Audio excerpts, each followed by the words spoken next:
anything before the jury? Yes, Your Honor.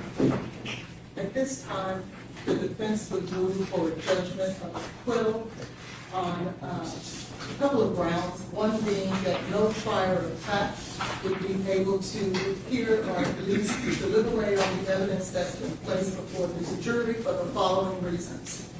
One, in regards to the 225-23 blood that was considered by the medical examiner in determining the cause of death. In that regard, the witness testified that, and when I'm speaking of the witness, I'm speaking of Dr. Bethune. Dr. Bethune testified that there was no way that she, well, I shouldn't say that she considered and had to rely on the summaries of the individuals who performed the test for litigation packet.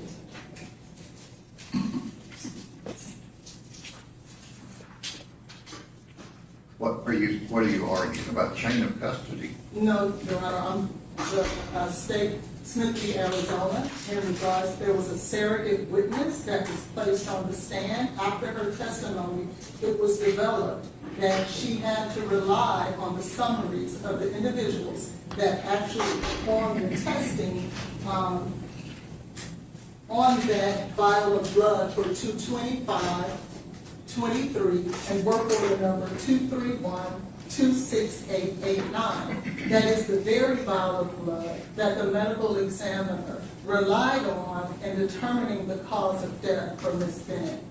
Given the fact that the expert who testified to the validity, the integrity, and the blood in terms of the cocaine being in the blood, that she was a surrogate witness, it should be excluded after her testimony when she stated that in the amount of time that she had to review all of the data, she had to rely on the underlying test and analysis. Additional to that, she actually testified, I did not look at each quality control. I was not able to actually check each batch. With her not being able to do that, it violated Mr. Taylor's right to confront all of his witnesses and therefore violating the confrontation clause. As a result of that, anything that was relied on by that surrogate witness should be excluded and should not be considered. Without the blood listed in work toxicology report number 231-26889, there is nothing that the ME has testified to that she relied on in order to determine the cause of death for Ms. Benning. In addition to that, there has not been one witness that has come and tied Mr. Taylor to any drug, any form of cocaine whatsoever. There has not been any evidence presented to this court that Mr. Taylor bought cocaine, researched cocaine, did anything of the sort during the time. Does there have to be? We believe that there has to be a causal connection between Mr. Taylor and the cocaine in order to determine that he... Just the proof based on who was in the apartment for the 3 minutes between the 911 call and the Ms. Benning's call, isn't it? I would disagree in that it has not been established by any of the experts that the only period of time that Ms. Benning would have been required to take the cocaine, that it was only within that 3 minutes. There's plenty of testimony that it would have been very quick. However, they did not state that it would have been very quick after she took it, but we don't know when she took it, and we don't know who gave it to her. There hasn't been any evidence to somebody in the apartment, or we Danny, or, I mean, that's a jury question. It is the defense position that no causal connection has been made between the cocaine and Mr. Taylor. As a result of that, in addition to the Smith v. Arizona issue, that there should be a judgment of acquittal, because without a cause of death, then there is no proof evidence that in fact Mr. Taylor could have caused the death of Ms. Benning. As a result of that, we move for a judgment of acquittal. Okay. All right, does the state care to be heard?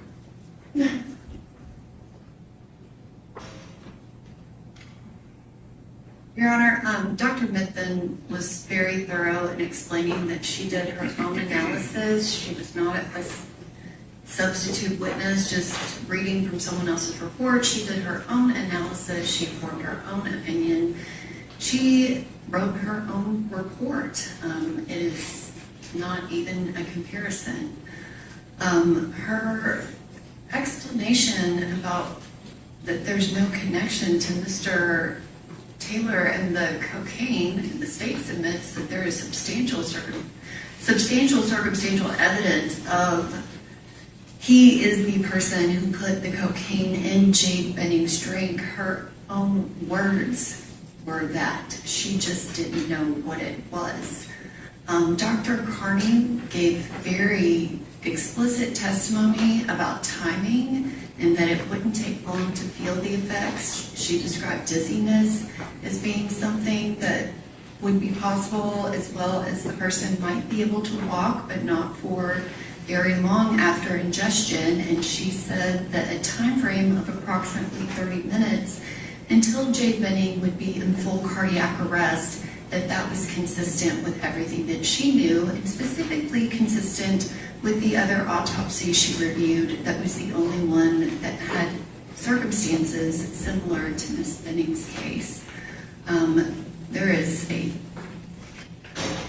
I would say proof beyond an absolute certainty that Mr. Taylor was the only one with Ms. Benning in that apartment during that time frame.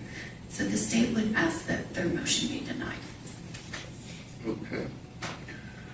All right, at this point, the court relies on the testimony that's been presented by the state. In light of that testimony, the court's discussed already the testimonial Smith v. Arizona issue. There's nothing the court heard since that ruling that changes that. I mean, Dr. Mithun talked about each batch, but said that didn't affect her reliability of her testing. She looked at a number of them. I don't know if she was asked specifically how many, but, and in terms of the causal connection, I mean,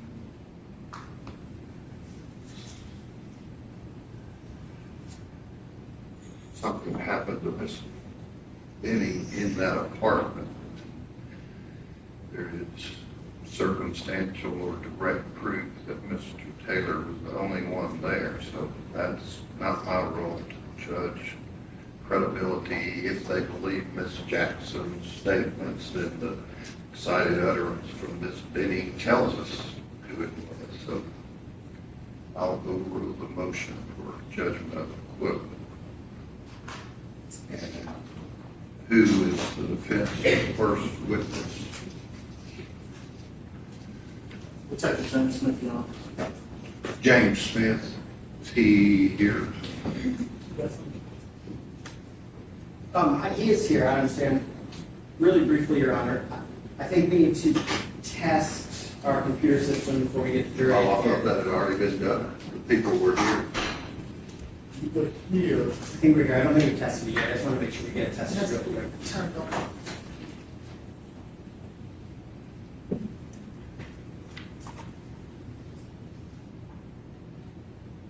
Is that your computer? Yes, What's on your computer? it's a PowerPoint that's on it. Well, your apps are down there. Yeah.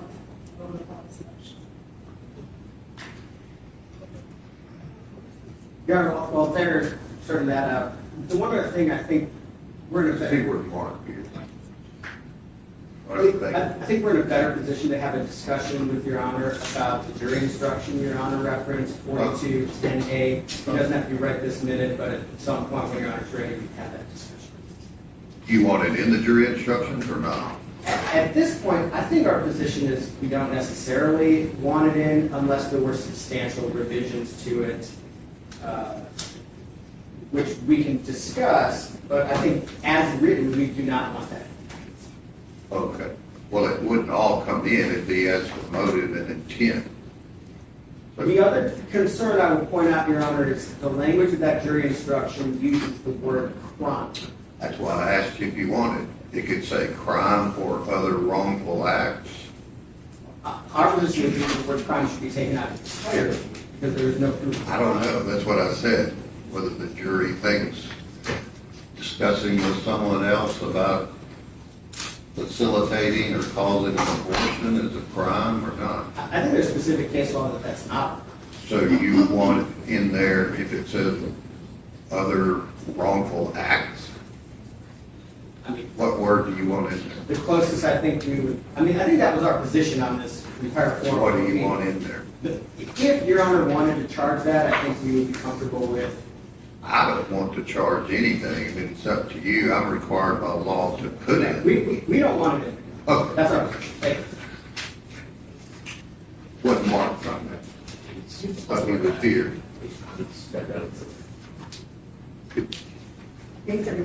We don't need this for the first witness, so.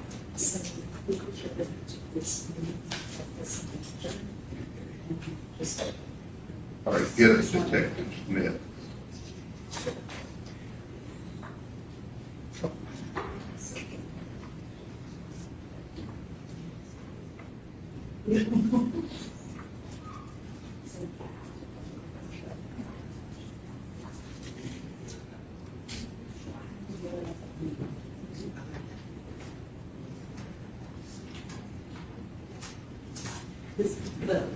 I get such a bad connection that it doesn't even download.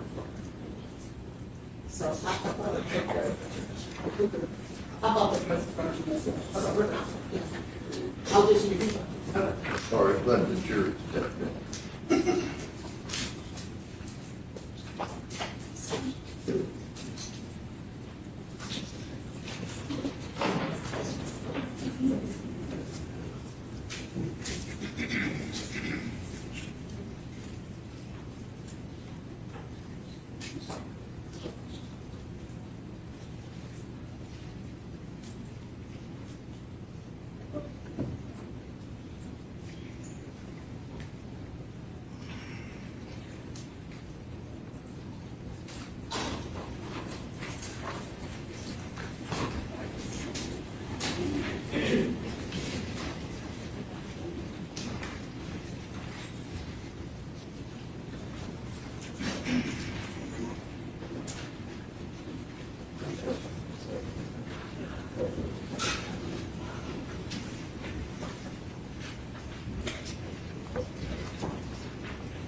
Good morning to you, ladies and gentlemen. The jury, let the record reflect all of the jurors who are here and present, and the defense wants to call Detective Smith.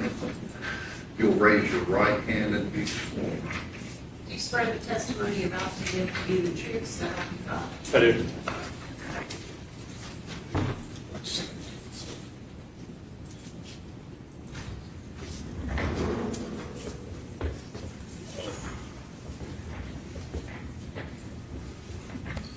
Good morning, Detective Smith. Good morning. Can you please state and spell your name for the record? It's James Smith, James Smith. And where are you currently employed? The Metro Nashville Police Department. And how long have you been employed there? Nearly 13 years.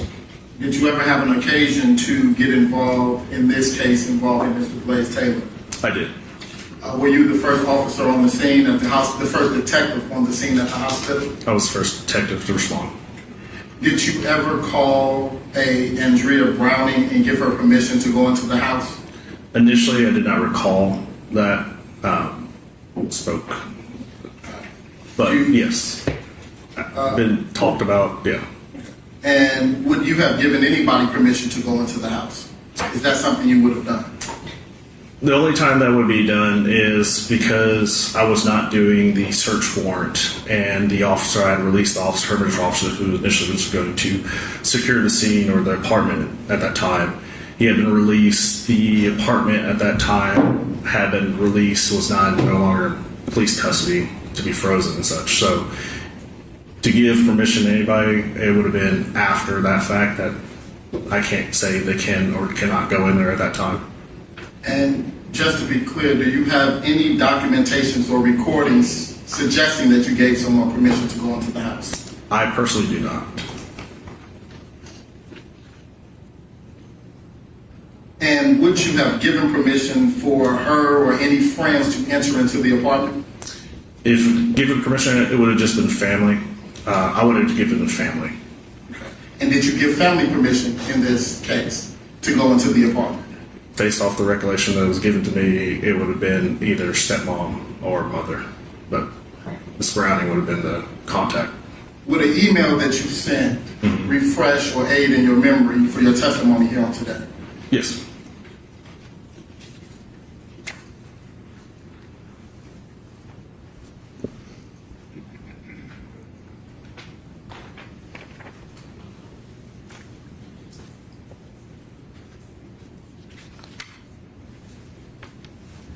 Have you had the opportunity to refresh your memory? Yes, sir. After refreshing your memory, do you have any recollection of giving Mrs. Benning's stepmother or any family members permission to go into the house? Like I said, initially when I sent this email, I had no recollection or memory of giving anybody permission. And when did you send the email? This email was sent yesterday, Sunday, June 28th, 2026, around, it would have been 4 p.m. And do you stand by that recollection? Not with the information that was given to me this morning. What information was given to you this morning? You provided me a transcript. I still don't remember exactly giving the permission. Like I said, it wasn't in any documentation. I don't have a recording. The last recording I have was speaking or interviewing anybody was Mr. Taylor. But it was possible that since you gave me information showing this transcript that from Ms. Browning that I had spoken to her. Okay. So, is your testimony today that you called Ms. Browning and gave her permission to go into the house? I would say it's possible, yes. Based on what? Based off the information that was given to me this morning. And who gave you that information? You did. And the information that I gave you was what exactly? Transcript from you stated Miss Andrea Browning testified that I called her. Was it Miss Browning or was it Miss Burks? I'm not sure. I recall you saying Miss Browning. It was Miss Burks. I'm not sure who Miss Burks is. Did you ever speak to a Miss Burks? I'm not sure who that is. That is Mrs. Benning's mother. I spoke to her on the phone initially at the hospital. Again, I don't recall speaking to her after. And that conversation with her at the hospital, do you recall giving her permission to go into the house? No, not at the hospital. Thank you.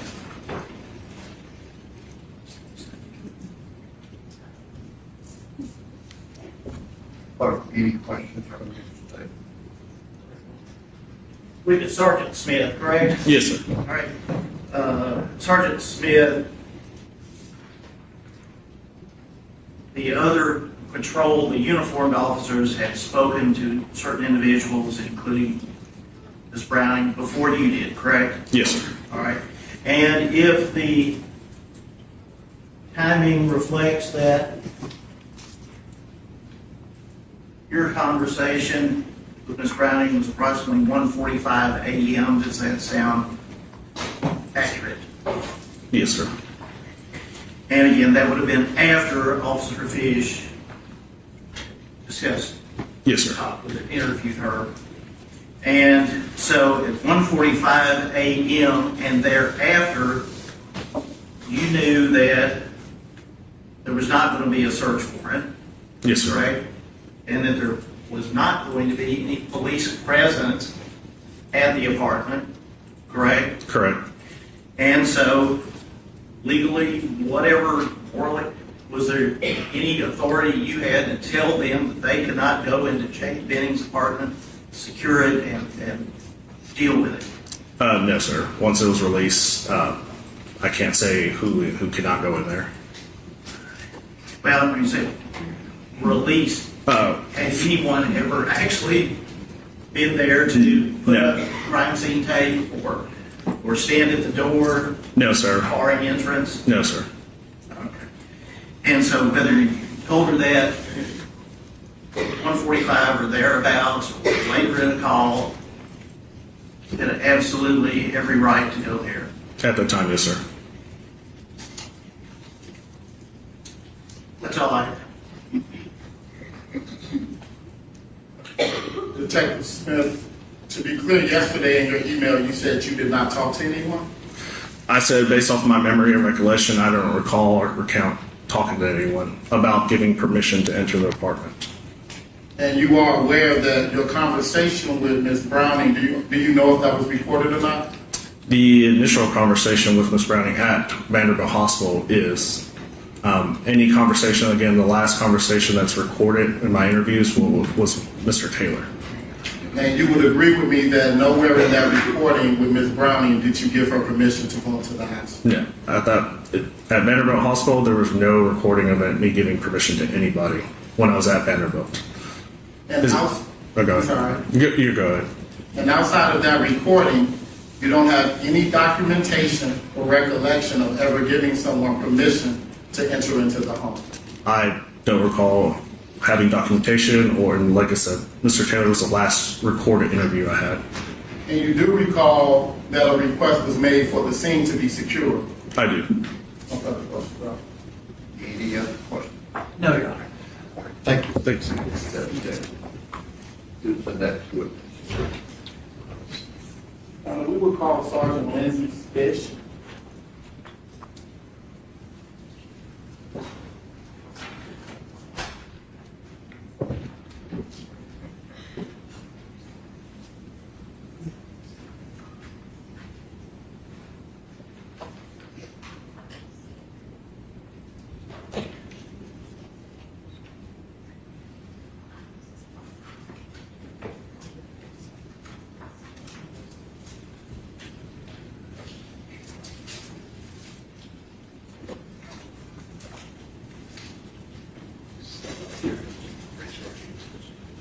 Do you swear the testimony you're about to give to be the truth, so help you God? I do.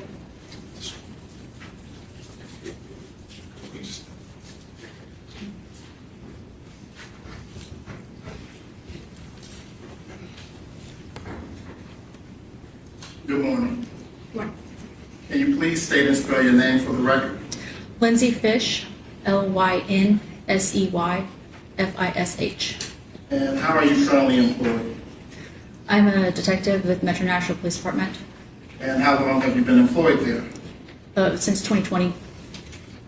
And did you ever have an occasion to make the scene in an incident involving Ms. Jade Benning at Vanderbilt Medical Center? I did. And would have been around February 25th of 2023? Correct. And in what capacity did you show up on the scene? I was a patrol officer. Were you wearing a body worn camera? I was. Was it activated? It was.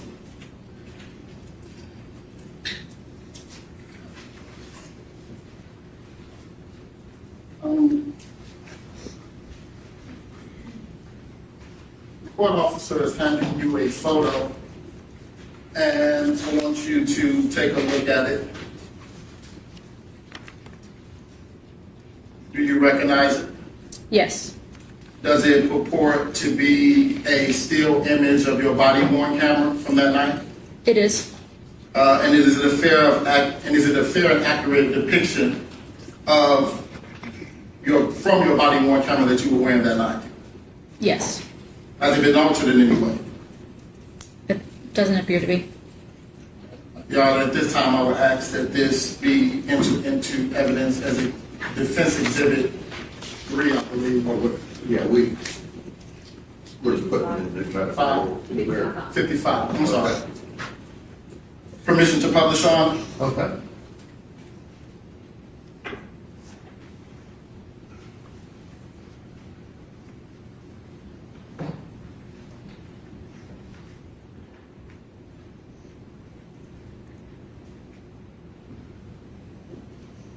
Can you describe what you see in this scene here? This is the entrance to the ER of Vanderbilt Hospital. So this is can you circle this right here? That pole, can you circle it on the screen, please? What is that? It's a form of metal detector. And if a guest were to come into the emergency room, would they have to go past that metal detector? They do. You see this person with that mask on right here? Yes. Can you circle that individual, please? Do you know what that individual is doing? He is the security officer for Vanderbilt and was checking people in as they go. And that's what he was doing that night? Yes. And to the best of your recollection, was this individual alone, or was there another security guard also present there? There was other security there. And to the best of your recollection, were they doing their job? To the best of my recollection, yes.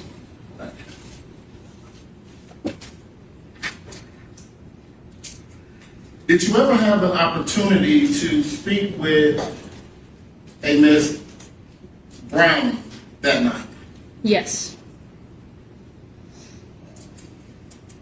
One second, I want to go right back to exhibit number 55. Can you tell me what, if anything, that security guard is wearing on the face? The mask? Uh-huh. Is that a mask that they're wearing in this photo? Yeah. What about the individual that appears to be checking in? Is that individual also wearing a mask? Yes. And so was that a standard protocol and procedure that night that people entering into the hospital with had to wear masks? Yes.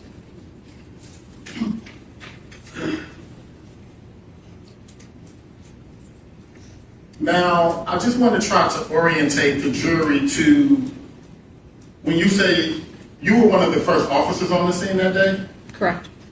would that mean that you would have come before any detectives would have arrived? Yes. Did you have the opportunity to speak with a Miss Andrea Brown? I did. And do you know who that is? It was Miss Benning's stepmom. And do you Roll recall? up closer to the mic. And do you recall while speaking to her that Miss Burks got on the phone? I don't know who Miss Burke is. Miss Burks would be the mother of Mrs. Bennett. But yes. She did in fact get on the phone. Yes. And you were present for that. I was. And what, if anything, did you instruct them while you were in the presence of Mrs. Browning with Mrs. Burks on the phone? I just informed them of what was going on and asked them if they had any questions. And did they inquire about whether or not there was an investigation going on? They did. And what did you tell them? I told them that there was an investigation going on. Did you inform them that detectives will be coming out? Yeah, I did. Did you tell them that the house, the apartment, should be frozen? I did. Did you tell them that in being frozen, no one in, no one out? I did. And you came before Detective Smith, correct? Correct. And again, when you gave those instructions, Ms. Browning was present Yes. and Ms. Burks was on the phone? Yes. No further questions, Your Honor. Questions from Mr. Taylor?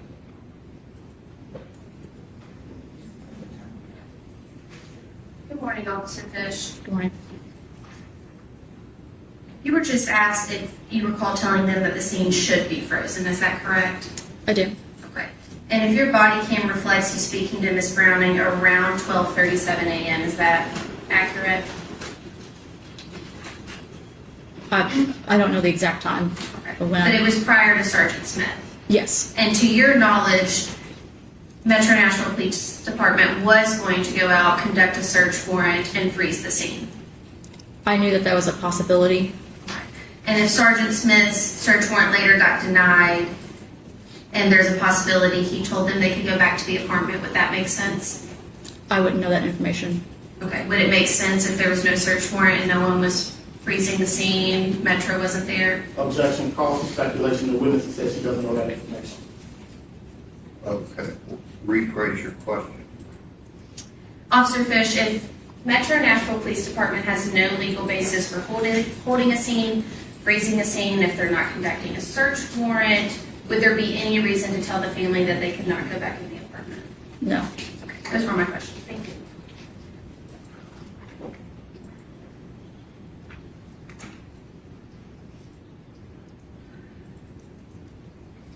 Officer Fish, do you recall ever stating that you all had information that a possible crime had occurred? I do. And that's the information that you gave Ms. Brown, correct? Yes. That the investigation was, why the investigation was happening. Fair enough. No further questions, Your Honor. Any other questions? No, sir. Thank you. We could step down and be excused. you. Who's the next one? The defense calls Mia Gutierrez.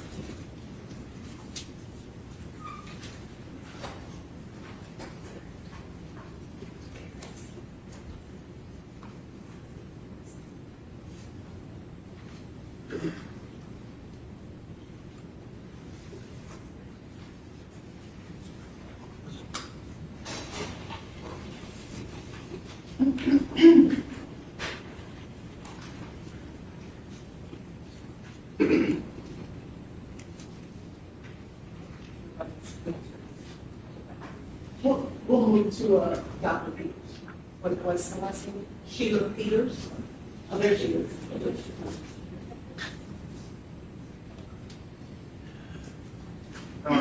May we approach? Okay.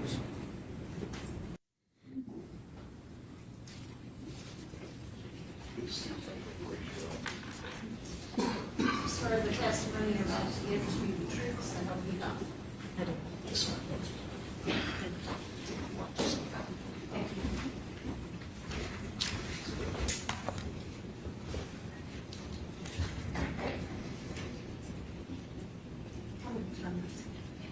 No. Go ahead with your question. Thank you. Could you please state your name for the record, please? My name is Nia Gutierrez. And Ms. Gutierrez,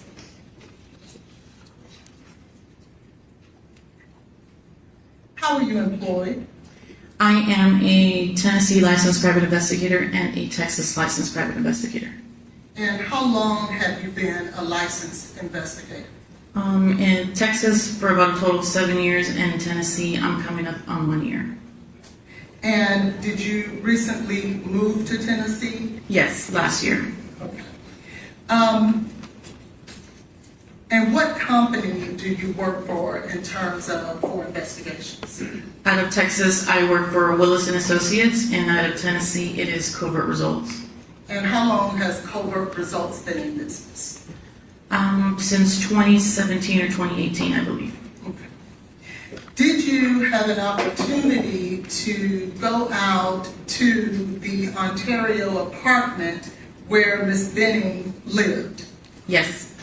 And when you went out to the apartment, did you have an occasion to view the apartment where Ms. Benning lived?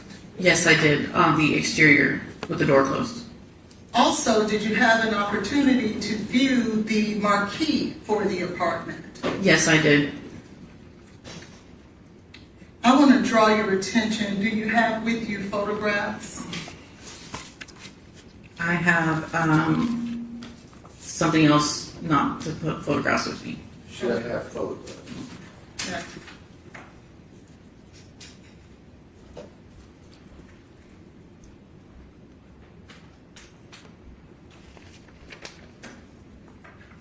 I believe you should have that photograph in your packet there. Yes. Okay. Do you recognize that? Yes. Okay. Can you find that in your packet, and can I get my copy back?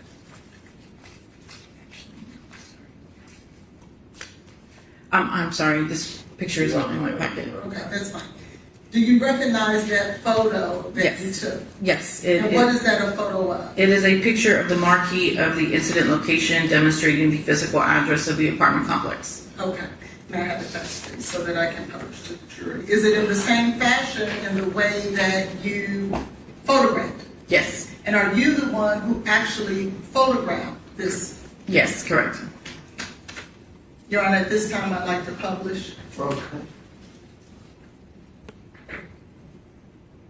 Is that in fact the marquee for the Ontario apartments or condominiums? Yes, Have you had the opportunity to view any photographs from 2023 or February in regards to the Ontario apartment complex? yes, And is that marquee in the same fashion that it was in 2023? yes. Could you please read for us the address here at the bottom of the sign? It is 1522 through 1550 Lebanon Pike. Thank you. Did you have an opportunity to go out and look to see apartment 107 where Ms. Benning was living at the time? Yes, And were you able to ascertain whether or not Ms. Benning's apartment had windows? yes. Where were her windows situated? On the rear of the apartment. If I may, Your Honor. Was there anything behind that apartment where the windows were located? There is a trailer type business, it's a trailer service repair business at the rear of the apartment complex. It's rather large and from my understanding, it's called TSR and they repair trailers. I want to first show you this photograph here. Do you recognize that? Yes. And what is that? It is an angle from the rear of the apartment. And are you the person who actually took this photo? Yes. And could you, for the jury, well, let me ask that it be admitted first, Your Honor. Okay.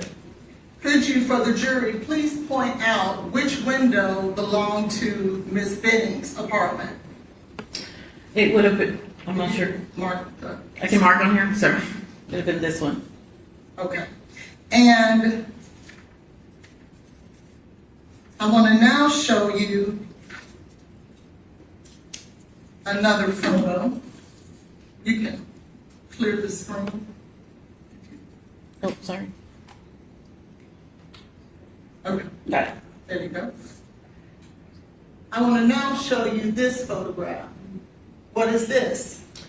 This is a picture of the rear end driveway, you could say, of the apartment complex, coming in after you would come into the apartment complex and then turn to the left. It is a picture of the driveway alley behind the apartment. And would Ms. Benning's apartment window be adjacent to that, I guess, would it be a pasture or field? It would be, you could say parallel, yes. Okay, parallel, thank you. And if you could just orient the jury where Ms. Benning's apartment window would be located. I can point. Yes. Okay. It would be this way. And did you take this photograph? Yes.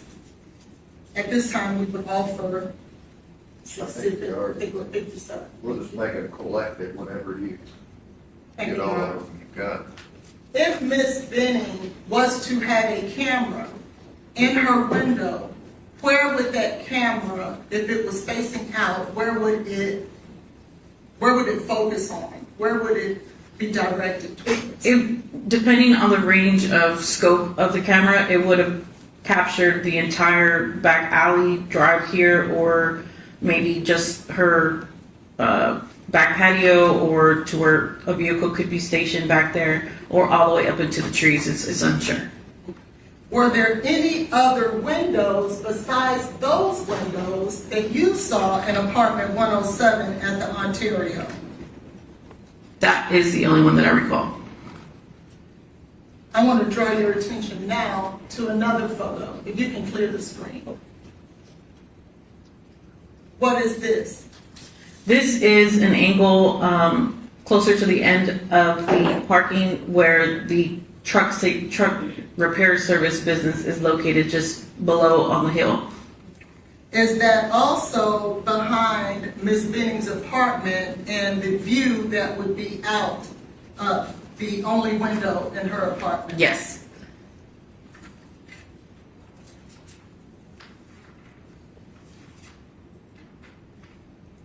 And what about this photo? That is another angle showing the trailer service repair business.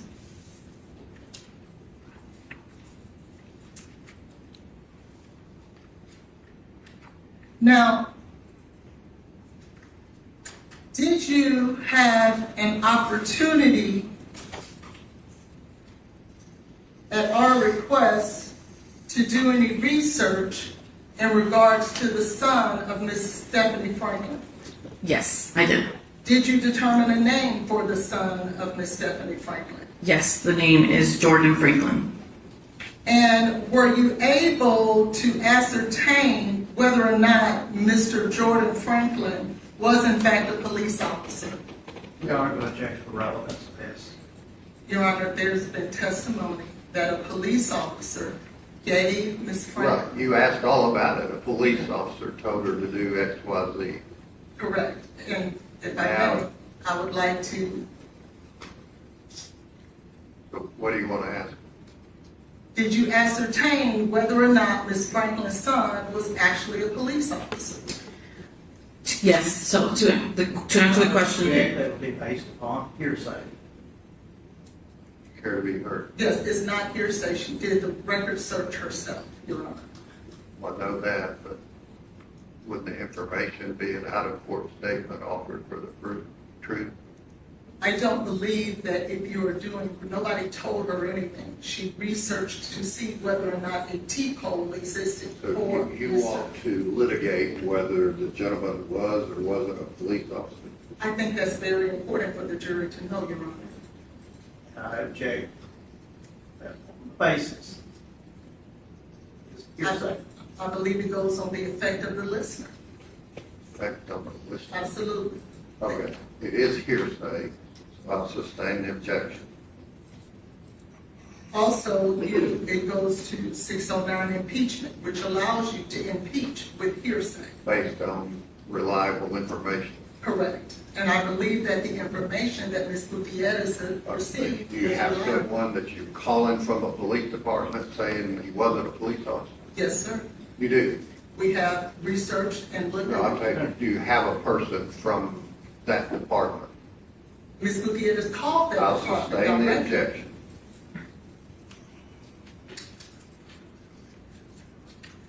And, Your Honor, if I may, through this witness, introduce this judgment. I certainly object to that. Okay. It The is- judgment about. It's a certified copy in regards to Okay. Mr. Have Jones. you looked at the certified copy? I'm not sure which one Yes. is using. We have the one, Here you go. I gave it to you last time, but I'll give you another. but we approach. Oh, okay.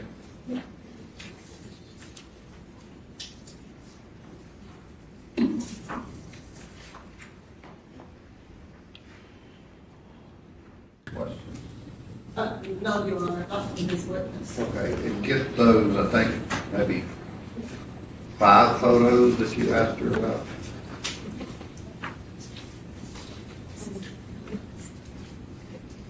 Get those and we'll make them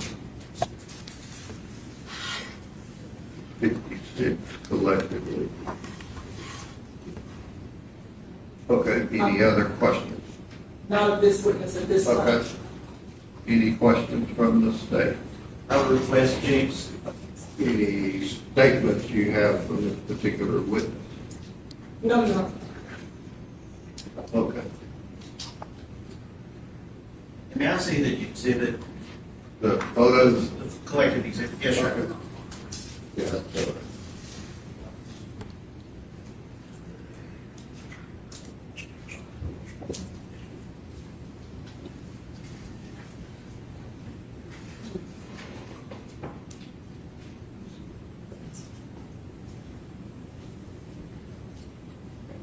believe you said that you were employed by Covert Investigations. Did I get the name right? Yes, and Willis and Associates. Oh, okay, okay. And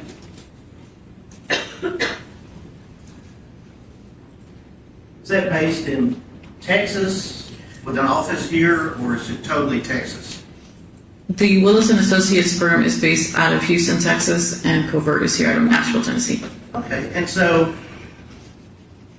when were you retained? When were your Covert or? Are you asking if I've been retained through which firm? Yes. Or, okay. Okay, well, I've been retained under Willis and Associates since before my move to Tennessee on this case. I was just trying to get the time lined down. And with respect to this particular case, when were you retained? Covert Results was retained at some point on the case after Willis and Associates, but is my understanding, to my knowledge, When were you retained on this case? You start billing. I'm billing under Willis. When did you start? Early 2024. And what is early 2024?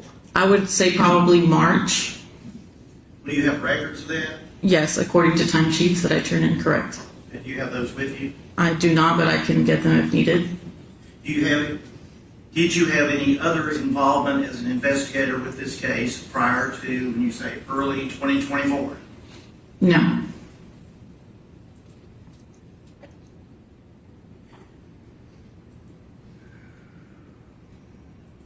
Were you familiar with this apartment complex prior to being No, retained? I was not.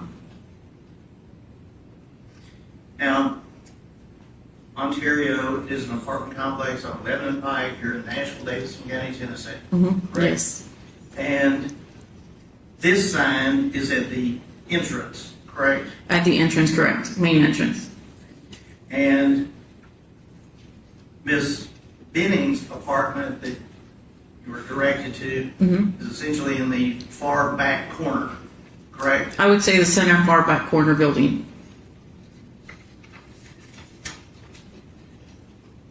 Well, I mean, council seen this photograph. They put this view. Actually, it might show up there, but you have the ability to touch this. Where is the sign that we just saw? It would be right about here. Okay. And Miss Benning's apartment would be in that general area, correct? No. That would be the entrance to the breezeway to her apartment, but not on that corner. Okay, well, would you circle in what It would- part of that corner it is? Probably right here towards the center, somewhere in that section. Okay.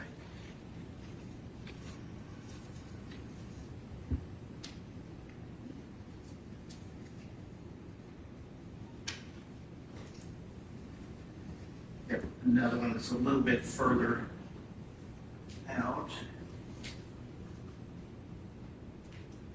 And this is a larger view of the businesses in the area, correct? Yes. And the truck repair place is in the top of the picture, would that be correct? Yes. And now on this picture, could you circle what you say is Miss Benning's apartment? You want me to circle it on here? Yes, please. And again, circle the entrance. Where the marquee would have been? Yes. Thank you. All right, tender these photographs as the next number is 58, 57. Is there two? There are two, yes. Okay, just make a collective 57.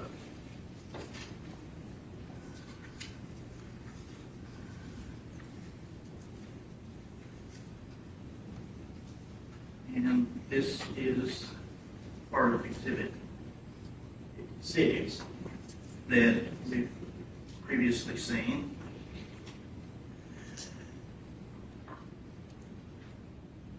Would you circle again what you say is the window to Ms. Benning's apartment? No. The next window over, is this also not a part of her apartment, or do you know? I don't recall. I have to look at a bigger angle, but it is possible. And obviously, as we see in this picture, the blinds are closed all around, correct? Yes.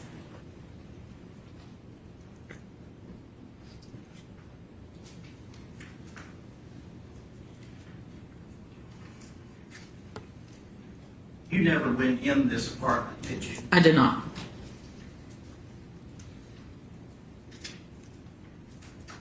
And the photographs that you took, do you know when those were taken, the date and time?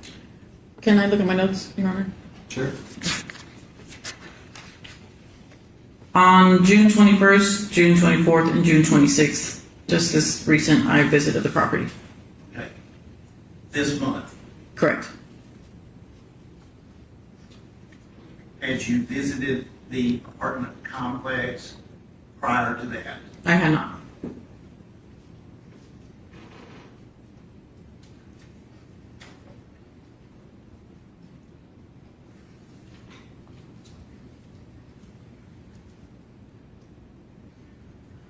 Judge, those are my questions. I'll Okay. submit these in fact. Any other questions? No, Your Honor. Thank you. Next. At this time, Your Honor, we would submit a judgment. Okay. The judgment for Keontae Jones for a conviction of theft on September the 1st of 2022. Okay. Mark that as 58.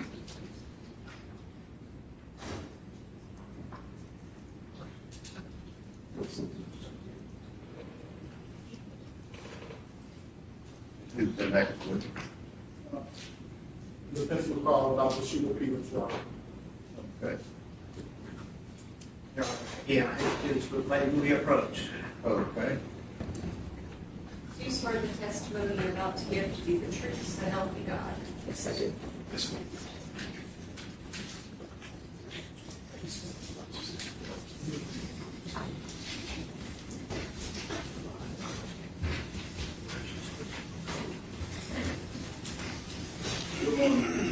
Morning. Can you please state and spell your name for the record? Sheila Peters, Sheila Peters. And how are you currently employed?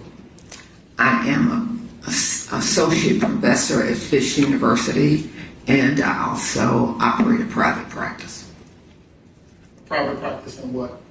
clinical psychology. Did you have to go through or undergo any schooling for that? Yes. What's We are objective. We're not calling her as an expert. This is background information, Your Honor, if I may. Okay, go ahead. Did you have to undergo any schooling for that? Yes. What kind? Undergraduate degree, as well as a master's and a doctorate. From where? Undergraduate degrees from University of North Carolina, Chapel Hill.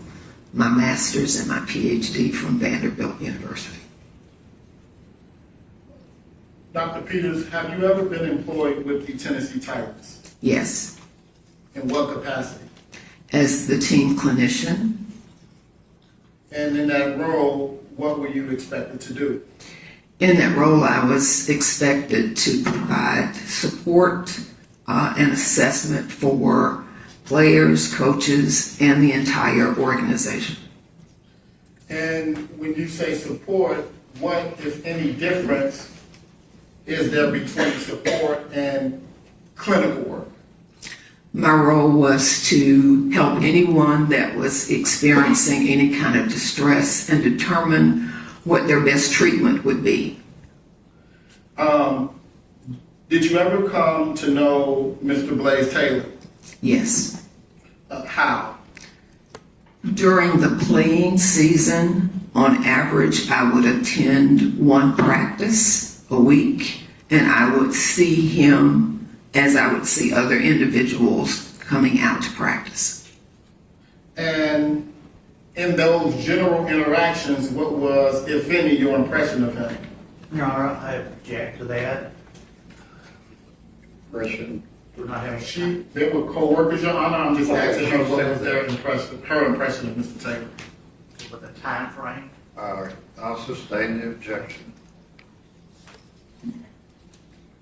When did you ever interact with Mr. Taylor in 2022? Just cordial hello. And did you ever interact with him in 2023? Yes. And what was your interaction with him? I was asked by the GM. Your Honor, objection, Okay. hearsay, and this is in a professional capacity.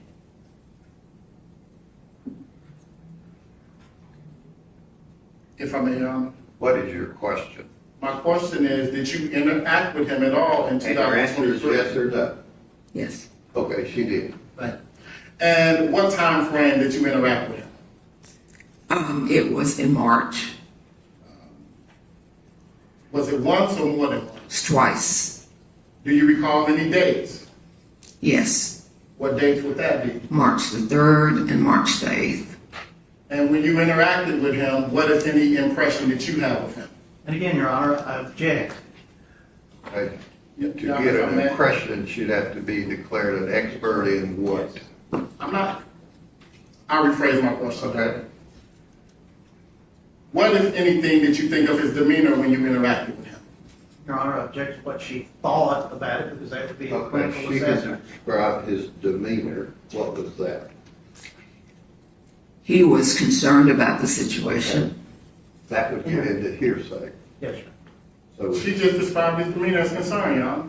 okay, concern. All right, then what's your next question? And the second time you interacted with him, when would that have been? She said that already. Well, March 8th. March 8th. Yes, sir. And what was his demeanor like when you interacted with him on March 8th? On March 8th, he was troubled because Ms. Benning. Okay, see, you can't get into things he said, and you relied on those to come to that opinion. Your Honor, I thought she testified that he was troubled, not that he said anything. If she was about to say that, because of something. Do you know why he was troubled? And Your Honor, objection. That would be based on hearsay from your client. She says he was troubled, so what's your next question? And were you there to support him? Yes. And how did you do that? Your Honor, I object to the relevance of her support. Your Honor, Did you counsel him? That's a yes or no. Yes. Okay, what's your next question? and as a result of your interaction with him on March 8th, what, if anything, that resulted from that interaction? Your Honor, I object to that. Let the lawyer step up.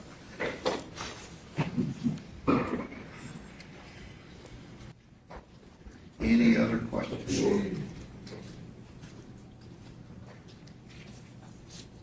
Dr. Peters, do you know if Mr. Taylor remained with the Titans after March 8th? I don't know. Do you know where did he go, if anywhere? Sometime thereafter, he went home. Do you believe that was a good decision? Well, Your Honor, whether she believes it. Okay, I'll sustain the objection.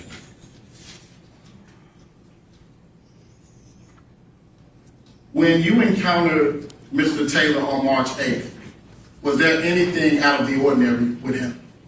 No, it's been asked and answered.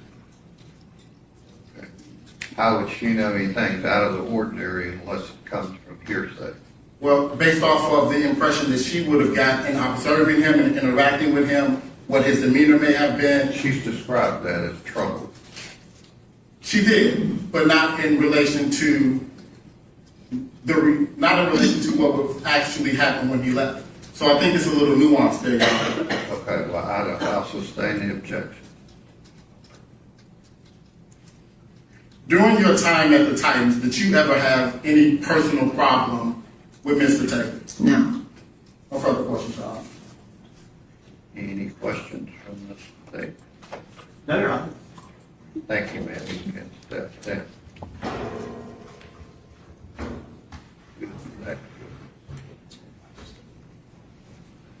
At this time, Your Honor, the defense will call Dr. Melissa Giguere.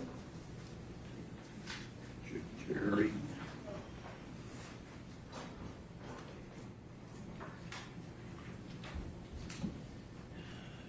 Your Honor, at this time, pursuant to previous discussions, state request and react, because we have no report. All right, ladies and gentlemen, the jury appeals step down the following just brief.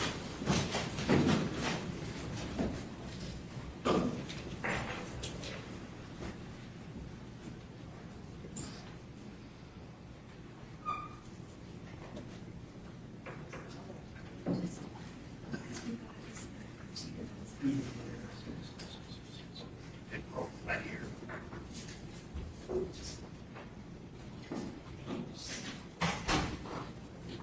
Hey, what is it? Hang on a second, ma'am. What is this witness being offered for? This witness is being offered in regards to the NMS reports, that were tendered to the defense in regards to the blood and urine of Ms. Benning, and the testing of that blood and urine that went to the cause of death in this particular case. You're wanting her declared an expert in what field? And laboratory testing of toxicology. Is she a toxicologist? She is. Okay. And the state's objection is what? That we have no report, we have her CV, but no report to know what the parameters of her. Do you have a report from her? She didn't give a report. She looked at the evidence. Notes? Do you have any report? No, I'm asking you, do you have any information from her that would be considered a statement?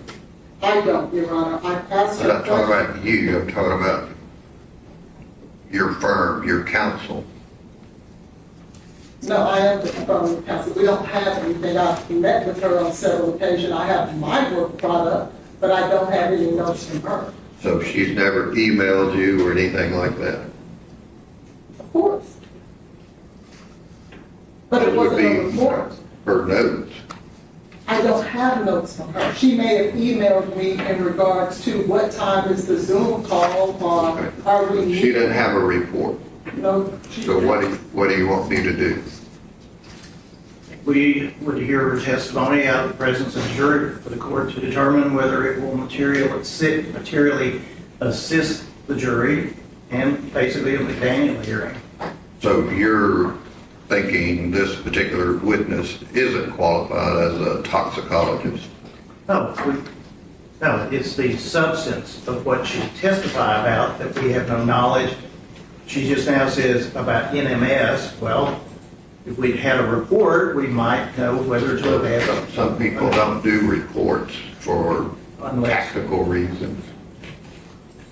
Yes. And here, since the witness has a notebook with her, that could be some, there's nothing else, jinx material that we would. What is all that? Your Honor, it is my brief notes to prepare for testimony today and the NMS reports that were provided. Okay. Do they have a right to look at that? Sure. How long do you need to do that?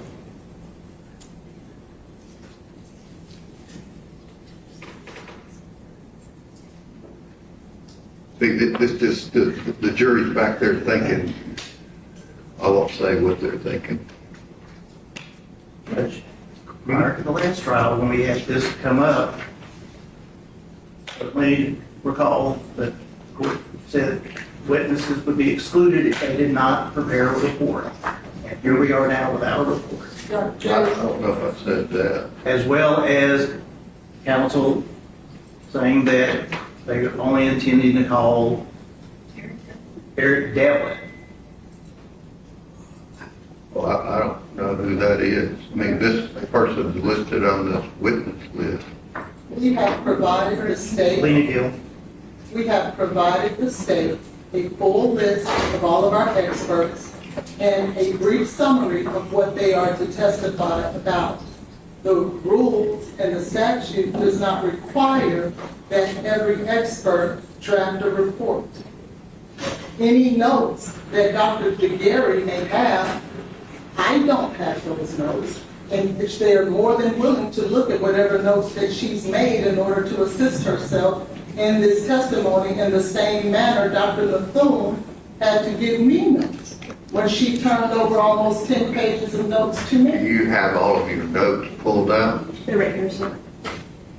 Do you want to look at those, the state want to look at those before she testifies? Yes, Your Honor. Okay. Run copies of those, Mr. Evans. And of Dr. Bartolome, Dr. Larkin, and Dr. Lynsey. How many of those do you plan on calling? All of them. Do they have notes? I can find out. Do they have reports? They do not have reports. All of our experts, Your Honor, reviewed all of the toxicology reports in this case. There were almost 13 toxicology reports in this case that needed to be interpreted. There were litigation packets that went along with those toxicology reports that were out of the purview of counsel's knowledge. We're not scientists, so we had to actually confer with experts in order to understand the science in this case. Sure. And so we hired experts to assist us to do Okay. that. Can you have someone get from those other three doctors their notes that they would be using to testify? I certainly can. And get those to the state? I certainly can. All right, go ahead and do that. How long is the state meeting? Judge, we were very much under the impression, based off of Your Honor's prior rulings in the hearings, that if they did not provide us reports, their experts would not be allowed to testify. We would have had Dr. Mithun stay so that she could be in the courtroom and listen to this, so that we could recall her as a witness. We are without our experts, which is exactly what we said when we asked Your Honor to exclude them if they I don't did think I not can provide a report. exclude them when they don't provide a report. The rule talks about turning over a report discovery if there is one. You know, the state didn't give us notes of all of their experts. They got the I don't know. litigation packet, that is their You note. said you had 1,300 pages. We asked for that litigation packet and paid for it ourselves. The state did not provide it to us. We provided it to them. Do you want time to get Dr. Carney or anyone else up here? Judge, our toxicologist is in Pennsylvania. We never said we I wanted. didn't ask you to say anything. So what do you want me to do?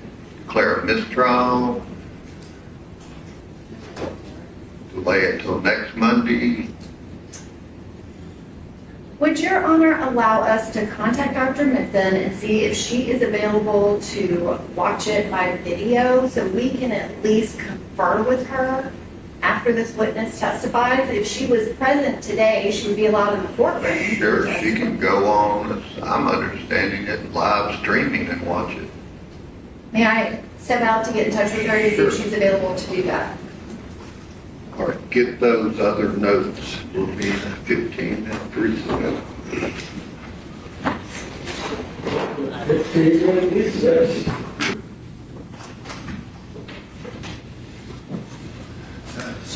Are we ready to hear the jury out?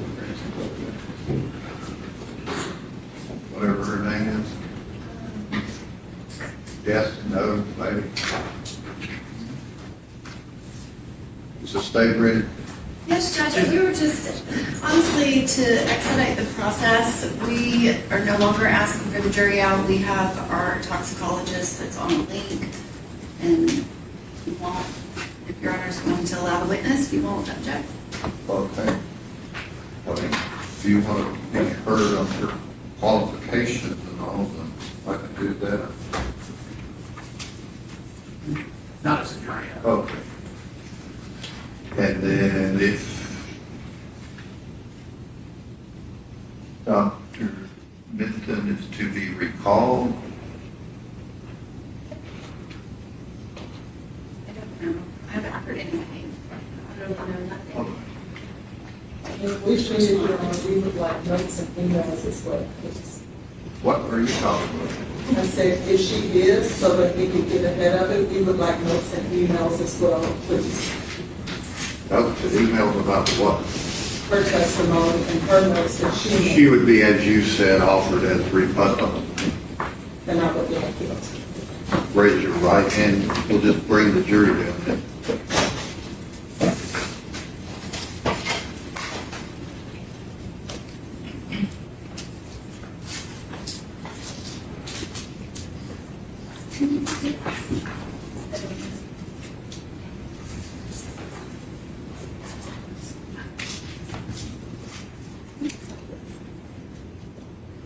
But we just got handed, are these more notes for her?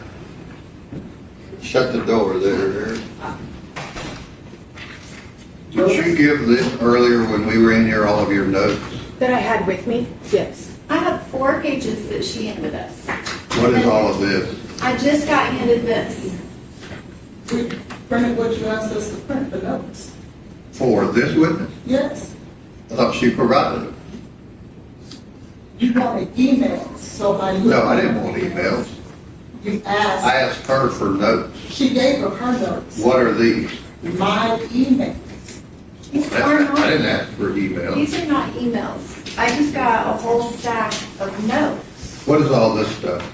That was you had asked earlier if I had sent her work product of what I was doing as I was reviewing the data, and that's what that is. That's what I sent to her a long time ago prior to preparing for testimony. This was my analysis of going through the data. So she did give you notes. Sounds like a report. Let me see what you have. I don't know what you have. That's not, That's what you emailed them, and somebody printed these out for me. it's not a report. There's not an opinion in it. Your Honor, the state reviewed our This is objection to this the is- witness. This is the exact same thing that is a snip of the litigation package. It's all it is. And Okay? then You determine whether most of that is from your witness's litigation packet? There's only, I think, the last 3 pages of this. This is And all then what's the other notes. stuff? May I explain to her what she's looking at?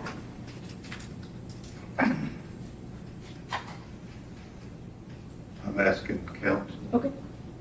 If you look, all of this are snippets of the litigation text. Is all of this snippets from the litigation packet? All of it is derived from the litigation package. And then What do you there are mean notes derived from? on top of it. It's notes on top of it of what I was From seeing. who? From me, as I was Why didn't you looking. give us that earlier? I didn't have it, sir. I don't have See, it. this is what hide the balls off. You know, I got a jury back here, guess I'll direct myself to you, that's thinking I'm an idiot because of this trial. The procedure, the logistics, and they're back there wondering what in the heck we're doing. That's why, you know, the intent of Rule 16 is not hide things. I'm getting the notes in the same number that they gave Why to did they me give with them? Dr. I'm not worried about how they McCoy. gave them to you. I'm dealing with how you gave them to them. Well, Do you think, Mr. Brand, Rule 16 doesn't include providing these notes pre-trial? no, he did, and so. No, he didn't. Y'all didn't. I'm asking him, do you think Rule 16 would include, when it says copy, photographs, documents, reports, and provide the other side, if you've requested discovery. Did that include this stuff? No, Your Honor, How so? because I think this is probably Jake's material, under 26.2. But they're reports from what you're proposing to be an expert. I don't think that's a report. I think it's her working notes as she's reviewing the material, which could be Jake's material, but is not a Rule 16 report. See, that's the problem with efficiency, which I hate inefficiency. I appreciate it. So, do you need additional time now? Yes, I would like for my expert to be able to have this. I just got handed it as she was. Can you email that to your expert? It's completely disorganized. Judge, I submit that what she has provided is a report that she provided to the defense, and she just said it was a while ago, and the defense did not provide it. We filed a motion to exclude and asked Your Honor to exclude any witnesses that had not provided us with a report pre-trial. Okay. They're saying that's not a report.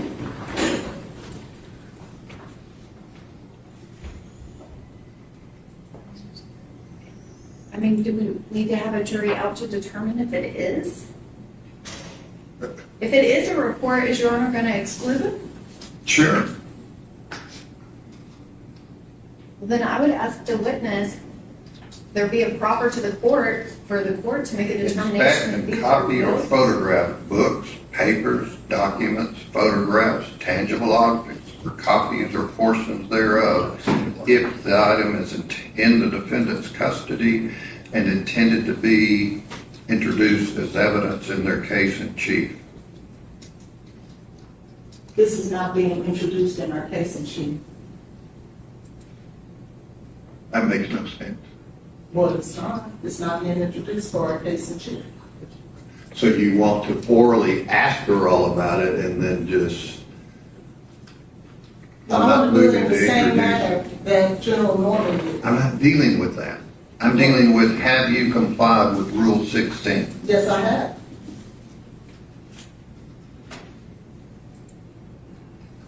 So you're not going to ask this witness to introduce anything? No, I'm not. So what do you want, General Norman? Well, honestly, I gave somebody my paperwork to go copy it and send it to our expert. I thought you got an email with that in it.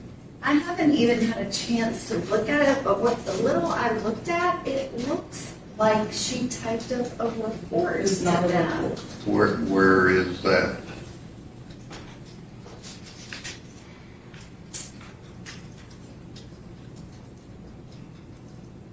Where's the copy I gave you?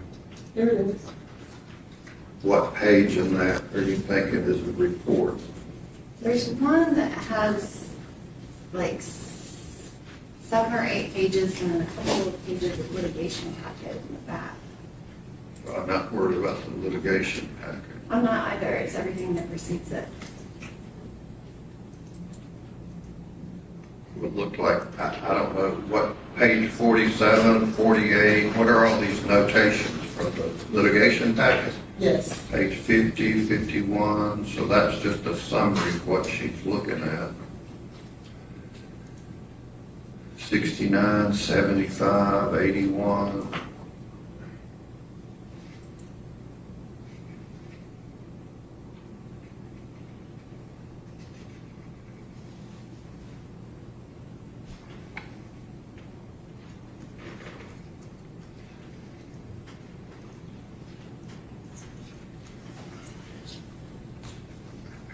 How in this home is this not a report telling you what she's finding in the medical records? She is regurgitating what is in medical records. It is not an opinion. She's not a doctor. So there she can't give an opinion on a medical Well, record. it's saying here, And neither are we planning on introducing it.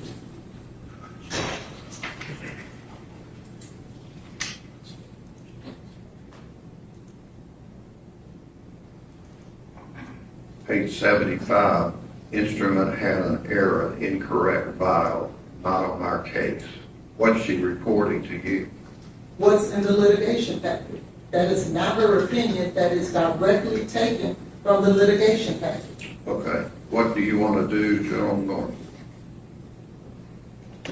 Judge, I mean, Witness testify. I think the witness should be excluded. Okay, other than that, what do you want to do? I would ask the court to give us 5 minutes so I can at least have the paperwork in front of me before she starts Did testifying. you get this document through an email? I don't know. She handed me documents, she emailed me documents. I'm It asking was that an all, email to the court. I asked Were you all not of it to in be on it? printed. I'm saying I don't think they're the same things. What she handed us and what she emailed us, they are printing it right now. The emails that I sent over are nothing but logistics. I sent them over because they're emails. Sent them to who? To Joe. No, I'm not talking about emails in the past. I'm talking about, did you email this packet to the state? I don't know. Yes, Your Honor, I believe that the packet that you're holding is included in an email to the state that Did has you get this several by email? Word documents. I received an email with 7 attachments that say summary of lit package, which sounds like a report. If she is not introducing anything, then our Do you request, want to forward this to your yes. Dr. Mitchell? Can you do that? I have forwarded the email. I'm asking that the printed documents, which don't appear to be exactly the same, be scanned in so we can send that, and that's happening right now. How did I get this if it's not included in an email? I'm saying she handed us documents and the emails look like there's additional things.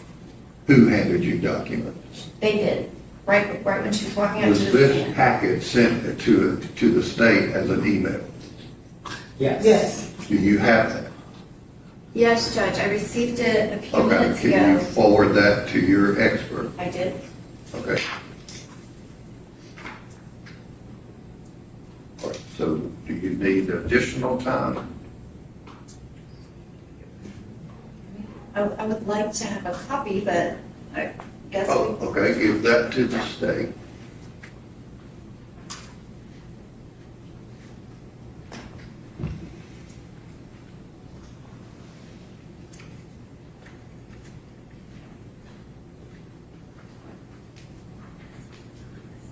So do you want additional time? No, you're All right, let the jury step in.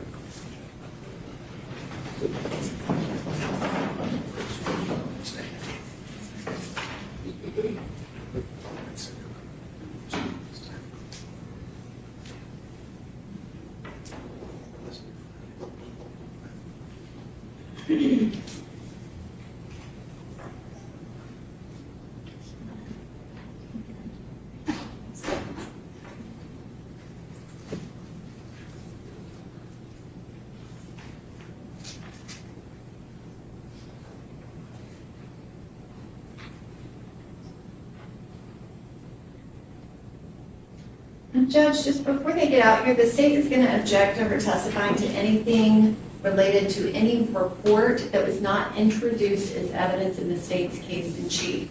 She cannot introduce NMS reports that have not been introduced. Okay.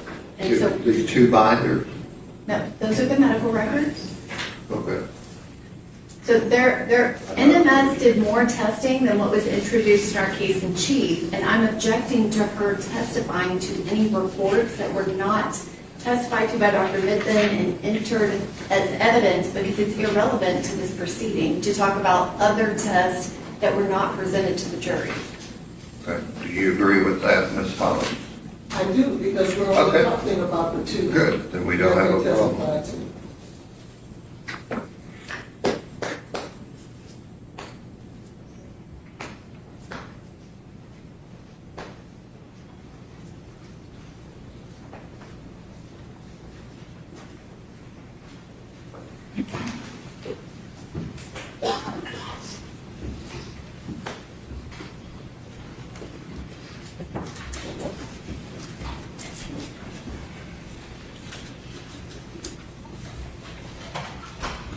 Thank you for your patience, ladies and gentlemen of the jury. And if you'll step up, raise your right hand and be sworn.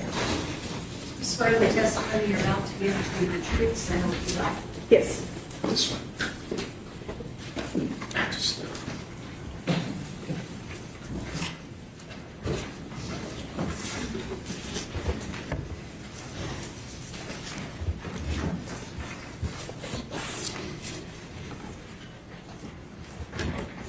All right. Okay.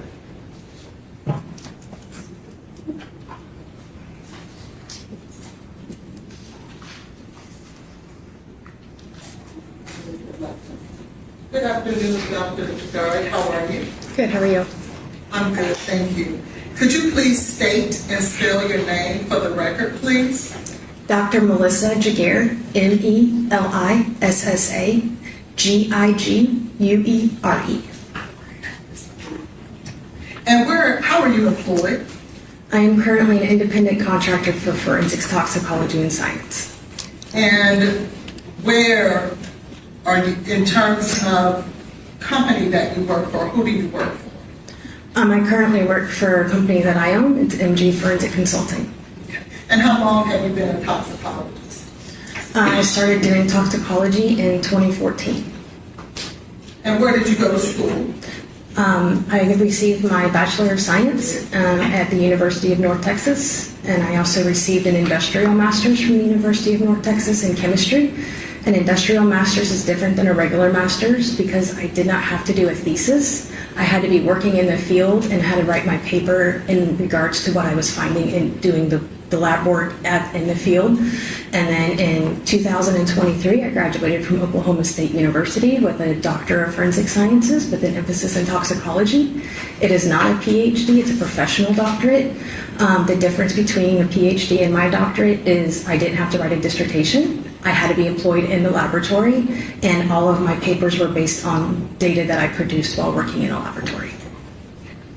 And how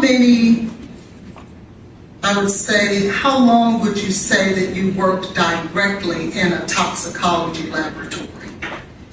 Just over 10 years.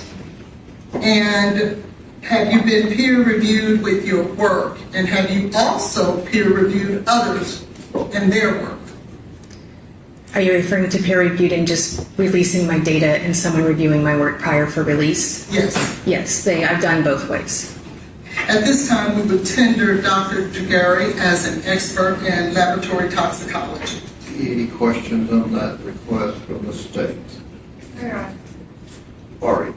Ladies and gentlemen of the jury, the witness be allowed to give an expert opinion in her field. Like I told you before, you can place such weight on it as you choose. And do you have a curriculum vitae in regards to your training, experience, and education? Yes, I do. At this time, Your Honor, I would tender Dr. Giguere's speaking. All right.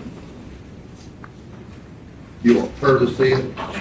No, but just Okay, just give it to the clerk for 15 minutes. Dr. Giguere, have you had the opportunity to work in labs that are accredited by the ANAB? Yes, I have. I did my full 10 years working with an ISO ANAB accredited laboratory. And what exactly is ANAB? So ISO 17025 is it's an international standard that people who do qualitative, quantitative results have to follow this standard. It is, if you look up pharmaceutical companies, petroleum companies, they follow it as well. So then you have ANAB, which is a subsidiary more for forensics that you have to follow. And so it gives a little more guidelines to be more for science versus petroleum or some other company that could have ISO. But then it goes a little further and it goes into ASV, which is an American Standards Board, and they produce guidelines and standards specifically for forensic toxicology. So you have a blanket overview and then you kind of narrow down into a funnel from there. And can you tell us some of the things that are required in order to be accredited? such as chain of custody, such as keeping things stored at proper temperatures and things of that nature? Sure. So the accreditation is very, the ANAB standard itself is very bottom line. It's very minimum, and it says you have to maintain a chain of custody. You have to monitor your refrigerators, and it should be kept between this temperature to this temperature. But you get those more finite details in the American Standards Board standards, those ASB standards. ANAB is more of a general. It's you have to do this, but you should try and go better. It's the bottom line of what it is. And so you have to maintain chain of custody. You have to document all kinds of everything in a forensic laboratory. You have to, the bench notes that as you're working through a case and you take a bench note, you write down it's oily or it smelled funny or whatever, that has to be maintained with the case file as well. It also goes through guidelines about who's allowed to work on it based on credentials. It goes through who has access to certain areas. It restricts that. It doesn't restrict it, let me clarify that. It dictates how you should document who has access. It's more of a documentation aspect from ANAB versus the recipe on how to do things. And why is that important? Forensics is the way I look at it, has three pillars. You have integrity, you have chain of custody, and then you have unbiased opinions. And you have that as a three-pole, and a stool. If you lose one of those, then you kind of wobble and you kind of can lose the reliability of the forensic analysis that you have. And so those guidelines between ASB, ANAB, and ISO all help to make sure that stool is good and stable and it can be reliable and accurate at the end of the day. So I want to draw your attention to the NMS lab report number 231-26889. Are you familiar with that toxicology report? Yes, ma'am. Do you have a copy of that report with you? Yes, ma'am. How many reports were issued under that work order?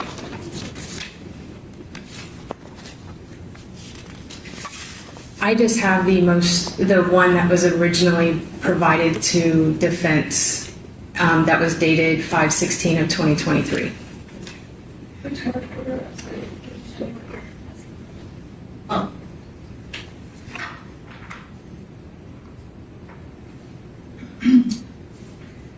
And have you recently been made aware that there was a new report issued on June the 10th of 2026 in regards to litigation packet 231-26889?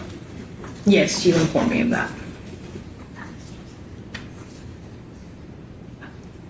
I want to talk to you about whether or not you did your analysis. Well, let me ask you this first. Did you do an analysis of this particular toxicology report? I wouldn't call it an analysis in the sense of science. That's doing actual chemical extractions. I did do a review of the data. Okay. Sorry. Excuse me. I need to get with your terms. So tell me, what, if anything, did you learn after reviewing the data in regards to work order 231-26889? So when I first reviewed it, what first caught my eye was we can see at the bottom it says specimens received, so that's what I go to look at. Typically, if you're looking at anything for blood, Sorry. oh, It's not working. Yes. Let's go. Don't worry, I can use this. My computer doesn't like that. Can I switch? We're going to end up having the problem again, so don't worry about it.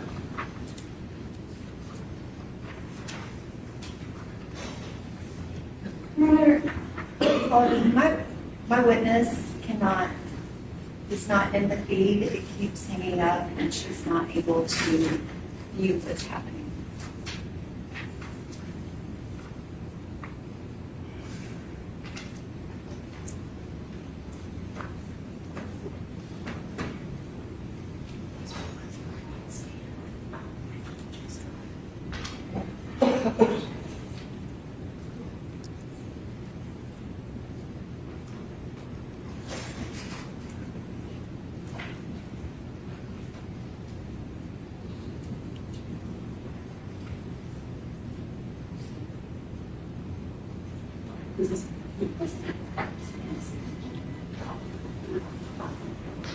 He said it's on the witness's end that he can hear.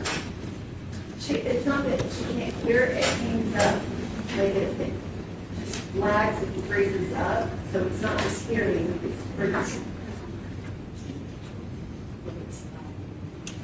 That is her internet and her buffering. That's You want to go out and call her and see where she might be or relocate?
Hunter, is there any way that Dr. Midday could just have an audio line? I mean, I'm happy to do it on my own cell phone. Ladies and gentlemen of the jury, if you'll step back down the hallway.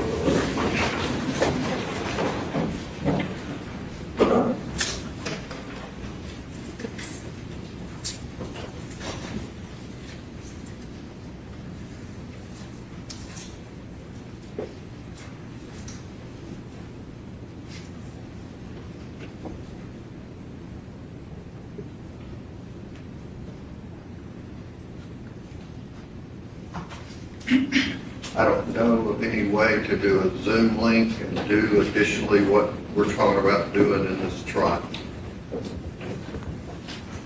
Is she somewhere that she could relocate or get better internet service? She said she tried it on Wi-Fi and also her cell phone. She was in the car driving and drove to a location so that she could do this. She said if she could just be on a phone line so she can hear what is said, that would be sufficient. Is that a possibility?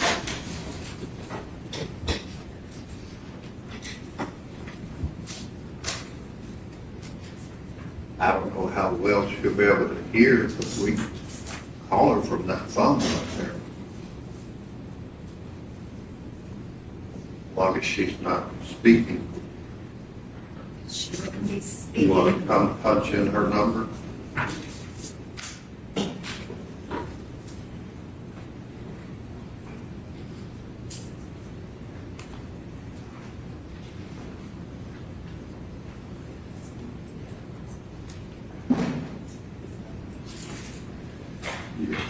Hit speaker.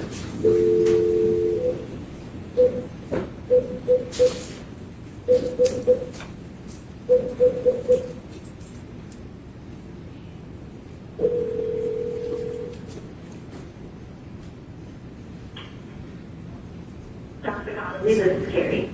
Dr. Mizzen, this is Jean Norman. Can you hear me? I can, yes. So I have you on the phone at the court. Okay. Can we ask the witness to say something to see if she can hear it? Can you hear me, doctor? Yes, I can. It's a little difficult, but I can hear you. Okay, can you turn the volume up on all the mics?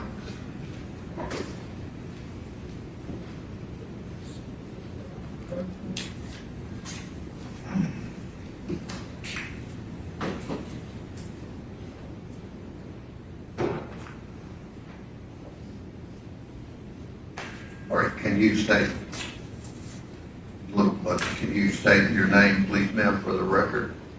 Melissa Giguere. You'll have to speak up into that mic. Melissa Giguere. Can you hear that? Yes, that's much better. Thank you. All right, bring the jury back down.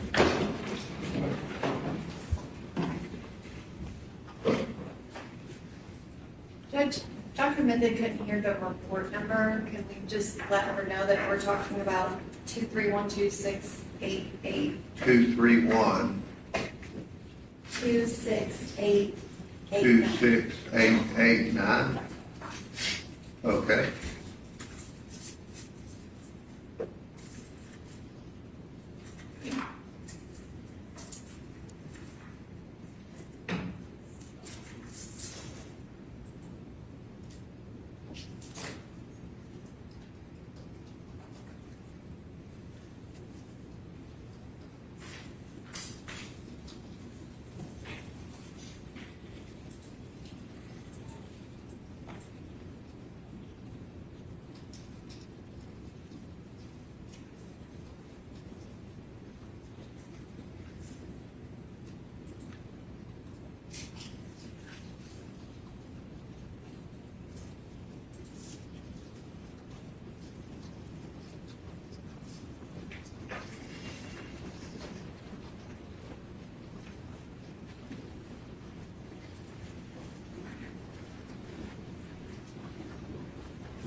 All right.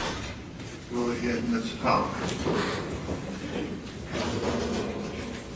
Dr. Giguere, we were talking about litigation packet 231, toxicology order 231-26889 from NMS.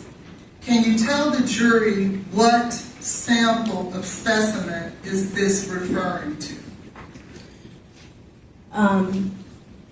You'll have to speak into the mic. It's referring to the clear plastic top tube with 1.75 mils that was collected on 2/25/23 at 22:31 or 10:31 p.m. labeled hospital blood. And it also includes a clear top plastic tube, 8 grams, collected on 3/7/2023 at 13:34 or 1:34 of liver tissue. Now, we see there on this report that number 1 is a clear plastic tube, which is self-explanatory. But could you tell the jury what is ID 003, homogeneous container?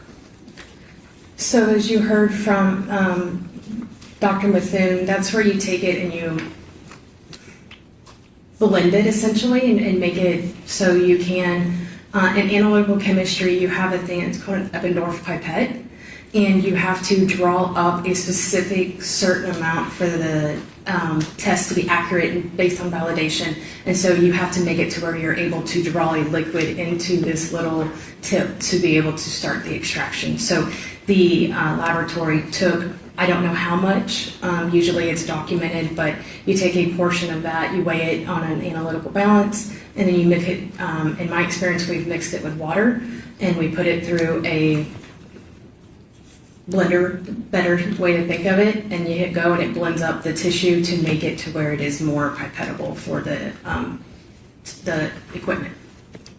And we see that on item 2 and 3, it notates liver tissue. Do you know whose liver that this report is referring to?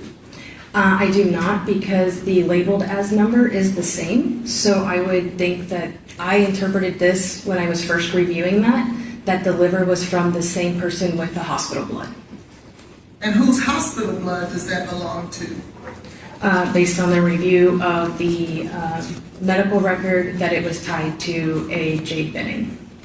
Have you since learned who the liver tissue belongs to? Yes, it was discussed that it was belonging to the fetus of Miss Benning. Have you, in preparation for litigation, is there something that NMS will provide to attorneys if the attorney requests that? It's called the NMS litigation packet. You've heard about talking about litigation packets. The answer would be either yes or no. Did you get that? Yes. And can you tell the jury exactly what a litigation packet is? Sure. So a litigation packet is a copy of the report, followed by a copy of their receiving data, where they start their chain of custody. It also includes the summary of who would have touched the sample along the way. It also includes if there's a disposal, there's a communication log, anytime that there's a communication regarding to that particular case. Sometimes there's also emails that are included in it that are not in the communication log, just within their own departments. Also included in that are all the testing that was completed for that case. So in this case, I believe it was around 1,900 pages to review. You have every test that was ran on it. You have all of their standards, which are the calibrators, which allow you to put a quantitation number to something. It also includes the quality controls, and it includes this case specifics data. And did you have an opportunity to review the litigation packet for toxicology report 231268889? I did.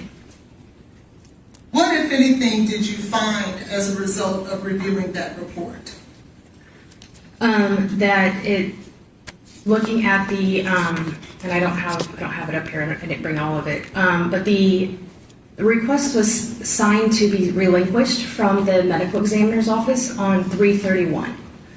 It was received at NMS, I believe, on 4/4. With any kind of blood sample or even just tissue, anything that's biological, it needs to stay refrigerated. For multiple reasons. It helps to slow down any kind of growth or breakdowns, preferably to be frozen, but it helps to reduce that. And then looking at when it left the medical examiner's office, I presume it arrived with the body.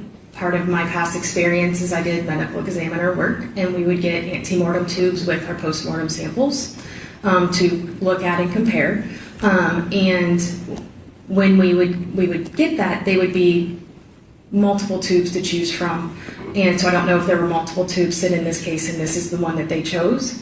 But it was collected on 2/25, and it doesn't, and as far as I can tell, arrived to the medical examiner until 3/7. So I don't know how it was stored, who had access to the sample. It was collected for medical purposes, so I don't know what was done at the hospital for testing, opening, who had access to it there, how much blood was removed, did they spin it down at all, anything that could have happened to that tube prior to it arriving at the medical examiner's office. So thank you. So are you stating that you found that there was an issue with the chain of custody with this particular sample? Yes. And the medical records also state that they couldn't identify a chain of custody, which is why they contacted the PD to have the PD come draw their sample to establish a chain of custody. And that was after the sample. So did you ever find in your review of any of the materials, anything that could establish a chain of custody that would be sufficient, in your opinion, in regards to the ANAB standards? The laboratory maintained a chain of custody, and that's where the chain of custody started. What about previous to the time before it got to the laboratory or arrived there? I don't believe I've had any documentation for that. Was there anything else that you noticed about this laboratory report that you found issue with?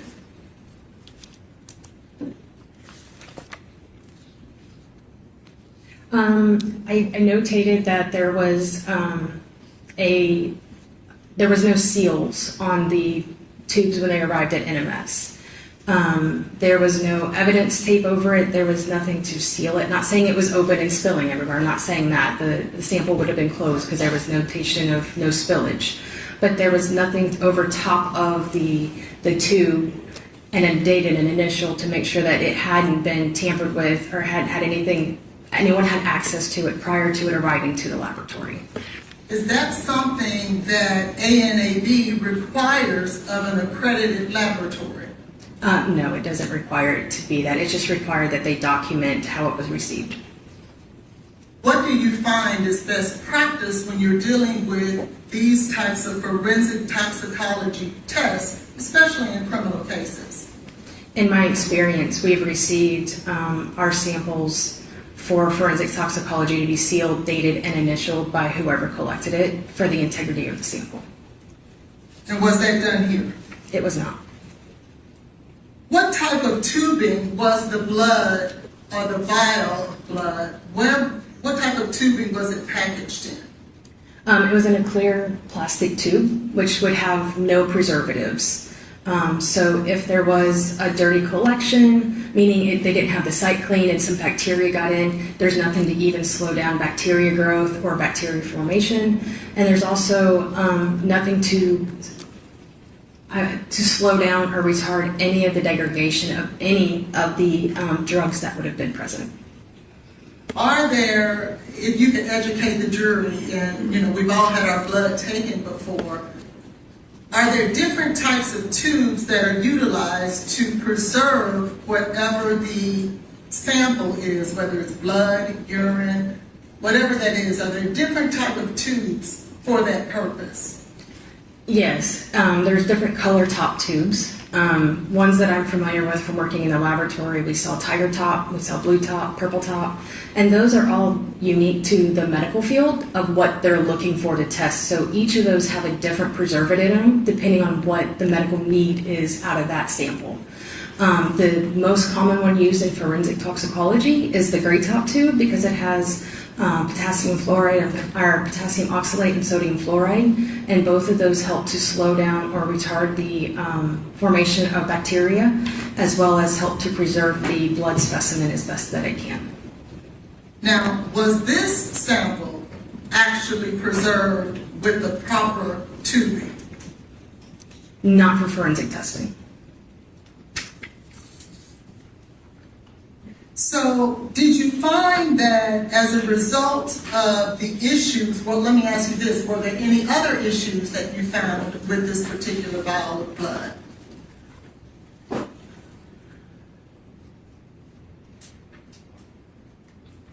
I think that those are the main ones that I found. Okay.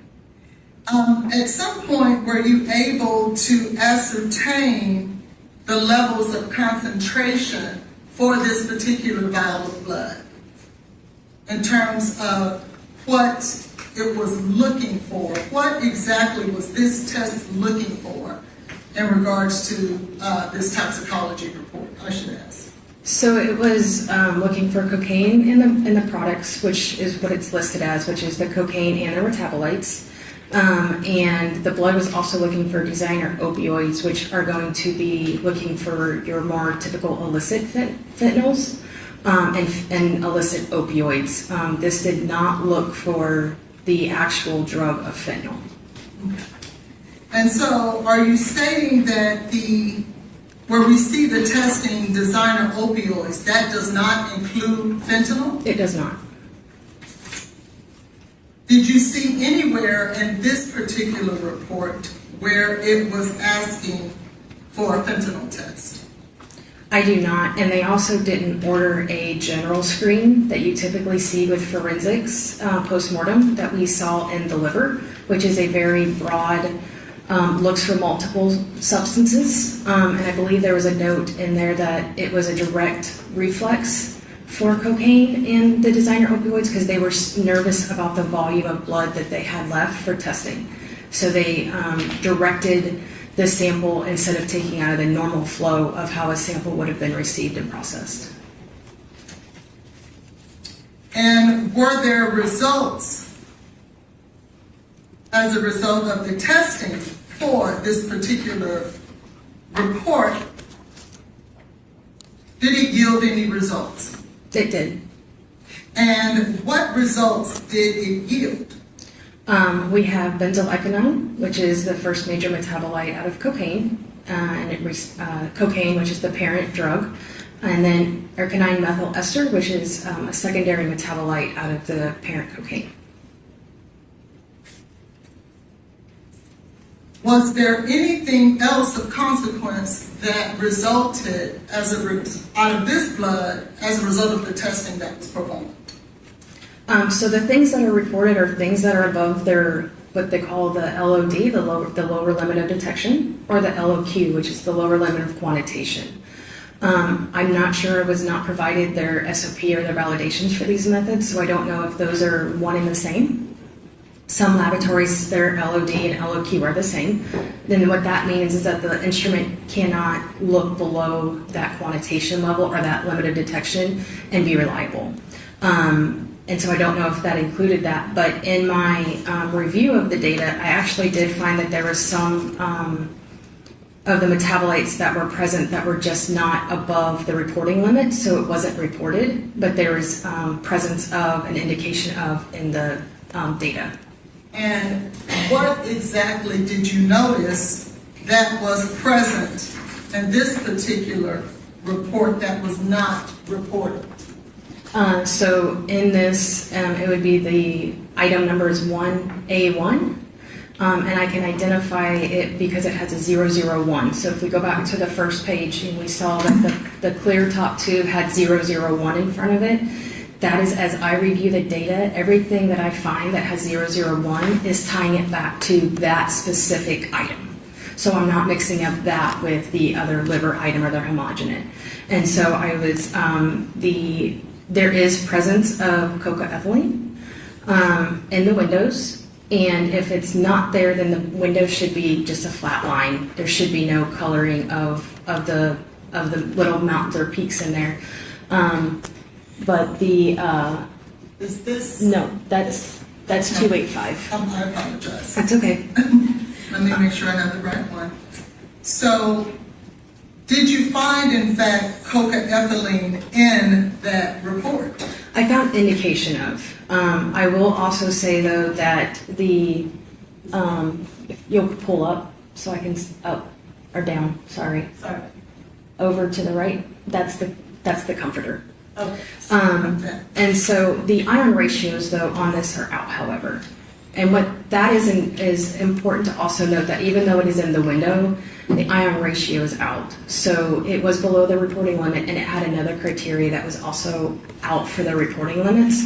But this was a very low sample, and it was very, I don't know what all had happened to it prior to, so if we would have had a full sample, I don't know if those ratios would have been able to be in, because I would have had the full sample instead of having stuff removed, because I don't know what the hospital took, and I don't know what the hospital did to that tube prior to it being there.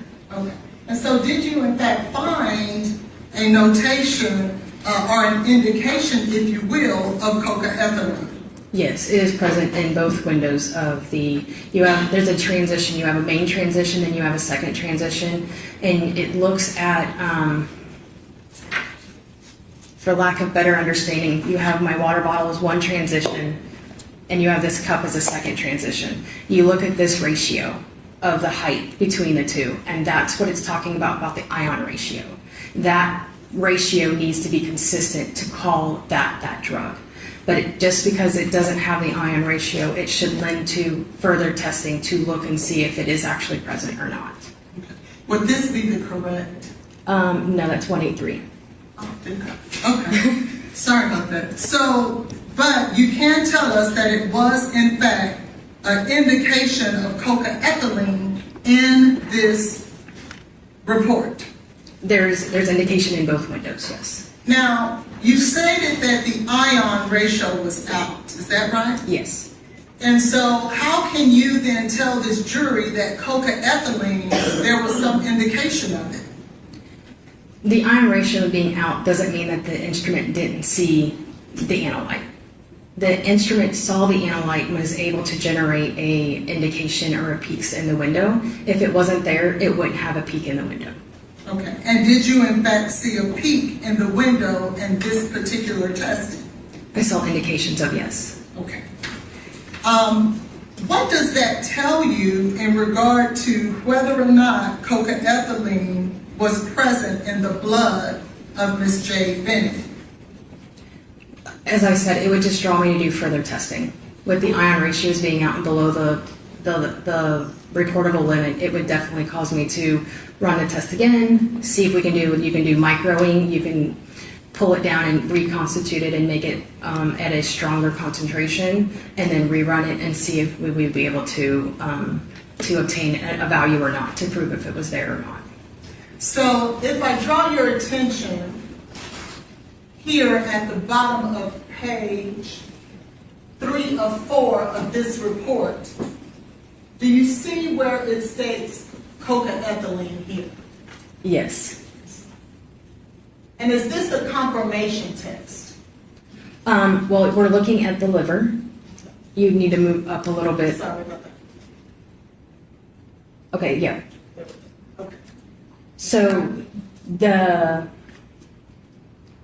this would be a confirmation because we can see that it's the liquid chromatography tandem mass spec. And that's where we're able to get the 2 different windows to see the transitions based on the instrumentation selected here. If this was a screen, it would have been an ELISA or an immunoassay type test. So before they move to a confirmation test, what type of test do they perform first? Typically, you would do a screening test, but in this case, I believe it went straight to confirmation. So they skipped the screening test and went straight to this test to look for the drugs. Thank you.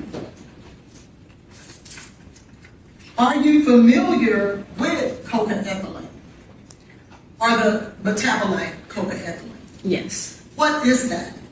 It's a metabolite that is made only in the presence of ethyl alcohol and cocaine at the same time, and it's made in the liver.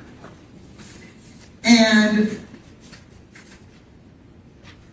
is there any other way, to your knowledge, that cocaethylene can be formed in anyone's blood or urine or any matrix that you know of?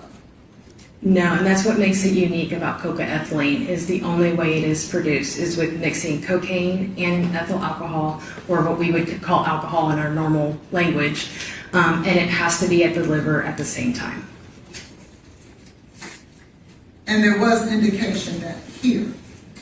Yes. Did you find that there were indications, and just so that we're clear, at what time was the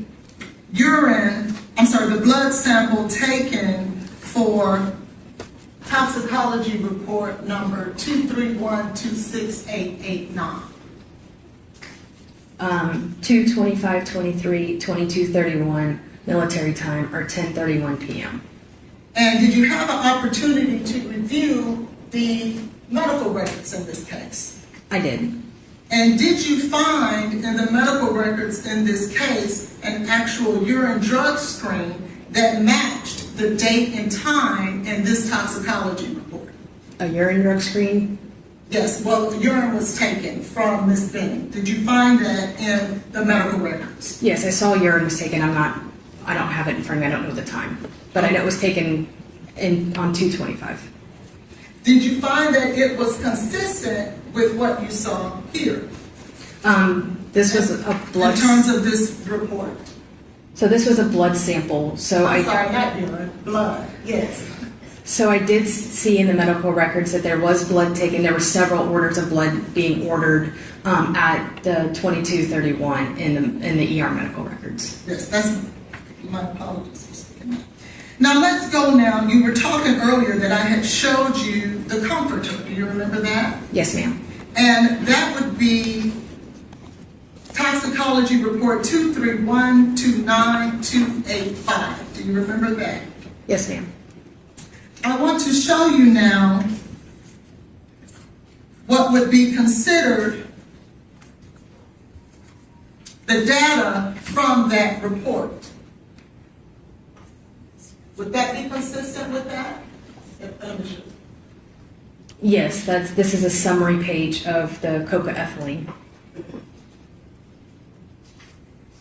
And the comforter in this case, would that be the comforter that was recovered from Ms. Jade Benning's home? According to the documentation provided in the literature packet, yes. And did you learn that on that comforter that Ms. Benning had vomited on that comforter, according to what was told in the facts of this case. Yes. And as a result of that, did NMS perform testing on that vomit? Yes. And is this a result of the testing that was performed on that vomit? It's one of them. And did they find in that vomit cocaethylene or an indication thereof? So, yes, if I can, just to help the jury to see what you're looking at besides just a bunch of numbers. Sorry, you could switch the other way. Sorry. Yes. Okay. If you look at line item number 43 and 44, and Of the jury here. what I'm looking at to identify this is the 007 number. And if you would show the cover page so that the jury can see where that Yes. number comes from. You can go ahead, Molly. Okay. So they extracted at the same time controls. So the low control is labeled 003. The case blank, so that would have been based on documentation. It was taken from an area completely away from where the vomit stain was, but of the same material in which they were extracting for this case to look at the vomit, and that was listed as 004. And then you have a high control, and that's listed as 005. And then they have a lab blank. So they took another piece of fabric or something from a case unrelated completely to this case and extracted it in the same manner. And that was listed as 006. And then 007 is the case sample. So that would be where the vomit would be taken from the stain of where the vomit is to believed. And so that is how I then correlate looking at the data. Where we see the 007 1G1. The 1G1, all that is showing is the extraction vial that had been labeled so they can go back to their reports and such. And then the 1+99 is the 100 times dilution. And then the one below it, the 1+9, is the ×10 dilution from the original extracted liquid that they pulled off of a material. And then if you look under where it says nanograms per mil, where you see the 2.8, 2.6, we see that there's actually some values there. And if we scroll all the way to the far right, this one actually has the ion ratios in. And if we at the top, it'll say ion ratios out. Yes means that they're out. And then if it says no, it means that they're in. So Do you see that there? yeah, so if we down a little bit, up. And then we want to look at the 1.9. Let me scroll. Yes, there we go. You can just see all the no's on the side. Okay. So And you said the 1.9? the 1+9, so vial item 43, go up a little bit. Up. So the 05 is showing you that high calibrator. So they ran a calibrator at the same time as they ran the case sample to make sure that their calibrator is still reporting and responding the way they intended it to respond when they did the original extraction at the very beginning. So that's just the checks and balance for them. Okay. And so is the ion ratio that we talked about before, is that present in this particular testing? Yes. Okay. And what does that tell you that is different than what the other test told you? That this one would have been reported had it been above that LOQ or LOD. This is a reportable value. And this was in fact found in the vomit of Ms. Benning on the evening of 2/25/23. It was found on the comforter. Thank you. Was there anything else of value that was found on the comforter from Ms. Benning? That was found on the comforter? In the vomit, yes.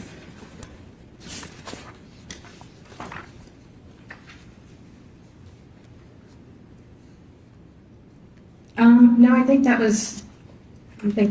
That it was there, but it's below the reportable limit, and so it wasn't reported. And what exactly would that have been that was there but was not above the reportable limit? And that would the fentanyl as well. And so Is this the, you look here at the number here? yeah. So 007, so that indicates us that that is the case sample. We're not looking at a blank. We're not looking at a QC. And the 1+1 is a dilution of some sort that they're doing. I'm not sure what the dilution is, other than because they had to extract it from a solid material, probably into a water with some steps that they did. And then if you see the two windows on the top where it says fentanyl quant, the two on the left is the deuterated internal standard. So that is something that was put there to know that the instrument is responding correctly and is doing what it's supposed to. The two on the right under fentanyl quant is the sample of the unknown. So if you look at the one that's below it, it's hard to read because it's blurry. It says norfentanyl quant. That second one, how it just has a squiggly line and there's no actual peak there, then that's not there. But if you can give us a minute to see if we can fix it so that it can.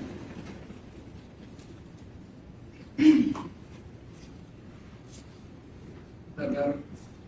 Yes. But that's, you just need to see that those peaks are there. That's what the indication is. If it's not there and it's not indicated, then you would have what you look like there at the norfentanyl. You have to have both transitions for it to say that it is an indication that there is something there. Okay. And so did you find that there was an indication of fentanyl in the vomit of Ms. Benning? Yes, and I believe the concentration was very low. Now, speaking of concentration, as a result of the type of testing that was performed on the vomit, are you able to quantify that vomit? No. And why is that? The method that was used was a detective method, so you can't have the validation that needs to go through to do any kind of method extraction and method development for the instrument. It's a two-part, but they kind of go into one. A validation is at least 16 experiments. It looks at precision, it looks at bias, it looks at extraction, recovery, and all of that has to go into how they are able to report at the end of the day based on the reliability and such of the sample. And so if you have a qualitative assay, it is just that. It's present or it's not. You cannot assert any kind of number to it. And in this particular case, you really can't because the curve failed. Meaning you can't take, a curve is created with known concentrations to make a linear line. I like to kind of help you guys have an idea. If you remember, have kiddos that have elementary school and you were given an X and Y and you had two of them you had to find and you had to count across on your X and up to the Y or either way to find it. Think of that line as the calibration curve, and then the unknown is that X or Y that you're trying to track over to it. So if that curve is not successful and does not pass, then anything on that cannot be reliable. And so then you switch it to qualitative, and qualitative is just there. Quantitative is a number. And so it's present or it's not. You cannot put any kind of faith into the numbers that are produced from that report. And so are you telling the jury that when it comes to the vomit, there was on Ms. Benning's comforter, that there was in fact an indication of fentanyl, and there was in fact an indication of cocaethylene? Quantitatively, yes.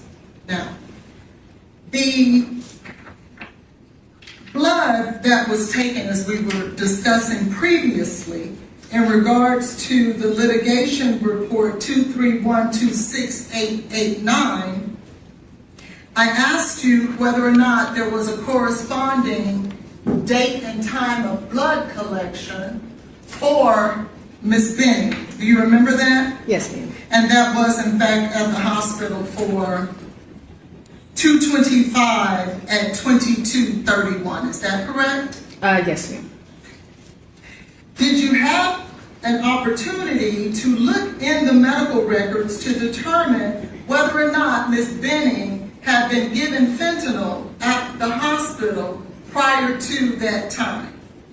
There is notations in the medical records. It says that it was pulled and then it says it was wasted, and so I'm not clear if it was given or not. And that's something for more of a medical professional to discuss, but Yes. I just wanted to know whether or not you had the opportunity to review that. I did. Let's now discuss whether or not, or tell me this, what does it take for you as a toxicologist that works in a laboratory to review records if you were to look over someone's work in order for you to sign your name to it? Can you tell this jury what all that would take? Objection, Your Honor, to relevance. May I respond, Your Honor? I'll overrule the judge. Go ahead. So in my experience working in the laboratory, we've had people leave and had to review their work and whatnot.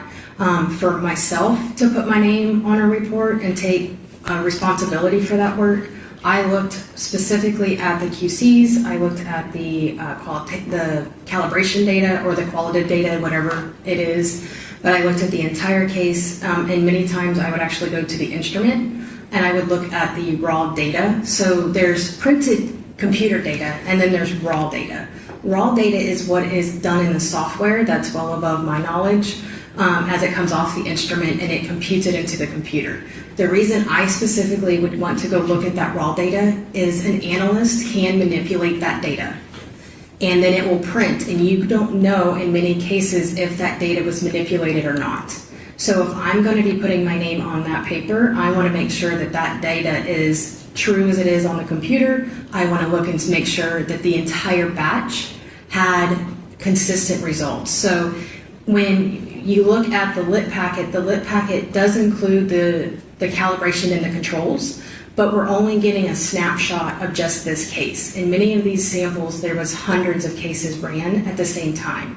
So if you take a 35 millimeter film strip and you take out one picture, but what happened before or what happened after it, if I'm putting my name to sign out that case, I want to know that everything was before it, there was no problems with the instrument, there was no delays, there was no other issues, and correspondingly after it as well. And so it takes time to go through that data. Even doing this for 10 years, it still takes some time to review all of that.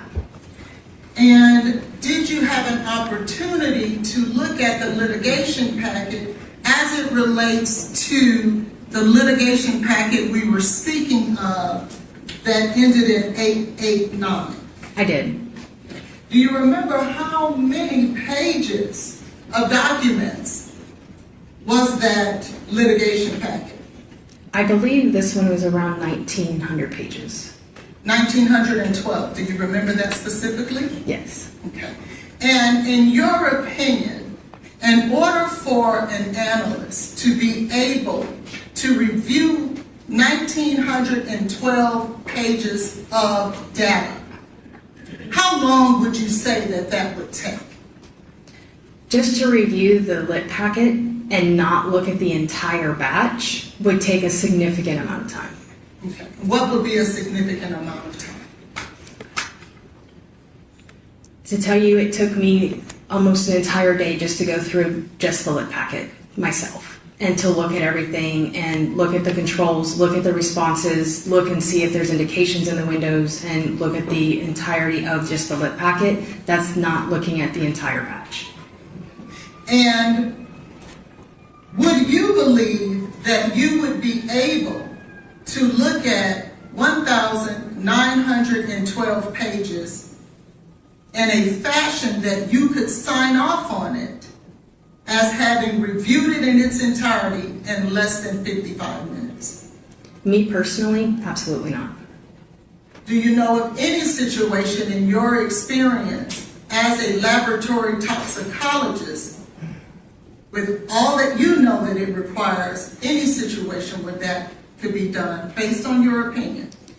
It would be difficult to do a thorough review before putting a name on the bottom of it and taking true ownership of that data.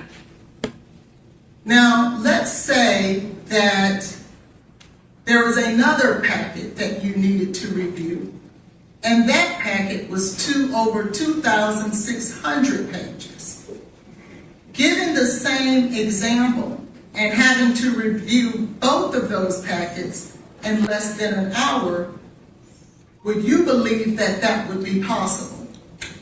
Not to review the entire litigation packet and to do a thorough review of it. Can you tell this jury exactly how many people actually have to perform testing in order for a toxicology report, let's say for 231-26889, the one that's 1,912 pages, how many people perform tests in that litigation packet? For NMS specifically, because every laboratory is different, NMS specifically, there was, I believe, 4 to 5 people who handled something in the preparatory of that sample. So from my understanding, I don't work at NMS, but from doing review and talking to colleagues that work there, it starts off with one person who receives the package, and then it goes to another person who does an aliquot. So it's a big science word. An aliquot is a sample of the whole. So if you think of a piece of pie and you take your slice of pie out, you've taken an aliquot of pie. And then they then put the rest of it aside, and I'm guessing so it's easier to maintain and move through. Doing 130 samples in one batch is significant, a number of tubes you would be having. And then it goes to another person who preps the sample, and then it goes to another person who does the extraction for the sample, and then someone puts it on the instrument, and then someone reviews it coming off the instrument, and then it goes to the review person after that, and then it appears with Dr. Methune to release the report to the customer at the end. So it goes through multiple hands along the way. I want to show you an example of both of those packets that I just discussed with you about the review of those packets. Can you see these packets here, or do I need to move them over here? I can see them. Okay. And so,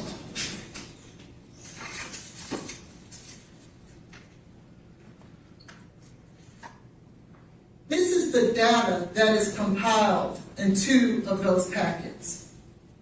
In your professional opinion, Dr. Giguere, can you review adequately everything that you explained?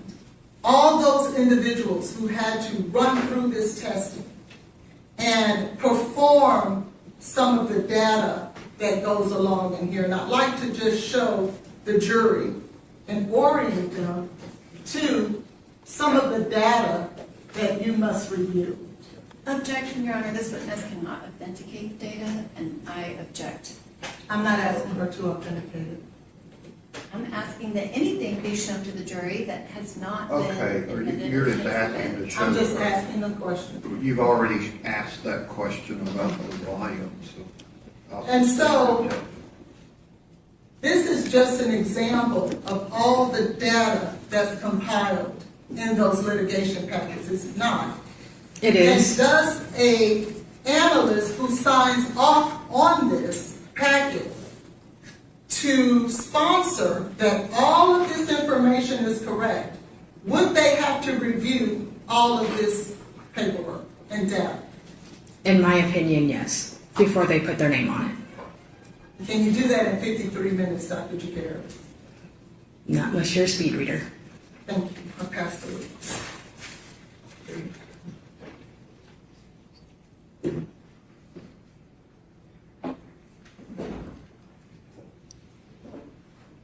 Question from the state.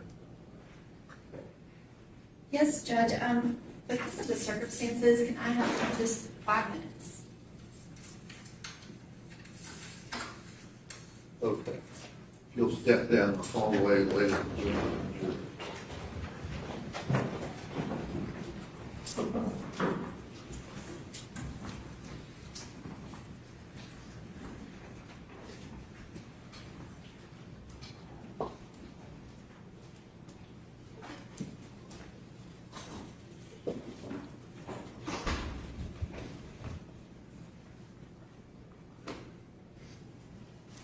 You're appointing General Norman just to speak with Midland. Yes, Your Honor. And is that going to be the case, or is she going to need to listen to Dr. Mario Bartolome, Dr. Kelly Larkin, and Dr. Lynsey? I believe that Dr. Carney is our expert that would be for the other three. It's Oh, just okay. Dr. Midland with this person. If I could just have a few minutes to speak to her. Okay, all right, we'll take a 5-minute break. I guess hang her up there, she can call her on her cell phone. Court is in a brief recess.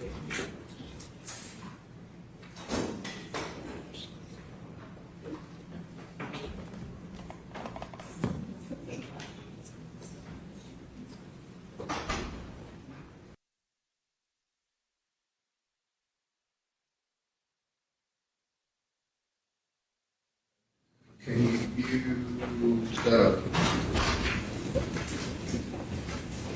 telling us the number you want?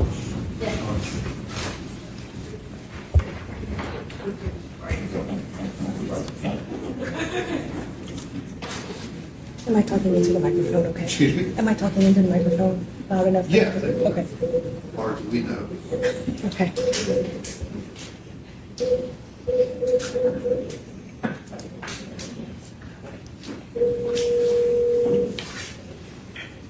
Toxicology, this is Carrie. Dr. Midland, can you hear us? Yes, I can. Thank you. All right, let the jury step back.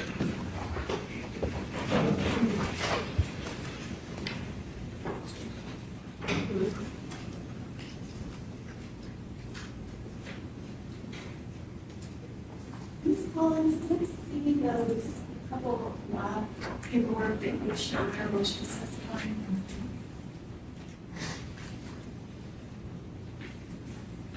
I gave you the package with this.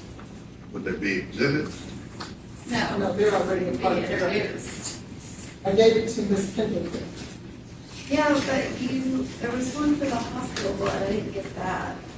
Oh. That one was actually the hospital urine, not the blood. Okay.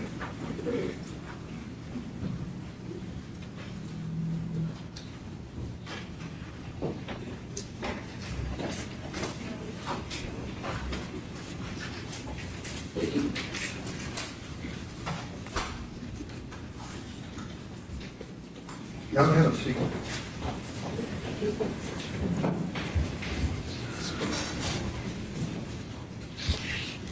This is the, I didn't show you this. This is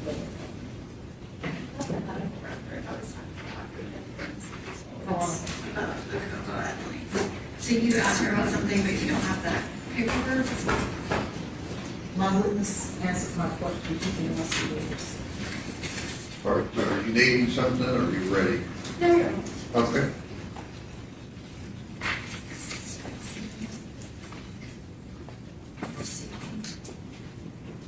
Yep. Sorry, emailed your name? Dr. Giguere. Dr. Giguere. Okay. Dr. Giguere, do you actually do any lab assessments? What do you mean by lab assessments? You know, do you go to other labs and do you perform an assessment of the lab? When I worked at the laboratory, I did the internal auditing of our own laboratory. So yes, I did do assessments. I don't do external assessments. Okay, so you are not trained in assessing and reviewing another laboratory's standards and processes? If you're asking if I am been through the ANAB assessor training, I have not. You have not been through the ANAB assessor training. I have not. But you are here testifying about the processes of NMS labs. I'm testifying to their data, yes. Okay, but you are not trained as an ANAB lab assessor, correct? Correct. Okay, and did you know that Dr. Midland is trained as an ANAB lab assessor? No, that's great. So she actually goes to other labs outside of her own lab and she audits them for their standards and accreditation. And she has been trained in that. Did you know that? No, I didn't. Okay. You referenced that you reviewed the first hospital blood and you were talking about some seals. In your notes that defense counsel provided just before you testified, your notes under the report from Forensic Medical 2312-6889, you list what samples were submitted, and it says blood, in parentheses, jade, liver, in parentheses, jade, liver, in parentheses, baby. These are your notes. Can I see that? Because I don't have a copy of that. Sure.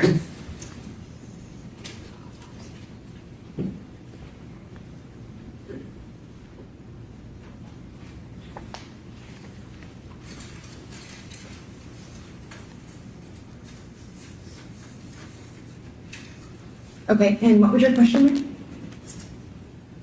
Your outline of notes, you list blood, in parentheses, jade, liver, in parentheses, jade, liver, in parentheses, baby, correct? Yes. Okay, so those are your notes reviewing these laboratory results, correct? Yes. Thank you.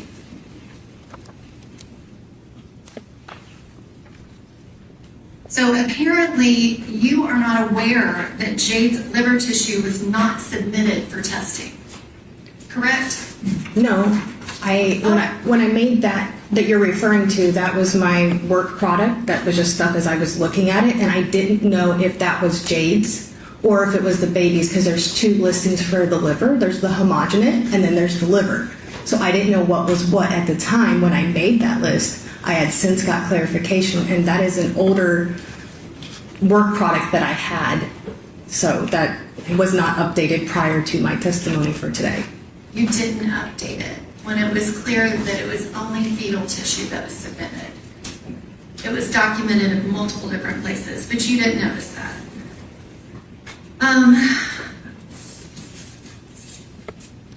Going on to your comforter testimony, which again, you are not trained in any type of assessment for another lab, but would you at least agree with Dr. Mithun that reviewing data from your own lab is a different process than reviewing data from an outside lab? Would Yes, you it agree can with be. that? It doesn't take as much time because she is familiar with all of the NMS processes. Do you agree with her on that? That could be true, yes. Okay. And Ms.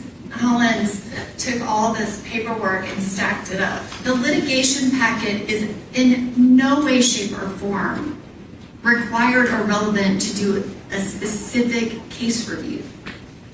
Don't you agree? No, it should be. Now, you were doing a case review to assist the defense with litigation. Dr. Mithun was looking at testing of a very specific case. She was doing a case review. You don't agree that those are two completely different things? I think both reviews should be equally the same, because as maybe I am reviewing for the defense, she's reviewing for the prosecution, and it should look at the entire batch and all of the quality controls and all of the standards and all of the paperwork to make sure that there is nothing that was missed within the other people's reviews. Dr. Giguere, you are very aware that what Dr. Mithun did was a separate forensic analysis. She wasn't doing it for the state. The state made a request that it be done. It is completely different than what you were doing for defense counsel. We're both reviewing the litigation and reviewing the data to look at the accuracy, the reliability, and the dependability of that data. Were you in the courtroom when Dr. Mithun testified? I was. Okay, and so her explanation for why she did not need to review the litigation packet, you think that's insufficient because you would do it? Her testimony was she only looked at the case data and she looked at the summary pages. She did not look at the controls, she did not look at the calibration, and she did not look at any of the case blanks that was within that run to assess if there was any carryover issues or any other instrumentation issues. She did look at a very specific part instead of looking at the completeness of the run. So you must have missed the part where she testified that she had been reviewing the data in the casework for all of the reports since at least October of 2025. I'm going to object to argument, Your Honor. Okay, she's asking, do you recall that? I recall her testifying to that, yes.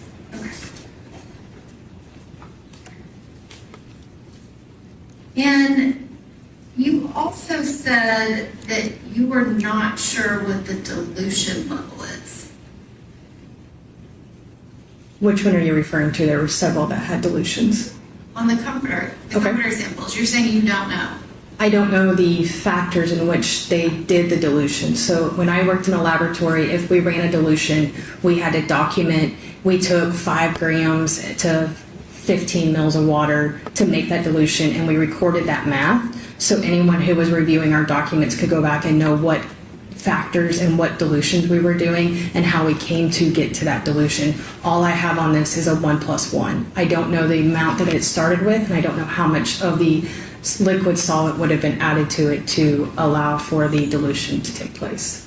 Okay, well that is what the dilution level is. If it's 1+1, if it's 1+9, it's 10. If it's 1+99, it's 100. And that is what is listed and documented in all of the NMS values. I don't know the math. You didn't understand how to interpret and do the math of 1+99.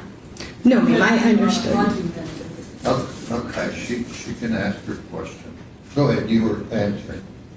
No, I understand it. That was not documented on where they derived to get to the 1+99 or to the 1+1. I don't know where she started from to get to that. So in my laboratory, when we would do, in this case, like the liver, we would take 5 grams of the liver plus 15 mils of water to get a 4 times dilution. That math was not provided for the dilution, so I don't know where it originated from. So you're saying you don't know that it was a 10 times dilution and a 100 times dilution, that you couldn't interpret that? That's not what I'm saying.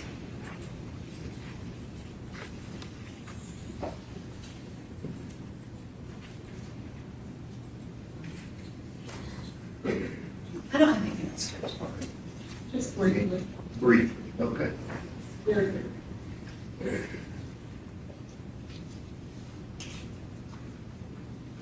I wanted to just clear something up real quickly. If you remember, I asked you originally, were you aware of who the liver belonged to? Do you remember that question? Yes. And what did you say? Originally, I did not. And why not?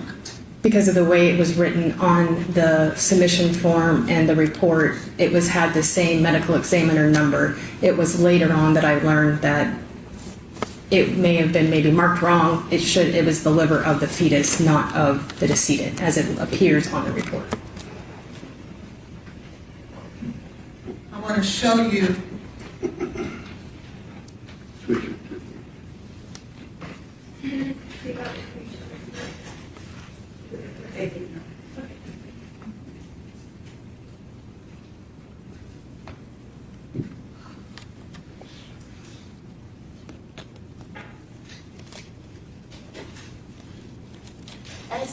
As it is listed here, does it say who the liver belongs to here? It does not. And in my previous experience working in a medical examiner office, if they come with the same labeled as number, it's from the same person, versus if it would have been a fetus in the laboratory I was in, it would have been given a daughter number or a separate number so that the testing could be separated. And that is for litigation packet 231268889? Yes, ma'am. And did you see anywhere else where the liver was associated with the fetus of Miss Benning? Only in the autopsy report. And I apologize, my PowerPoint didn't work earlier, so I didn't have my paperwork, but you had asked me to give you this document so that you could assign the numbers to the vomit on the comforter. Do you remember that? Yes, and it was to help the jury understand how I was able to look at the data and relate the data that was produced to the corresponding sample that was ran at the same time. So, is this the data that you were speaking of? yes, so if you see where it says sample ID and then 003, and the next column labeled as low control, and then it has the description of what that control or that item is, that's where I was using that report to look at the data to correspond the data to the appropriate item number. Okay. And if you were to turn to the next page, because you were citing 007. Yes, and you see where it's created from the fabric of the area with the visible stains, and it's labeled as the case sample. Was there anywhere else on the comforter outside of the vomitus where fentanyl was found? Yes, it was found in the case blank. And would that be 004? Yes, and again, the case blank is taken from the comforter, separate away from the stain of which they were testing for the case sample to make sure that the material was responding the same way. And should fentanyl have any indication on the case blank? Or what were they expecting in the test for fentanyl to show up on the case blank, if you know? I would think no, because it's called a blank, which means it should be negative for any analyte in what you're looking for. It didn't say blank plus fentanyl, so.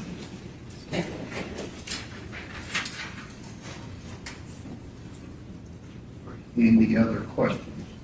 Just briefly. Okay. Again, Doctor, you were here when Dr. Minton testified, correct? Yes, ma'am. And she testified about fentanyl being found in a very low number across the fabric. And she talked about the fact that that was kind of noise an issue and it did not mean anything. The level was so low. Do you recall that? Actually, I think her testimony was that it was present and that it wasn't the noise because she saw both of the peaks in both windows and the ion ratio was in. And she said there was absolutely none of it in the vomit, but it was something that showed up across the entirety of the fabric. Do you recall that? I don't. I believe her testimony was that it was. My question was, do you recall that? So you're saying you don't recall that that was her testimony? Not that that was her testimony. So she already testified about this, but you do agree that when you are looking at any of these levels, and you've talked about different levels without giving a ton of specific information, but it is a multi-point inspection. It is not just saying one value, one peak. You have to look at multiple variables that have to be present before it can be reported out. That's the entirety of the standardization and accreditation process. Object to counsel testifying, is there a question? I asked her if she agreed with that statement. Go ahead. Do you understand the question? No. You don't understand that when you are looking at lab values or a peak, that it is a multi-point inspection. You are looking at multiple variables and you have to have multiple things present before you can report out that it is a substance that you are finding. That is part of the standards and the accreditation process. If you report it when you don't have multiple variables, that would not be standard process and your lab would not be accredited. Do you agree with that? I agree that there are multiple facets that need to be met for a analyte to be reported, and that's what the validation process covers. But there are also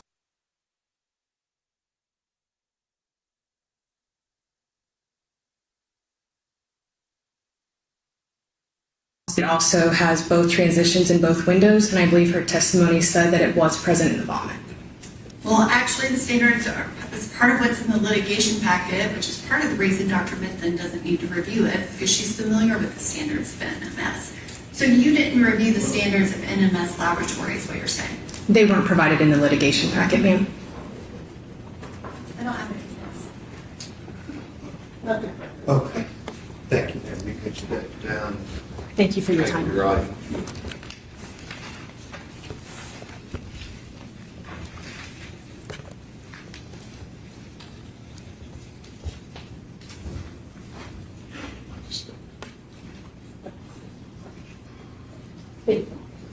All right, ladies and gentlemen of the jury, we're going to break for lunch. Just remember what I've said about not discussing the case, forming any opinion, looking things up, all of those admonitions. We'll get back here at 1:50.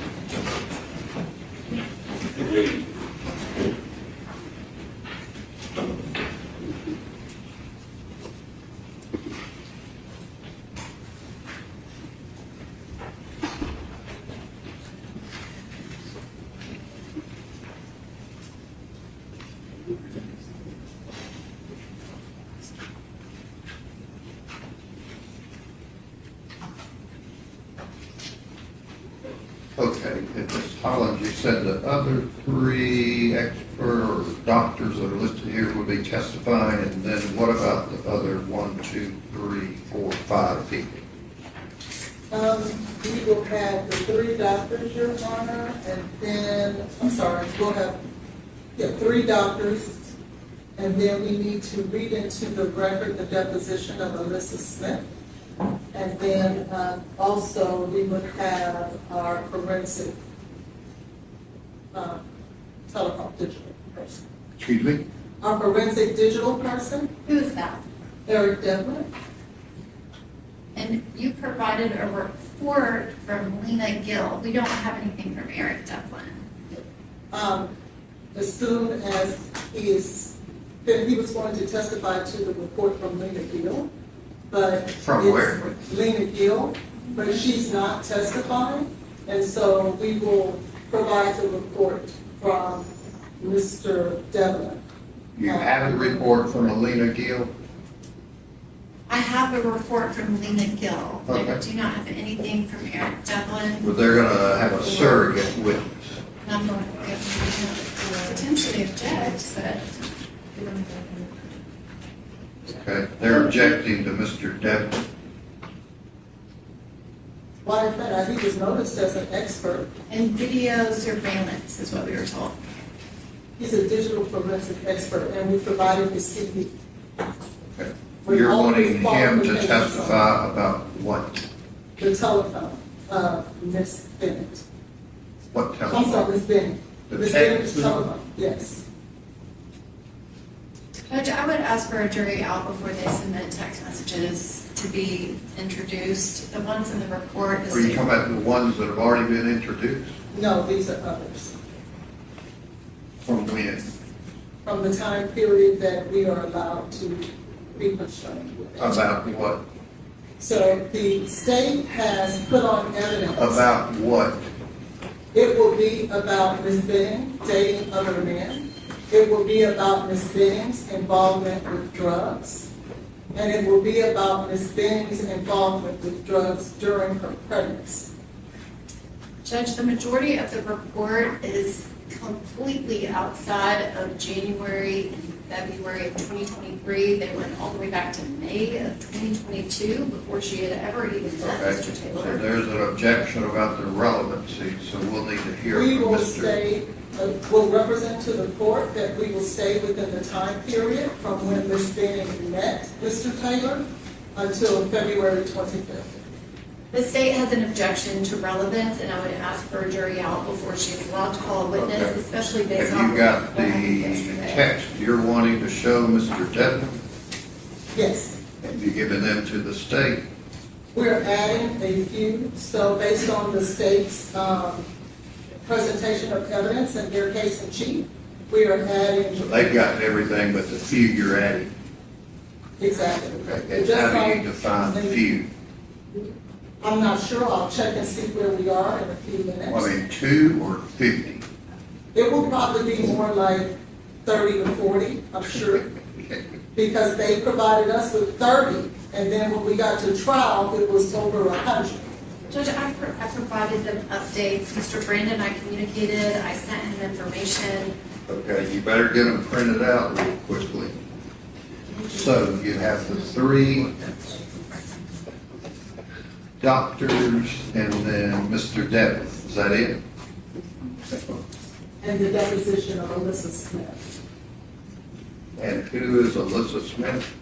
She was the EMT that worked at Vanderbilt when Ms. Benning arrived at the hospital.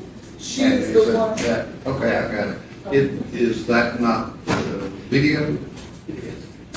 Okay, you said read it to the record. I wasn't sure how the court did it, so Okay. it doesn't. If you have a recording, would just play it on your, through a thumb drive.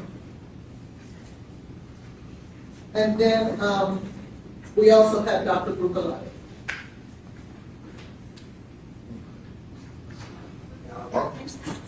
Judge, before you break, the other doctors, are there any notes? I thought they provided those in the emails. We only have Larkin. We only have Larkin. Is that the only person that has notes? So I did, Dr. Lynsey. That's just a simple question. I thought you said you were gonna have all of the others provided. I've been in court, so I don't know the update of where they are. All the So people that keep running in and out the door, did they get them? if you give me an opportunity to ask them, I will. Okay, go ahead. I'm not gonna wait with this jury here on stuff you haven't provided. Just won't come in. We're not offering anything into evidence.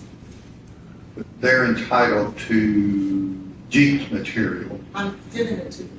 That's it? That's it. That's all I have. She hasn't sent me anything. She who? Dr. Lynsey.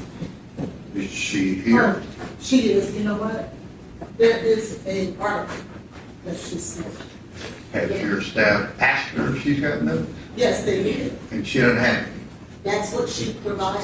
Judge, those are allegedly notes. Okay. So what do you want me to do? I want you to exclude her as a witness. These are not notes. There's a couple scribbles on a piece of paper. Okay. Well, you These are can do your Perry Mason moment with her. Thanks, Judge. So they have everything that these individuals are gonna say that they notated. Is that accurate? So I don't have their notes. They've given me what they have. Has your staff gotten everything from these additional 3 people that would be considered notes and or reports? Your Honor, as far as I know. I'm not asking you, I'm asking the people that are here being paid to represent Mr. Taylor. Do they have it or not? I explained to you that I gave them what they gave me. And I have to ask Ms. Lewis, because if I'm in questioning You were gonna ask Ms. Lewis. will you stop her from answering? I'm not asking her, I'm asking you. Do they have everything that these 3 people have in terms of notes? Yes, they do. Thank you. You're right. So they do? Yes, Okay, they do. certainly. So if something else comes in, then other than what they've got, you got a problem. Yeah. Well, we have Devlin, of course. Excuse me? We have Devlin with report, we have that. They don't have to make notes to testify. Get them the text that you're adding, the few 30 that you've added, so we don't have to delay this jury trial anymore. What's the let's recess? That's, or who is the next witness calling? Alyssa Smith. Okay, and Judge, we have experts here because they said they were paying experts. That's a deposition that's recorded that can be played at any time. It is an order that I wanted to go before my next expert. well, you said your other person was next. We would request a jury out regarding Dr. Larkin as we were provided with Okay, hang on, notes. you're jumping to something else on me now. So you want me to order the defense who to call first? Your Honor, I'm simply asking that we have a jury out about this document that we just received. What, And the last- let's go back a second. So you objecting to them playing the deposition at this point? Yes, because we just asked Dr. Carney to leave her job and come over here to assist us with their defense experts, that they said that's who they would call. You did say that. I never said who I was calling next, sure. I said I had experts today that I was calling. We have not stated who we were calling next. So you want to play the deposition, which is a 50-something minute long. Yes. You want her to go, so you want me to order them to do that? Judge, I'm simply asking if we could have a jury out so Your Honor can make a determination if Dr. Larkin will be allowed to testify, because we just received a report that we have not had. It has an opinion and a conclusion about the cause of death of Jade Benning. I haven't even seen that, Your Honor. So if she gave him the report, it's not Wait, something. your staff she gave said to me. they had everything. That's been emailed. When they said that they emailed that over, that is what they emailed over. When? This morning, I don't even know it was morning. She Let me see prepared what it you're for her testimony today. Is it a report? Yes. Yes. Is it a report? Let me take a look and I'll let you know. Okay. Well, I'd ask the court to make that determination.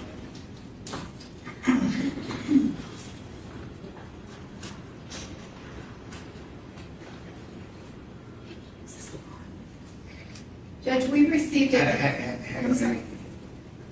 I gotta get the definition of what a report is first.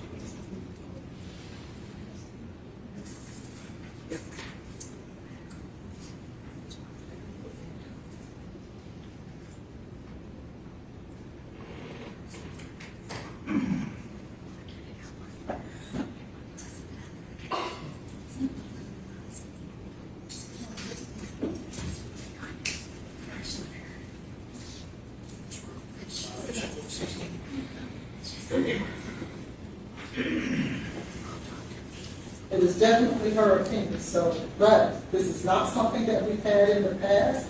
This is something that she formulated for her testimony. When? I'm assuming, I don't have to ask the problem yesterday. Letter, is it a she? Yes, I'm sure it's yesterday. See if Dr. Kelly Larkin is out there. No, she's not here yet.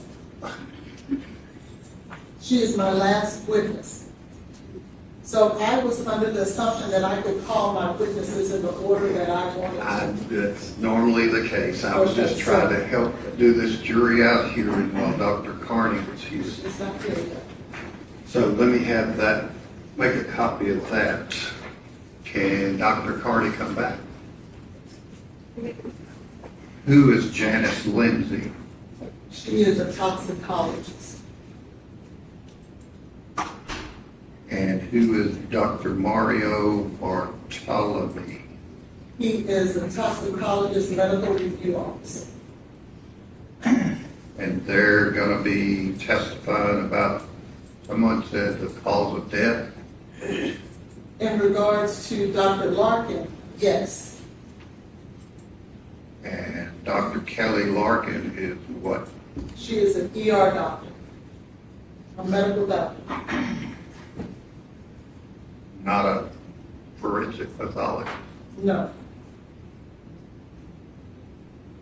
And you want to ask her what, you just found that out, what her opinion is today, so what do you want to ask her? I want to ask. What is her opinion? Her opinion is that this was more in line with a fentanyl overdose and what she's seen in the ER as opposed to a cocaine overdose.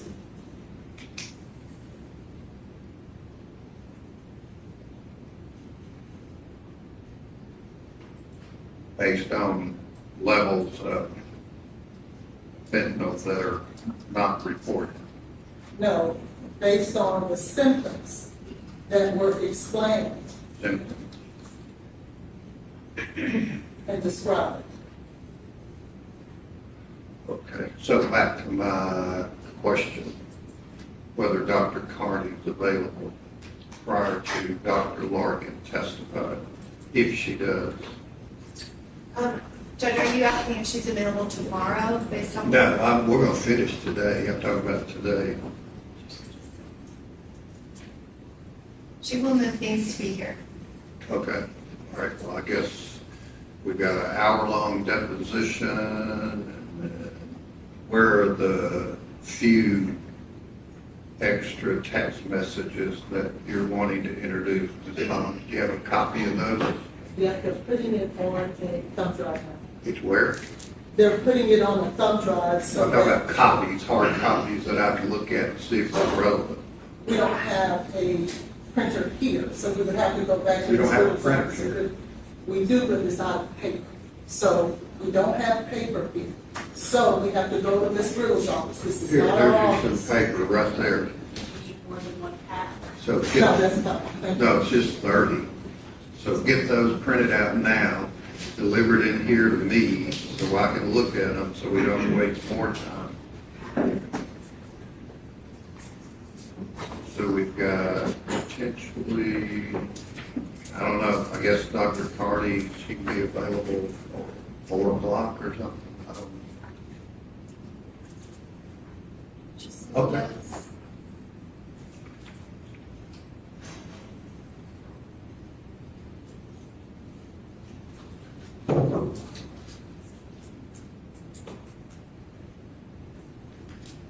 And on the deposition, the court reporter made me aware that there's an objection on page 28 about an exhibit, but then there's nothing else. The testimony just goes on without an issue. Is that accurate from the state perspective? Not looked at that in a while. I do remember I objected one time, and I don't feel like it was worth rejecting it. Okay. That was some, have you reviewed some record before your testimony that it just went on?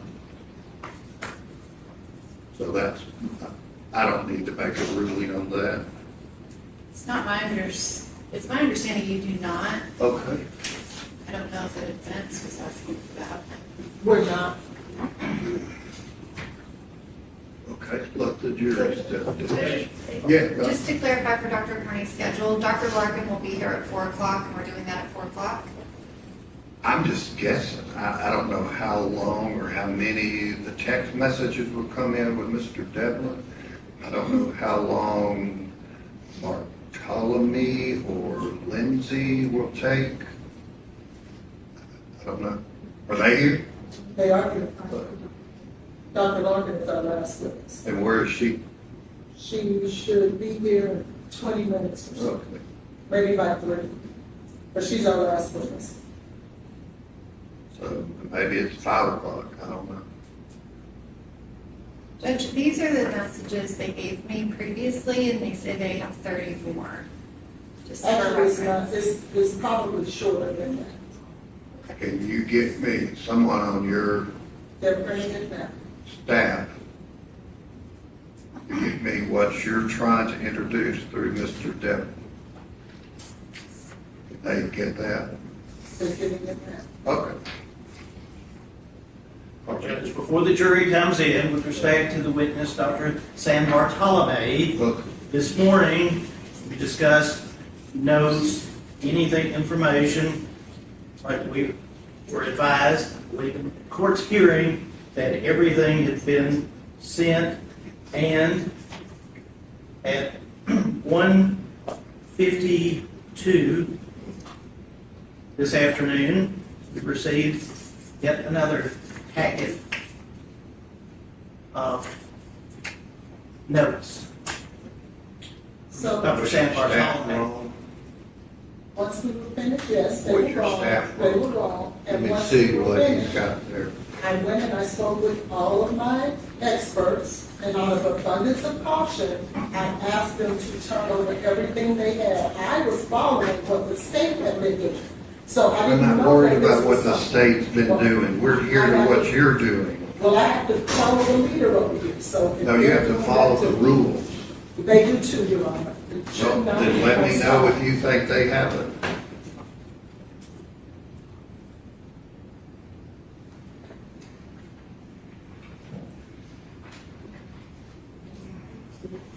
So it's this.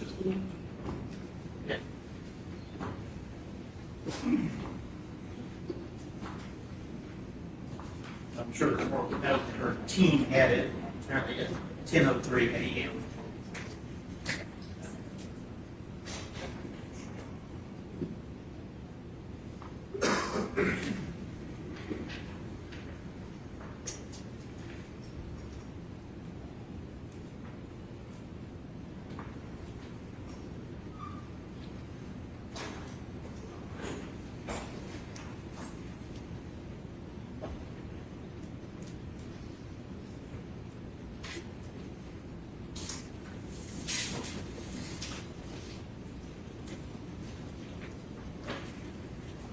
Have you seen this, Ms. Holmes? No, I haven't. That's not my witness. Can I see it? It's not what? Is that Bartolome? That's not my witness, so no, I haven't. But I'm sure Mr. Joyner may have. Bartholomew is not your witness? No, he's Mr. Joyner's witness. Okay, I thought you were speaking for everybody. Has anybody to the west side of me, to my right, in a southwesterly direction, including the individuals seated at defense counsel table, had this? And I'm not entirely sure what that is, but I did receive the email at 10:03, which I did. Why didn't Ms. Hollins know that you were, why didn't you pop up and say, hey, wait a minute, whoop, wait a minute? I could have, Your Honor, I didn't check my email, unfortunately. So you didn't get that until when? When did you, I know it was sent 10:03, when did you get it? I believe whenever we was anticipating breaking for lunch, Your Honor, I double checked my email. Anticipating, when was that? We came back at 1:50, so it had been around an hour before that. Okay, so when Ms. Hollins was saying that's it, and confirmed with Ms. Miller or whoever the young lady is, that that's it, you knew it wasn't? No, sir, I did not know it was. Oh, I thought you said you had looked at it in anticipation of lunch. Let me see if that.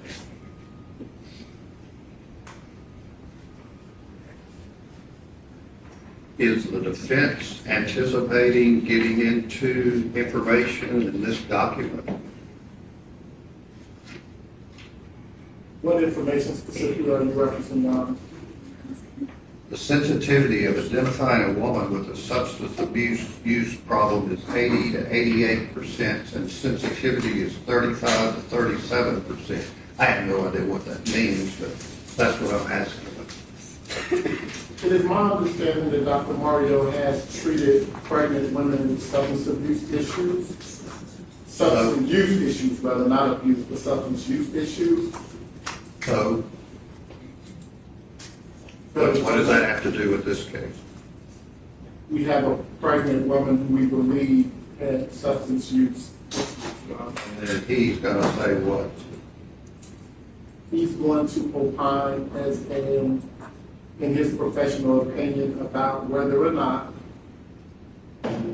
being pregnant is a barrier or an automatic stoppage to a person using substances.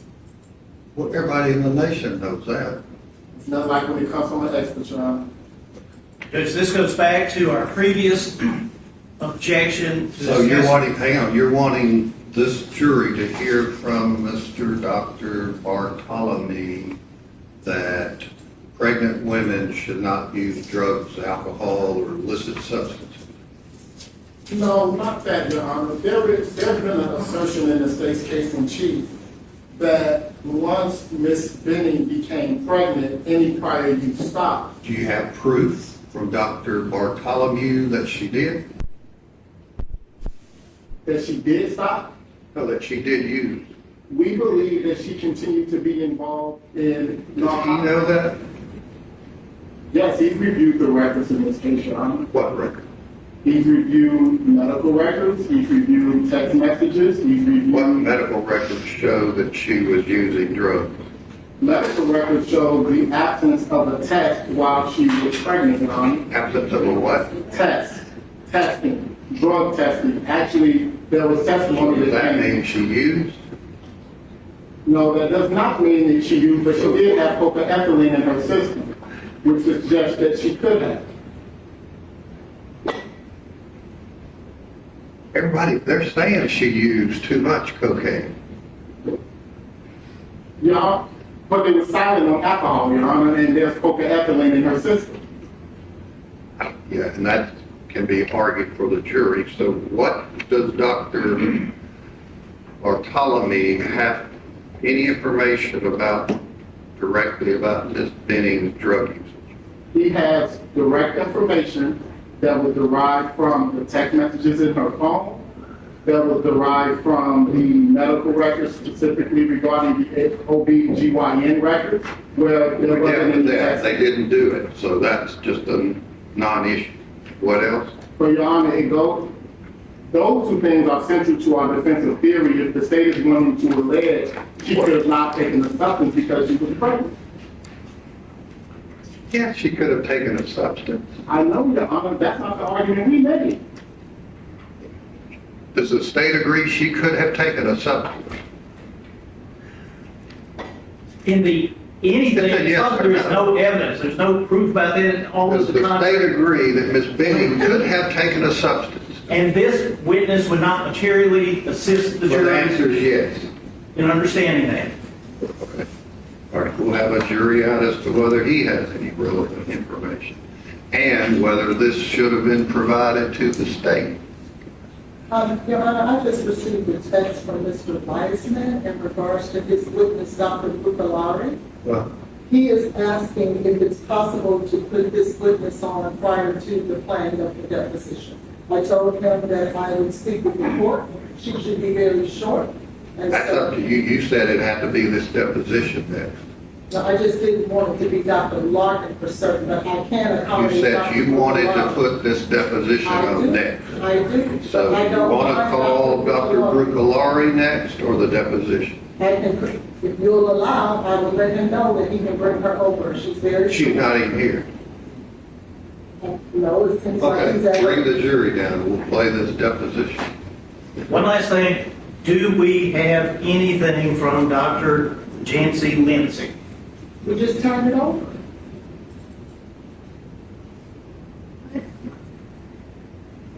Is that the notes that you were throwing around? Those are not even notes. Those are articles that she relies on. It's not jinx material. It's not anything that we are turning over or trying to admit, but out of an abundance of caution, we turned it over. So we have what we have. So no notes or no reports? We gave you notes as well. It doesn't matter what's been said, it could Three change. notes? They're not supposed to be, they are. But of who? Doesn't say. They're from Dr. Lynsey. That's what you asked for, that's what you have. Let the jury step in.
Who's the next witness on behalf of the defendant? The defense calls Alyssa Smith by deposition. Okay. All right. Ladies and gentlemen of the jury, the witness, by agreement, their deposition was taken since they were unable to be here this week or some reason that the party's aware that they couldn't be here. So that's going to be played for you, and you can analyze that testimony as you would if the person was here live and in person.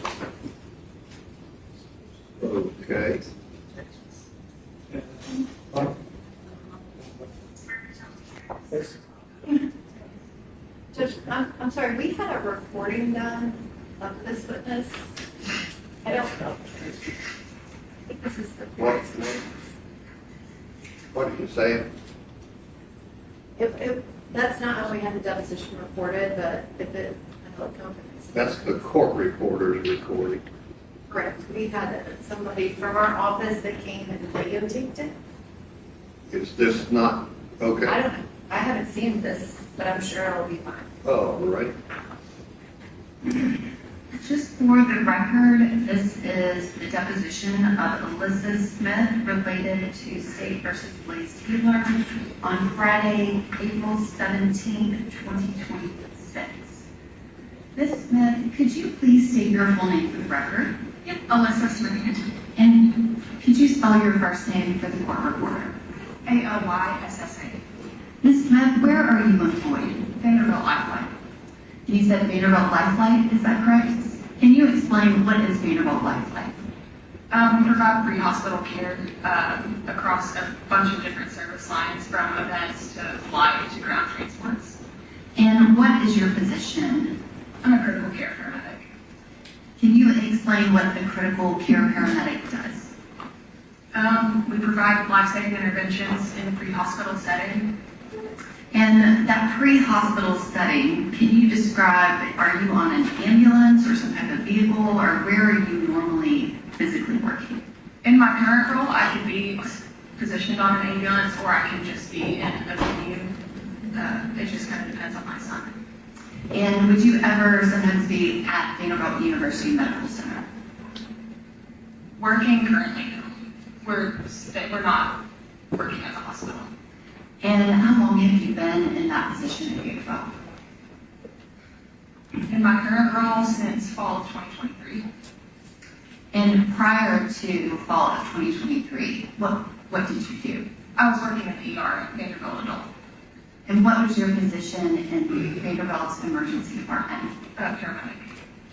And can you describe what was your role in patient care when you were a paramedic in the Vanderbilt emergency department? We were mostly support for the nurses. Anything that they would need, IVs, medications, we would work traumas, anything that would come in. We were just kind of support for the doctors and nurses there.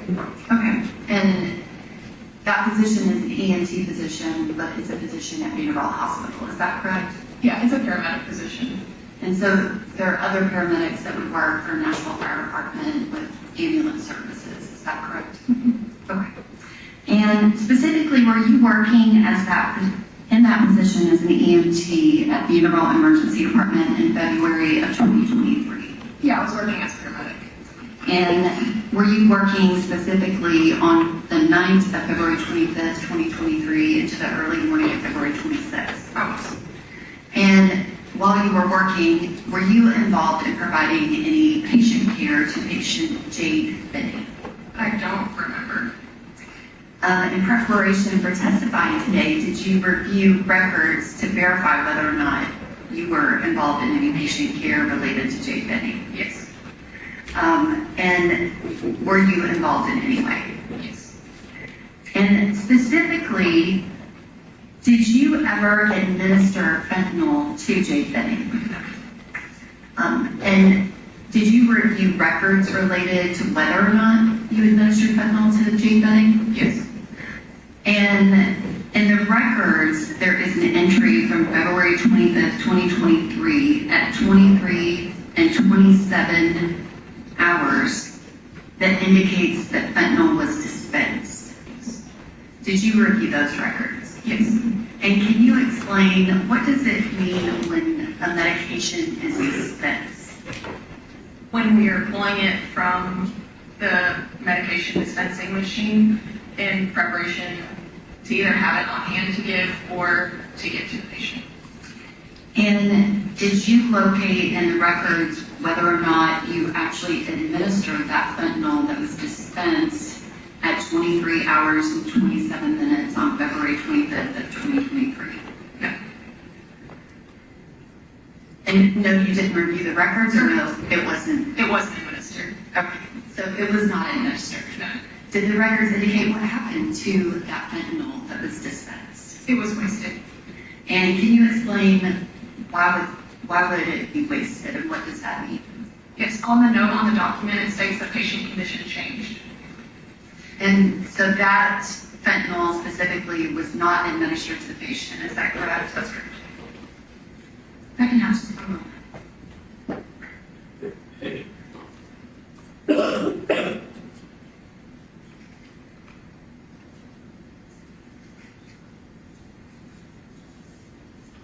Thank you, Ms. Smith. I don't have any other questions.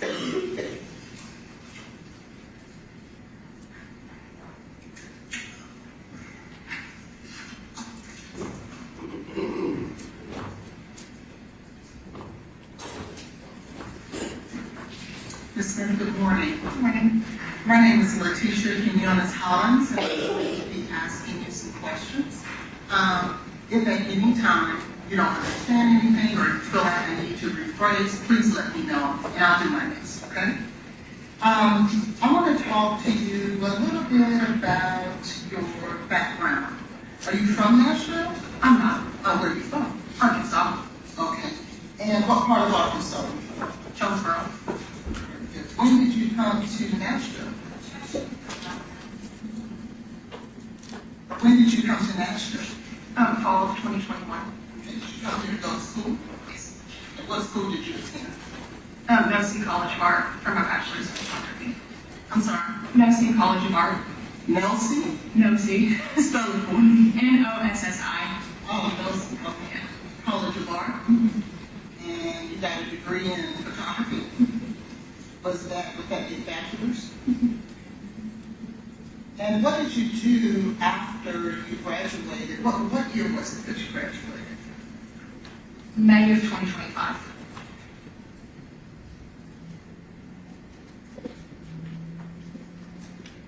So just last year. Congratulations. How old are you? Thank you, 26. And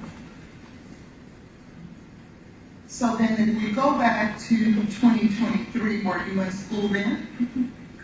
You have to speak out loud so she can. Sorry, That's okay. Yes. Okay. And what year were you then? What age was I? No, what year of college were you? Okay. I started in fall of 2021. Okay. And went straight through. Okay. When you were doing your studies at Nassau College of Arts, did you get any type of training in any medical training there? From the college, yeah. Okay. And did you get any type of medical training in? Yes. And where was that? Arkansas State University. Okay. So I'm assuming before you came to Nashville, you were also in school in Jonesboro? Yes. At Arkansas State? Yes. And what were you studying there? That's where I obtained my EMT basic and my paramedic license. How long does it take to get EMT and paramedic license? EMT is typically a semester, paramedic is typically 12 months straight through. Does the semester that you take for the EMT go towards the year to become a paramedic as well? So they're separate and apart? Yes. And so then that would be a year and a half that you study in order to become an EMT and a certified paramedic as well? Yes. What is the difference between an EMT and a paramedic? Scope of practice. Scope of practice? What is the difference in the scopes? A paramedic is able to treat and do more, interpret 12 leads, start IVs, administer medications. Things of that nature? Yes. And an EMT is only able to do what? They're typically the driver, and they're there to support their medic and, anything they can help them do during treatment. Okay, fair enough. They are not allowed to administer medication? Tennessee is different with advanced EMTs. I was a basic in Arkansas, so I know they're allowed to do something. I don't know because I was never an advanced. Okay, sounds good. So as a paramedic, though, you were able to administer medications? Yes. What year did you receive your paramedic certification? 2021. So right before you came to Nashville to start at Lynsey? Yes. And when you came to Nashville to start at school, I'm assuming you started as a freshman or you had credit already? I had transfer credits. Okay. Were you still a freshman? Yes. And were you working during that time? Yes. Okay. And would that be 2021? And where were you working? When I first started school, I was at Emerson Ambulance back home, and then I started working at Hobby Lobby for a little bit to take a break. One of my favorite places. Okay. And what about when you came to Nashville? That Hobby Lobby was here in Nashville. Oh, okay. Yeah. How long did you work at Hobby Lobby? Roughly 5 or 6 months until I started at Vanderbilt. When did you, so did you have any employment between Hobby Lobby and Vanderbilt? When did you start at Vanderbilt? March of 2022.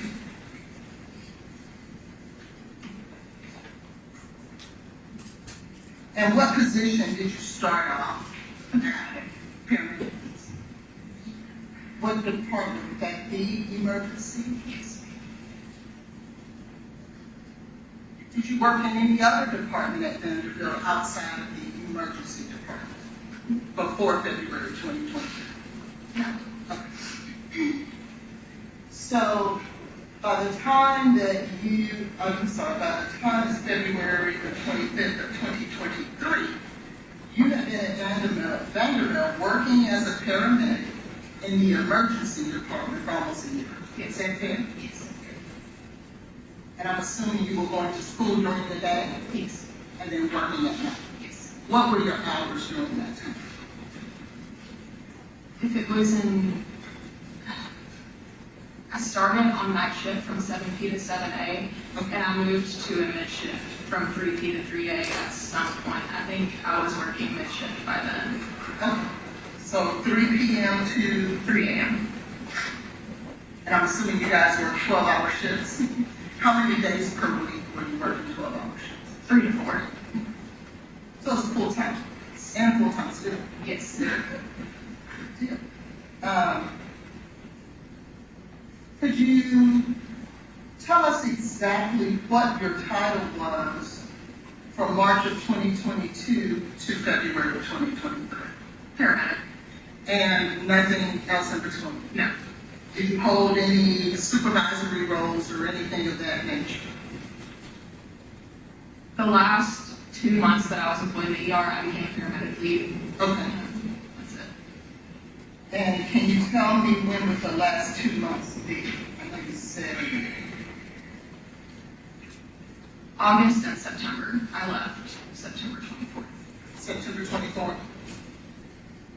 So September 2024, that's when you moved to your current position? 2023. 23, I'm sorry. So September 2023 is when you left the emergency room department and came to your current position? Yes. And your current position again is? A critical care medic for lifeline. Is that viewed almost as if it's a promotion, if you will? Or it's just like a lateral move? Lateral transfer. Oh.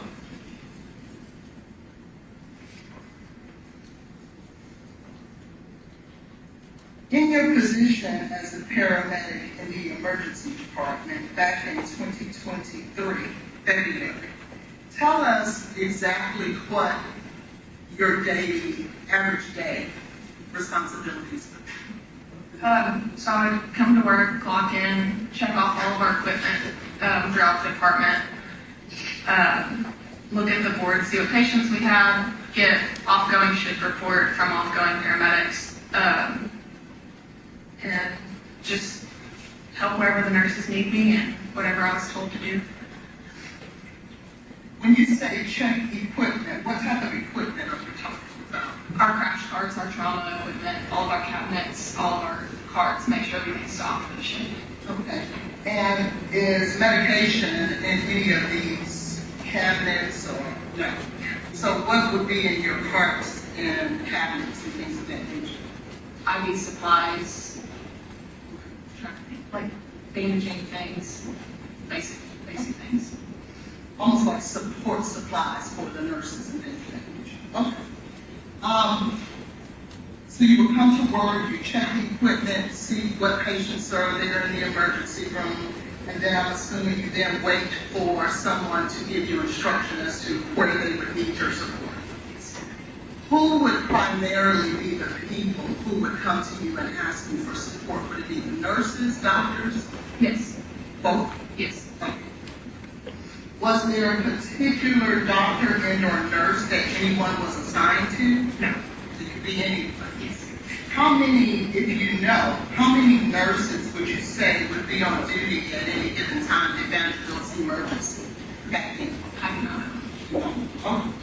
You know how many patients the emergency room department, in terms of rooms, how many rooms of patients do you guys take to? I don't have an exact number. I know we go up to 38, like physical rooms. 38? But it could be more. I'm not 100%. Yeah, I've seen sometimes that patients in always because they're running out of rooms. Who would have been your supervisor back then? As our paramedic supervisor, it would have been Eric Frank. Eric Frank? Did you guys have more than one supervisor? For paramedics, no. He was our overall paramedic lead.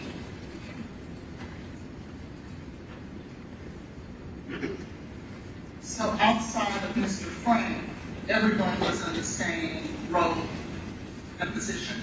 Yes.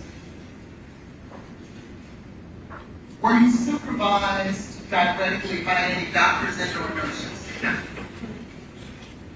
And so you, on February 25th of 2023, I'm assuming based on your prior answer, the only reason you remember that you were working that particular day is because you checked the records. Yes. And that makes sense, right? It's 3 years ago. You're stating that you were on duty there from 3 p.m. to 3 a.m. during that time? I believe if it was my normal shift, then yes. I don't know exactly what my shift was.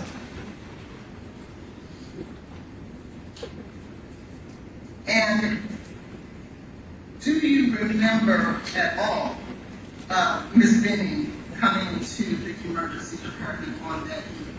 I do not. Do you remember which nurse and or doctor that you were working with on that day? I do not.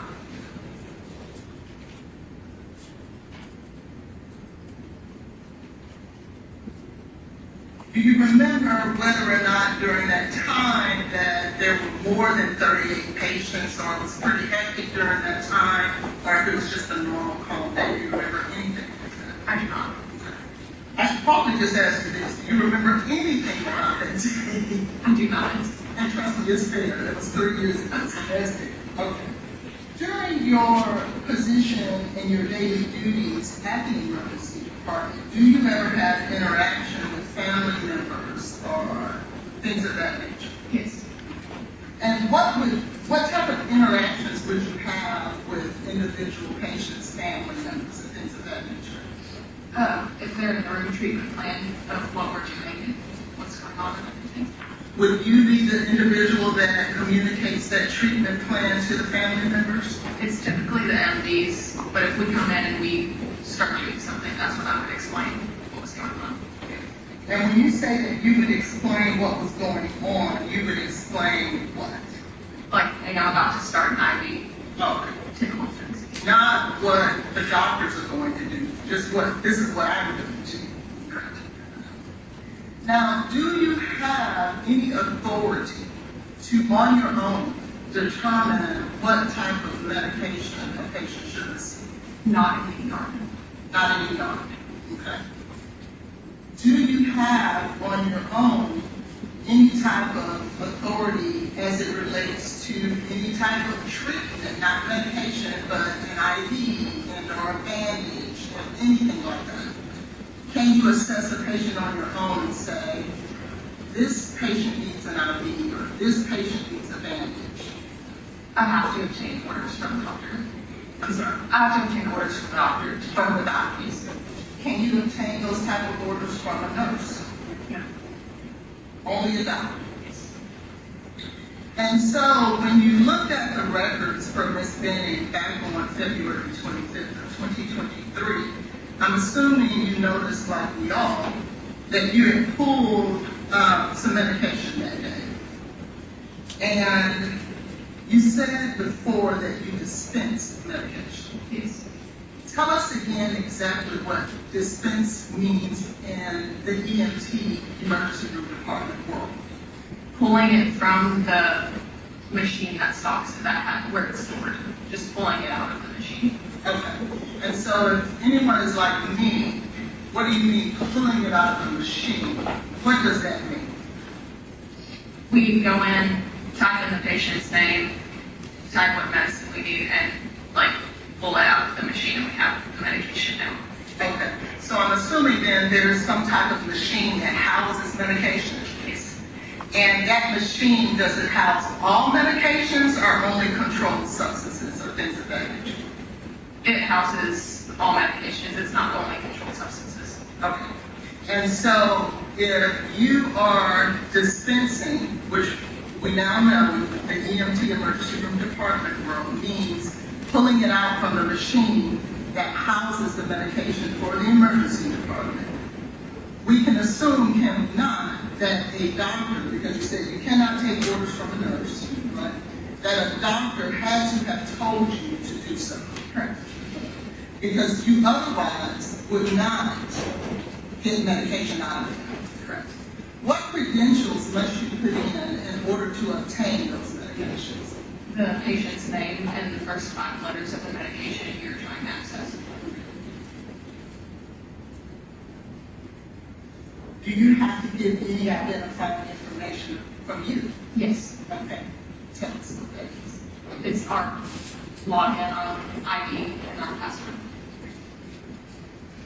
Anything else besides your ID, your password, the name of the first 5 letters of the name of the patient, and the actual medicine? It's the first 5 letters of the medication and the name of the full name of the patient. Okay.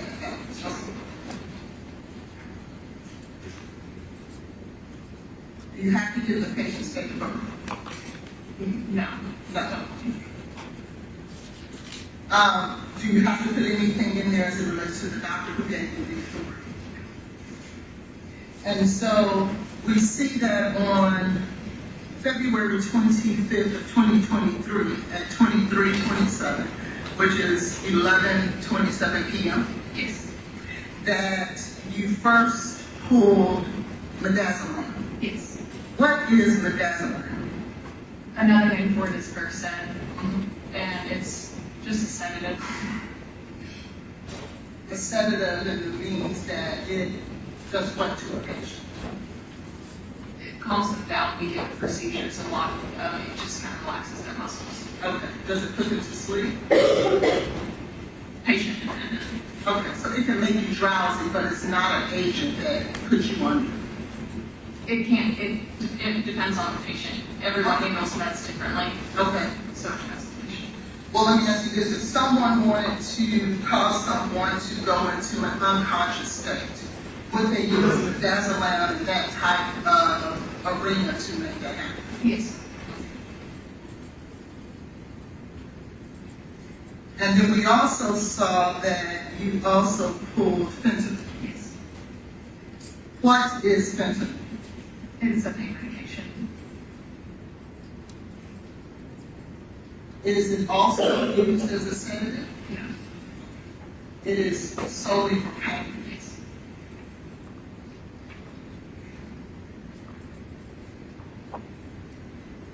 So one can assume then that if you are administering pain medication to a patient, then that patient had to have been in some sort of pain. Yes.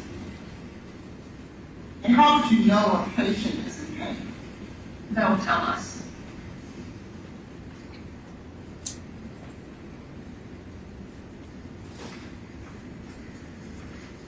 I noticed, if I could,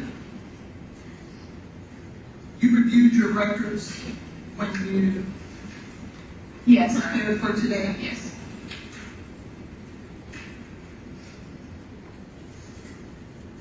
I want to show you what I'm going to mark as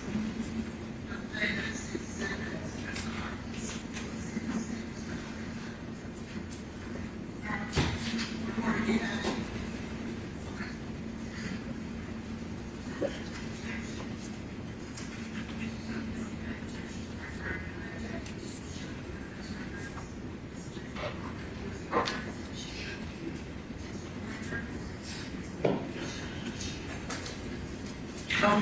can she tell me?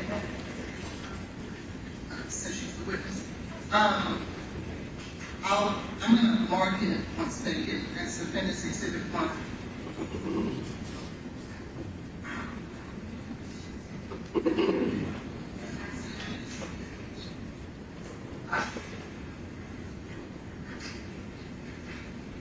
Take a look at Appendix Exhibit number 1. Have you ever seen that document? Yes. Okay. When did you see that document? A strip of only what I had done under my name was emailed to me. Okay. Who was it emailed to you by? That I do not know. Do you, what email would they have emailed it to you? My work email. Your parent work email? Yes. Are you able to go back and take a look and see who emailed that document to you? I don't have the ability on my phone. Not now, but at some point. Yes. Okay.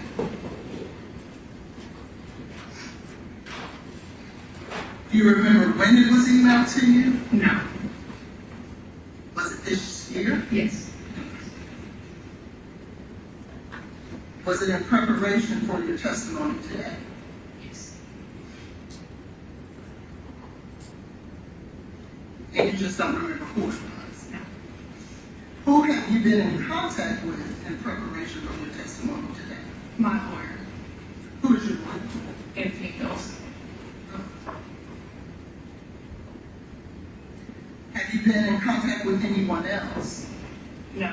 I got the subpoena emailed to me and that was it. So that the only person that you've been in contact with as it relates to your testimony here today was your attorney? Yes.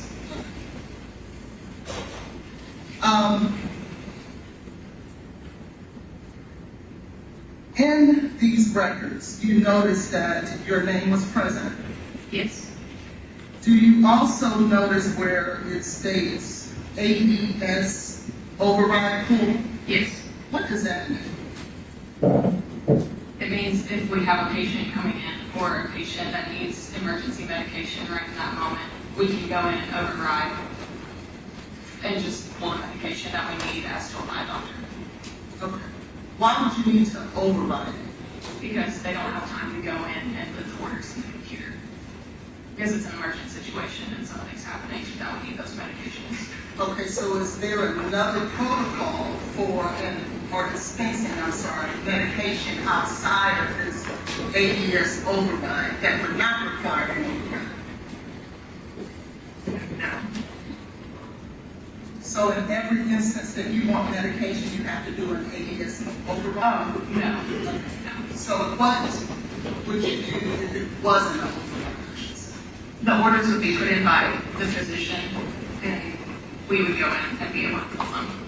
Okay, so then what you're saying is that the normal protocol is that a doctor would put in orders for medication. Yes. And it is because of those orders that you can then go to the machine that houses the medication. Does that machine have a name, by the way? The Omnicell. Omnicell? O-M-N-I? S-R-C-E-L-S? Yes. So, in a normal procedure or protocol, doctors put in orders into a system. That system somehow communicates to the Omnicell. Yes. And allows for you to go in and then put in the patient's name, the first 5 letters of the medication, your ID and password, and the medication is dispensed. Yes. But in this instance, for Ms. Benning, there were no orders in the system. Yes. For the Omnicell to recognize. Yes. Because of the emergency situation. Yes. And so because of that, you implemented the ABS override pool. Yes. Okay. And what exactly is the override pool? What do you have to do there? It's a button medication override and the recent emergency. whatever the reason is for needing it overridden, so that it's all documented. In that situation, what would the reason have been, if you know? I don't know the exact reason. Okay. Would it have been communicated to you?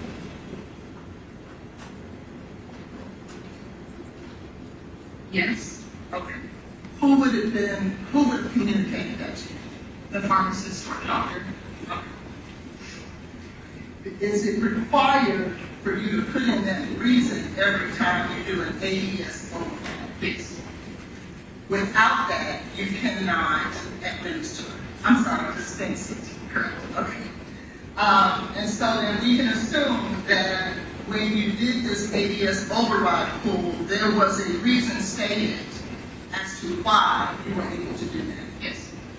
When you put that reason into the system, are you also inputting the individual who communicated the reason to you? No. Just only the reason? Yes. Okay. How many doctors would you say are on duty at any given time during the 3 p.m. to 3 a.m. shift? I don't have an exact number. Would it be more than one? Yes. Okay. More than 5? Yes. More than 10? I don't believe so. Okay. So somewhere between 5 and 10. Yeah.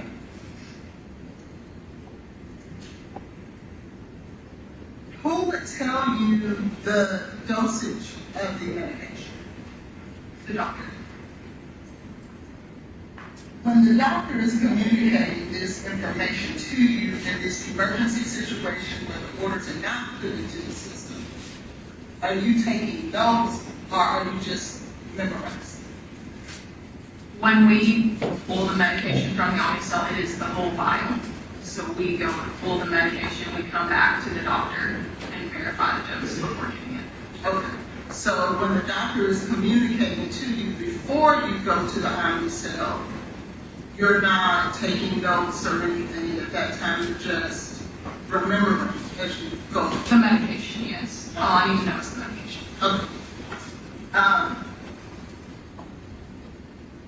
So because we see in these records that there was a fentanyl pool, there was a midazolam pool, and an override situation, then we can, based on what you just testified here today, assume that there was a doctor who communicated this information to you in terms of what the patient needed. Yes.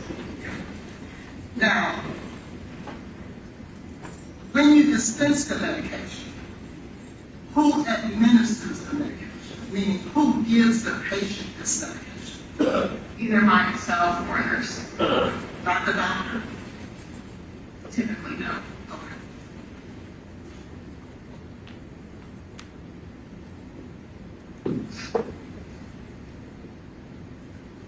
And how is fentanyl and midazolam administered to a patient? Through an IV. And just so that we're clear for the sake of the jury, when we're dispensing medication in this setting, that means you're taking it from the Omnicell. When you're administering medication in this setting, you're actually giving it to the patient. That's correct. And so, at some point, based on your testimony, it was determined that this medication would not be given to this patient, correct? Correct. Okay. Now, who would have told you that? So someone had to have told you to get the medication, dispense it. Who would have told you not to administer it? The doctor. The same person? Yes. Is there anyone else who could have given you the authority not to administer that medication? Yes. Another doctor. Okay, but they have to be a doctor? Yes. Okay, not the RN or a nurse practitioner. And again, as these doctors are communicating to you, you're not taking notes or anything, you're just on the spot, you're moving. Yes. So, it is now determined that you did not administer, the doctor based on the records, made the determination that you're not going to administer these medications to the doctor. What do you do with those medications? They are wasted. Are they wasted immediately? Yes. And how were they wasted? We have a system in the Omni cell where we go in and waste it with a witness, and then they are disposed of. And it's called a cactus. It's a drug disposal thing that we sort the medication into. Okay. Is that in the Omni cell as well? It's beside it, yes. Right beside it. Is it a separate machine? Yes. Okay. And does it require any information on your part in order for you to dispose of the medication into that machine? Yes. And what is that machine called? It's a non-machine, it's just a waste receptacle. Oh, it's just a waste receptacle? Yes. Is that those red things you see with the danger? A little different. Okay. And you said, I'm sorry, I didn't catch the answer. Are there things you have to put in there? No, it's just, you're putting it in. Correct, it's documented in the Omni cell. Okay. So first you document the fact that we are going to waste this medication in the Omni cell. Correct. You then go to the receptacle, for lack of a better word, and actually squirt that medication from the syringe into the receptacle. Yes. What do you do with the syringes? Throw them away. In the trash. Is there a special place for you to dispose of the syringes? Yes, we have trash cans and biohazard trash. Okay.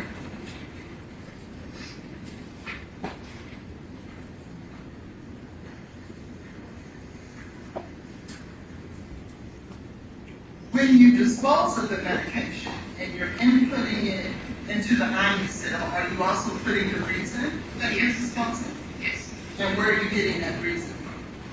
The doctors. Are you having to list the doctor's name that told you that? No.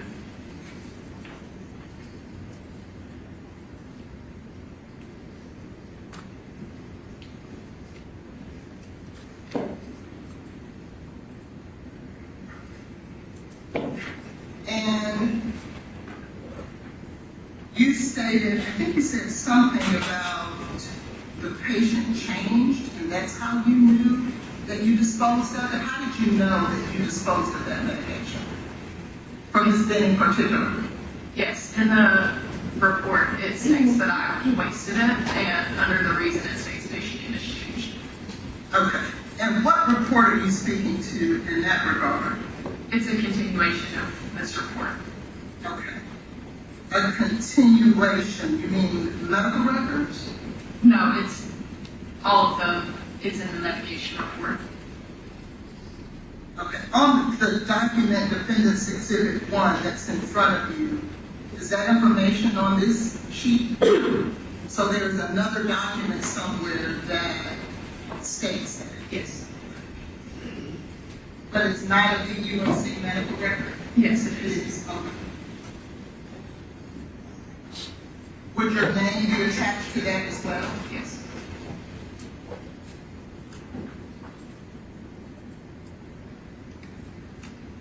Have you seen that document? Yes.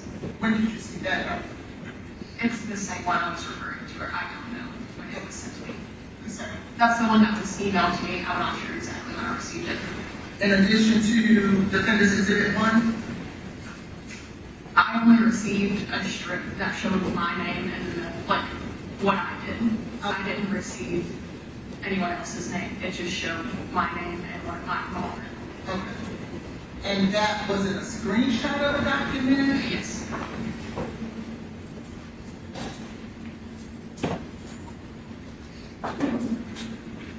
So then it would have been attached to an email? Yes. Not the email itself.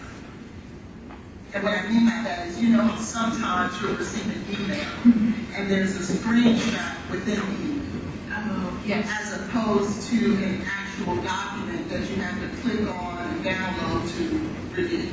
Yes. I believe it was just in the email. In the email itself.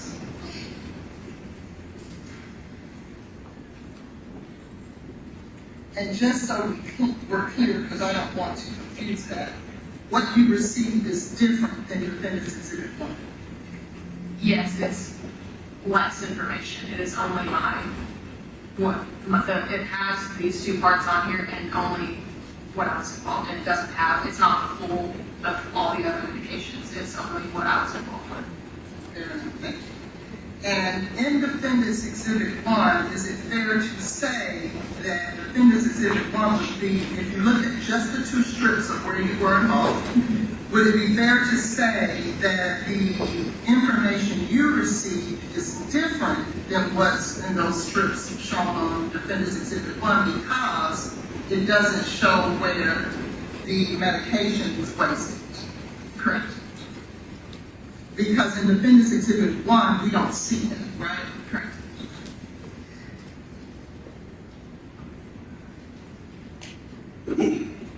When we see the statement, "Do not tube must always be secured," what does that mean? If you know. Oh, is that on here? Yes, sir. For the record, what she says is that on here, she's looking at Defendant's Exhibit 1.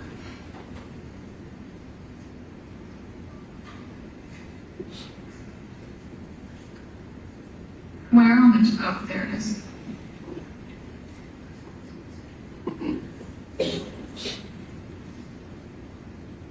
I believe it's referring to not, you can't send it through the tube system in the hospital like we send labs, because it's a controlled substance, so we can't just send it through the hospital. If we were, for some, we would never have a reason to do that, but that's all that means. Okay. Is do not put it in the tube system. Let's keep those separate and secure. Yes. When we see the status as active, what does that mean? On the right-hand side.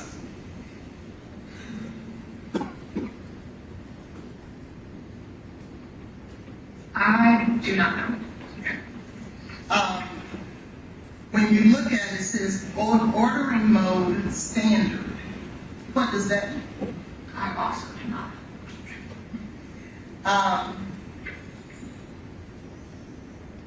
You see there where it says at the bottom package, and then it gives a number. Specifically under fentanyl, it says package 0409-9094-12. Do you know what that number pertains to? Fair enough. And finally, when you see frequency from 225.23 and 23.27 until discontinued, what does that mean to you, if anything? I guess to me, that's until they decide that we don't need it anymore, or until they discontinue the order. Okay, and when you say they, you're speaking about the doctors? Correct.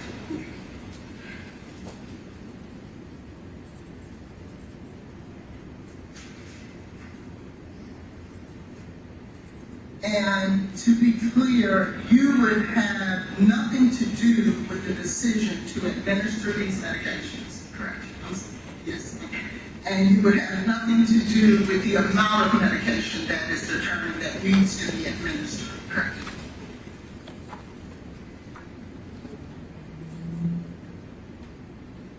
When you, and if you know the answer to this question, you can answer it if you don't. When you see fentanyl, well, let me back up. If someone was coming in for a potential overdose for any type of drug, would you expect to see fentanyl administered? If you know the answer, if you don't, that's fine. I do not know the answer to that. And reason being, because you're not the one who made those determinations, right? So that was an unfair question, I apologize. But what we can say is that we know for certain, based on the records you reviewed, that at 23:27 on February 25th of 2023, although it states that fentanyl was dispensed, you did not, and anyone to your knowledge, administer fentanyl to Ms. Jade Benning. That's right. That months.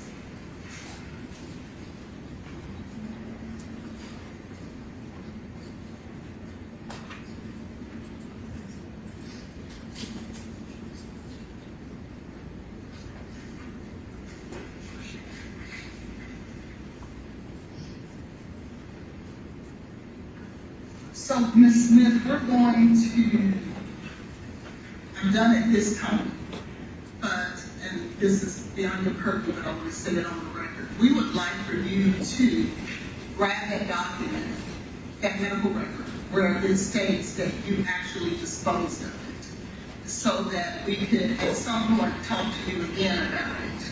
And we'll work with the prosecution to that regard, okay? But we do want you to, okay? All right, at this time, the pass it, please.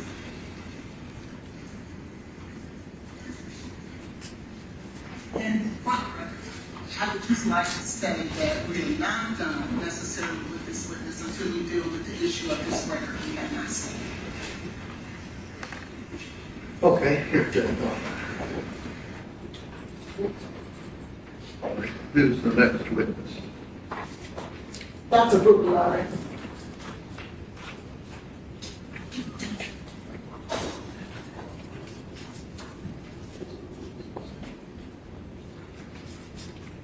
And I believe, Ms.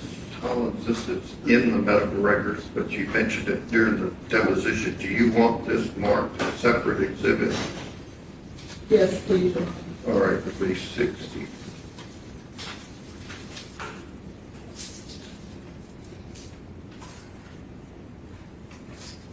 Your Honor, I would just renew my request that Dr. Bruccoleri not be asked about any testing that's not admitted as evidence as an exhibit.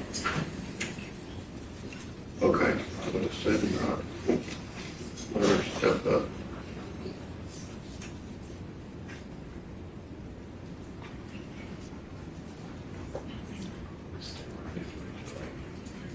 Do you swear the testimony you're about to give to be the truth, so help you God? Yes.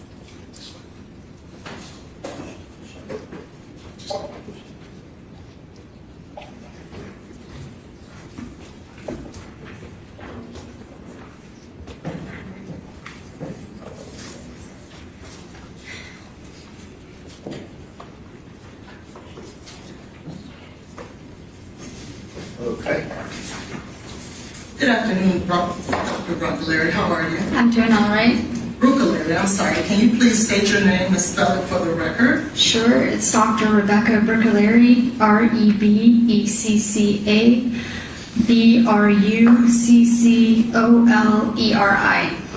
And how are you employed, Dr. Bruccoleri? I'm employed by Vanderbilt University Medical Center as the medical director of the Tennessee Poison Center and a medical toxicologist.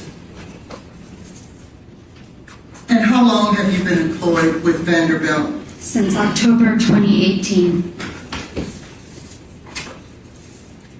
And I want to ask you a question in regards to the treatment of Jade Benning. Are you familiar with the patient at Vanderbilt by the name of Jade Benning? Yes. And do you remember about the time that she was being treated at Vanderbilt? Yes. Was there an occasion where you were involved with her treatment? Yes. Can you explain to the jury exactly what your involvement was? Yes. I was called shortly after she was admitted to the ICU to assist in drug testing because there was concern that Ms. Benning had been poisoned. And do you remember about the time that she was admitted to the hospital? She was admitted at about 9 to 10 p.m. on February 25th, 2023. And who contacted you? Well, let me ask you this. What is your role there at Vanderbilt directly? I provide inpatient and outpatient medical toxicology consults. Okay. What exactly does that mean? So I can provide advice on toxicologic cases, so whether or not someone's been poisoned, intentional overdoses, unintentional overdoses, adverse medication reactions, and envenomations. And you just stated something about unintentional overdoses. Is that what you stated? Yes. Okay. Can you explain to the jury what exactly that means?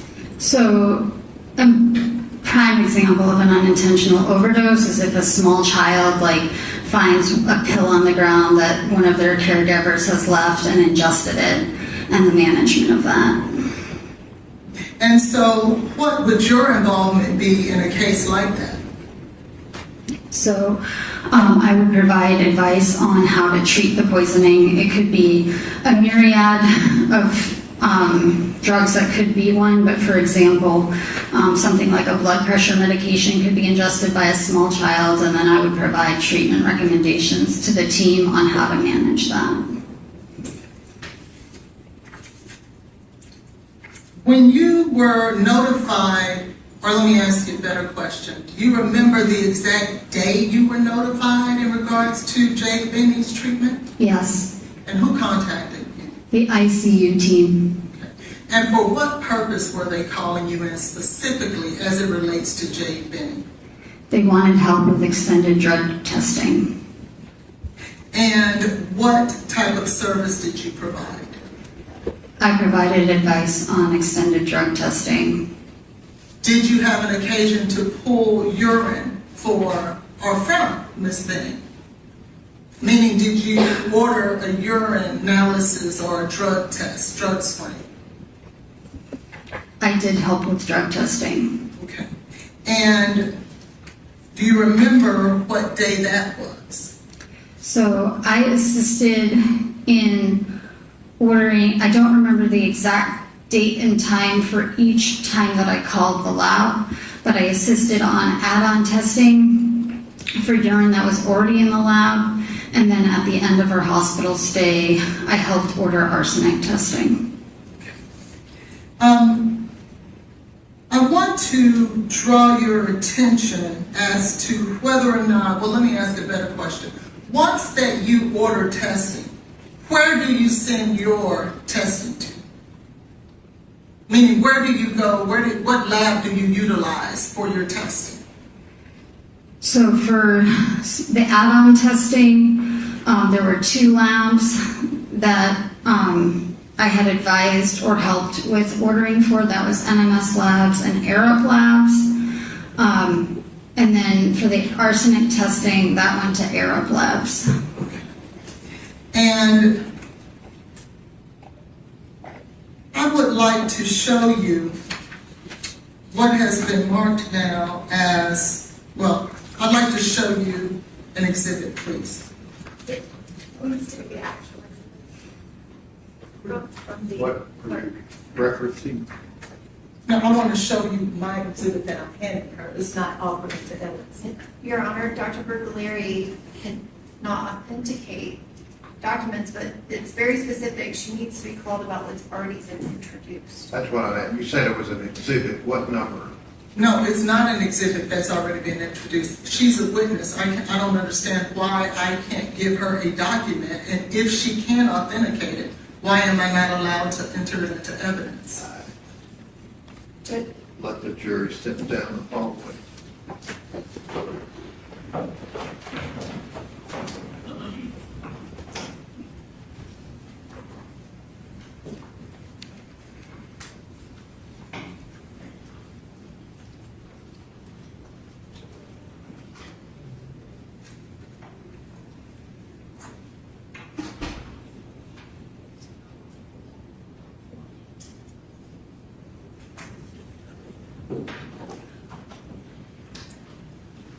Is this something, General Norman, you referenced before this witness was called? Yes, Your Honor, it's exactly what I referenced before this witness was called. And what, I don't know, what tests are you talking about that haven't been made exhibits? I'm sorry, I thought you were asking me. No. Your Honor, work order 23078883, which is what this is about, it was not introduced as an exhibit. Dr. Mithen we did not submit it. Dr. Mithen did not testify about it. What is it? It is a urine test on a urine that was collected on 2/26/26 at 0922. We did not submit that lab test through Dr. Mithen. This is part of the NMS lit pack Dr. Mitten is not here to testify about any of the test Well, results. I mean, I don't know. I guess my question, why wasn't it admitted? I'm sorry? Why wasn't it asked about? We purposely did not ask about it because there was confusion about the date. And that was the limited testimony of Dr. Mitten, is that we showed that the work order was not the same as the one before, that there was one urine sample from that 2/25, 23, and 22/59. It was a completely different sample, and that is what was sent to CFSRE. We have had no testimony And this one about. deals with what? Which one? Deals with, that's the thing, it's not in evidence. It's a Which- secondary urine sample. 226, 1335, or 227, 23 at 4 o'clock? No, it's neither, I'm saying it's not either one of those. This has not been That's only submitted. 3 I've seen or heard reference to in the medical. Correct. There has not been testimony related to this, other than to point out that the work order was different, and she knew for certain that the sample transferred to CFSRE was from 2/25, 23, and 22/59. What are you wanting to ask this witness, Ms. Thompson?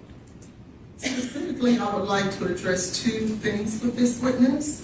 There is in fact an email between this witness and Dr. Methune in regards to a sample, a designer opioid screen from 2/25/23 at 22/59.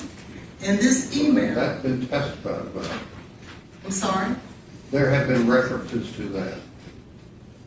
Yes, and there's been an issue as to whether or not that urine screen was in fact on 226 or 225. I have an email in front of me from Dr. Bruccoleri where she references a sample from 2/25/23 at 22/59. That date is extremely important to the defense because That's 225/23, 22/59 is not an issue. it is an issue on our side, Your Honor. Your Honor, you Is can that the urine screen you're concerned about, General Moore? 225/23 at 22/59? That 2/25/23 to 22/59 is a completely separate work order, and that is in evidence, and she's more than Right. welcome to ask about that. She is trying to ask about this other urine sample that we've had no testimony about. It was not admitted as evidence in any way, shape, or form. Then I guess I need to go back to Ms. Hollins. You've not told me anything that the state's objecting to, so what else are you wanting to ask the witness? In addition to that, I would like to offer, there is a test from CSFRE where there is cocaethylene that was found in the urine of Ms. Benning, That's been testified about. not by this witness. Okay, maybe you're jumping the gun, I don't know. She's apparently not asking about any other urine screen. Judge, this email is about a urine screen that is not in evidence at all. NMS has not testified to it. So that doesn't make, Dr. that doesn't Larry matter cannot if you have- authenticate anything about the results of this test because we would have to have the NMS toxicologist Has there testify not been about it. testimony about you're saying the only testimony about cocaethylene was from a blood test? No, Judge, I'm talking about the emails and the first test that she wants to ask about. There's been testimony about cocaethylene, right? Okay, so we're talking about a separate issue. Coming from where? Judge, which CFSRE report are you referring to? 2023-0090. I have no objection to her asking That's about. what I said. It sounded like we were jumping the gun. I was going back to the original because you referenced a urine screen, and She was talking about a urine screen. so she's not going to be allowed to. Show Ms. Holland the group of things that you're holding there when you're talking about objecting. And see if she has any plans of going into that. I these work orders, I am objecting. Yeah, I didn't realize that my evidence was confined to what the state offered into Well, evidence. you would have to be, there would have to be a foundation for it. Who did it? And you wonder what, so what is your answer to her question? I'm not trying to offer those test results. Super. She's not I trying am to offer. speaking to this email written by this witness referencing a urine sample from 2/25/23. The purpose of that, Is that an issue? it is to. I'm not asking you. Oh, I'm sorry. It is if she is going to get into the lab. She just said she wasn't. Well, Judge, Is that accurate? That is correct.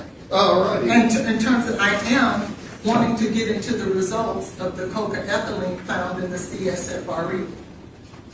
Judge, In what, one of those work order numbers? This work order No, the is, one she just showed you on her file there. no, it's not. On the manila file, you had two. this work order that's, the email is about, is this work order that is not in evidence. The email is about something that is not in evidence. Is that accurate? I'm not trying to enter those results, Your Oh. Honor. I am trying to simply enter an email from this witness referencing a Show this witness that email and she can clear up what work order it's about.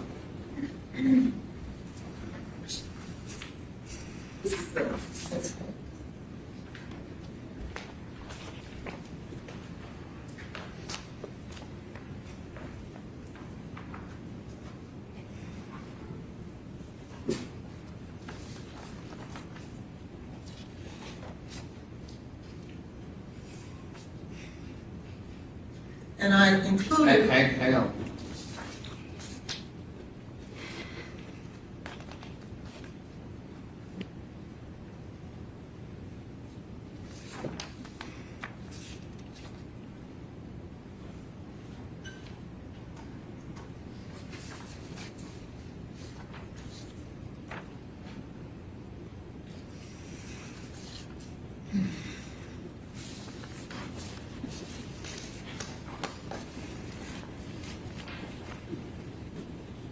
Is all of that information you're looking at, Doctor, concerning 2/25/23, 22/59 urine split?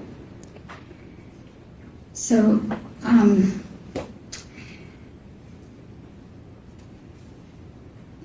as best to my memory, it is not. This is in reference to a different specimen number. So at the time this was done, which was April 6, 2023, there was some differences in lab collection dates and times to what was matched in the EPIC record. I am pretty sure this is referencing the lab that was actually done at 2/26/2023 at 9:22 a.m. And this specimen did not ever go to CFSRE because it went back to the crime lab. So Okay. this is Find not. out what you're wanting to ask about.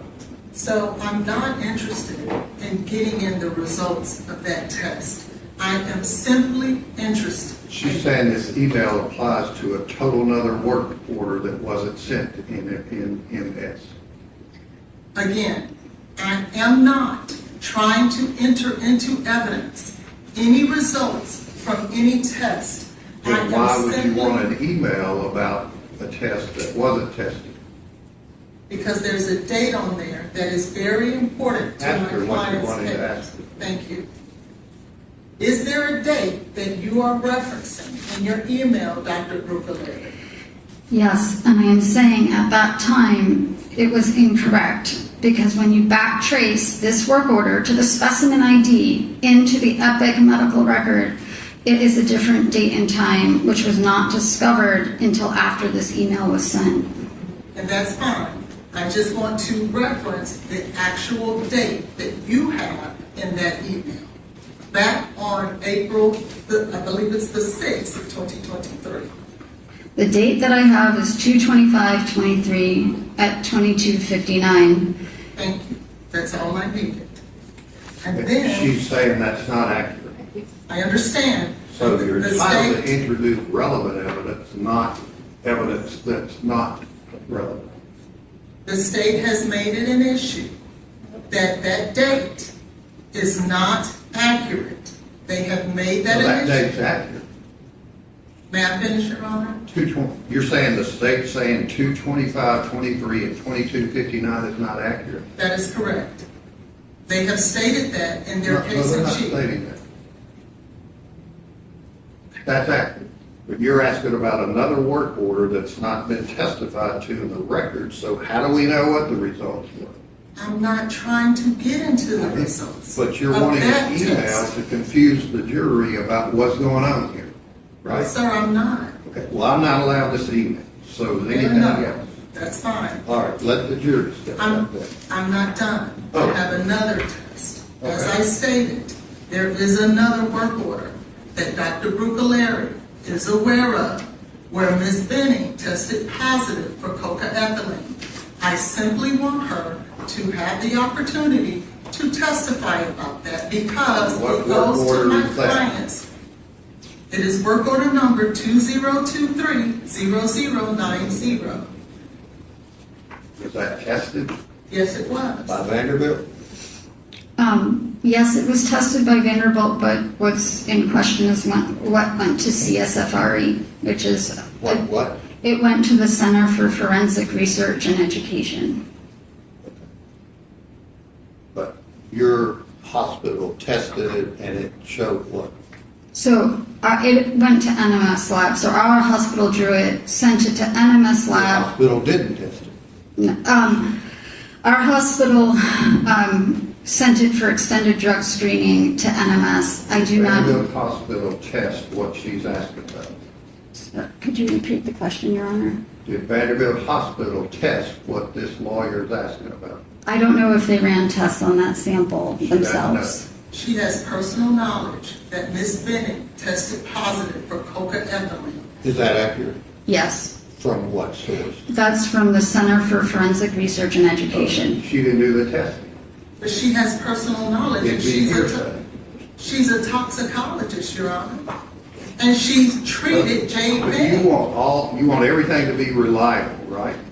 No, what I would like You is for don't want this, everything to be reliable. may I finish, sir, please? Just answer my question. You want all the test results to be reliable. I would right? love for that. Okay. But that's Well, we not don't the have case. the people that did this test. Did you subpoena them? I don't need the people to be Well, then that she test. can't testify about the results of someone else's test. She can testify about her personal knowledge She doesn't because have personal knowledge. she just told you she did. It's from another testing agency. It doesn't matter. She got. Okay, well, I You can think make it's your right. ruling, Your Honor, and that's I fine. ruled, so that's out. So And what is your else do you ruling? want? I just said it's out. Thank What you. else do you want to ask her about? There's nothing else. Okay, let the jury step down. Can I get my test back, please? Sure. Subpoena somebody from the lab.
My questions have already been asked. Okay. Any questions from the state?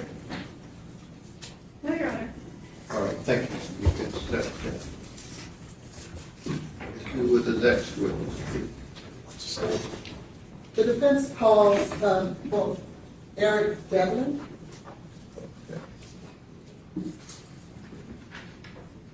Judge. Yeah, get him, somebody. Let the lawyers step up.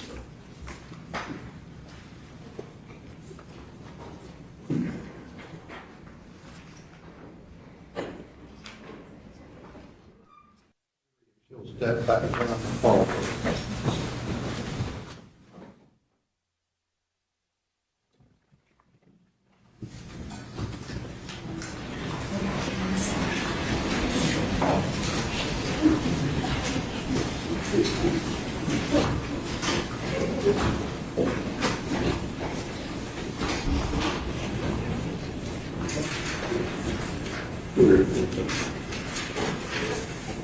You can sit back there outside, sir.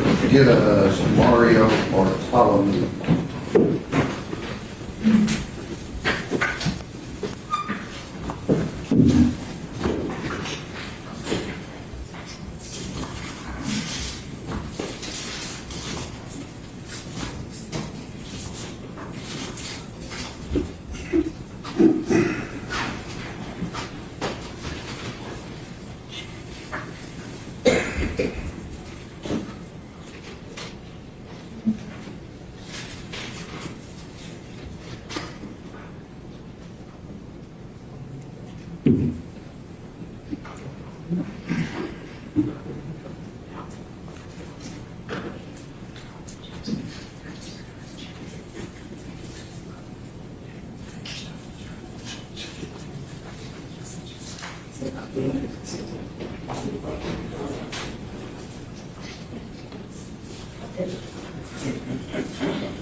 You swear to tell the truth, so help you God.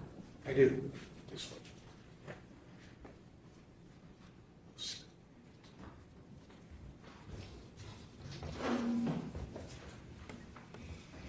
The attorneys are going to ask you just some, I don't know about brief, but some questions in terms of the bottom line issue they're wanting to call you, okay? Yes. Outside the presence of the jury. Okay. Good afternoon. Good afternoon. Can you please state and spell your name for the record? Mario San Bartolome, Mario. Last name is Sanbartolome. And what do you do for a living? I'm an addiction medicine specialist and family physician. And can you tell this court a little bit about your education? Sure. I'm double board certified in family medicine and also in addiction medicine. I'm also a medical review officer, which is the individual that is involved with drug toxicologies as it relates to substances of abuse. And I currently work as an addiction medicine specialist at a community clinic overseeing a treatment and any sort of substance use related things at a federally qualified health center. And can you tell us a little bit about your education? Yes, I went to UC Davis for undergrad and then went to medical school at UC Irvine, followed by residency training at Long Beach Memorial, and then pretty much started practice right around that time. And have you published any articles? I have not. Have you dealt with or worked at addiction treatment centers? Yes, I have. How many? Approximately, I'd say 5 or 6. I've been a medical director for every level of what we consider to be along the continuum for addiction treatment. So inpatient, hospital-based detox, inpatient rehab, outpatient, intensive outpatient, and partial hospitalization programs. And what, if any, other specialized skills and trainings you may have? Primarily just the added medical review officer, I think, to the addiction medicine board certification. And do you have any experience treating patients with addiction? Yes, I do. Do you have any experience treating pregnant women with addictions? Yes, I do.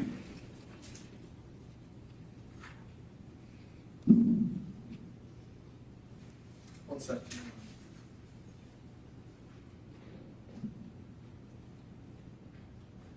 Do you have any experience in dealing with and or diagnosing substance use disorders?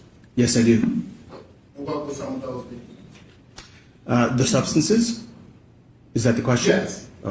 Methamphetamine, cocaine, opioids, alcohol use, cannabinoids, pretty much any substance of abuse, hallucinogens, inhalants. And what is substance use disorder? Well, a substance use disorder is a diagnosis that's related to a chronic illness that we call a substance use disorder based off of the substance, the primary substance. And it involves biological, psychological aspects that are typically defined by somebody continuing to do things despite negative consequences. And have you ever testified before as an expert, as a medical review officer and a addiction specialist? Yes, I have. No further questions at this time, Your Honor. Okay. I would ask that he be tendered as an expert as a medical review officer as well as a addiction medicine specialist. The state's not so much concerned with his qualifications, but with the relevance. What do you want him to opine for this year? I want him to opine for this. Oh, okay.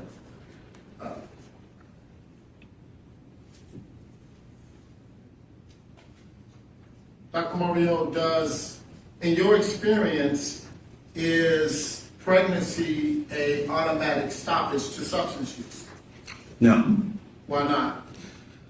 Well, because even though it is definitely a well-studied external motivator, in other words, if somebody is in the process of using substances and finds that they're pregnant, it is something that is associated with a higher likelihood of having motivation to stop using.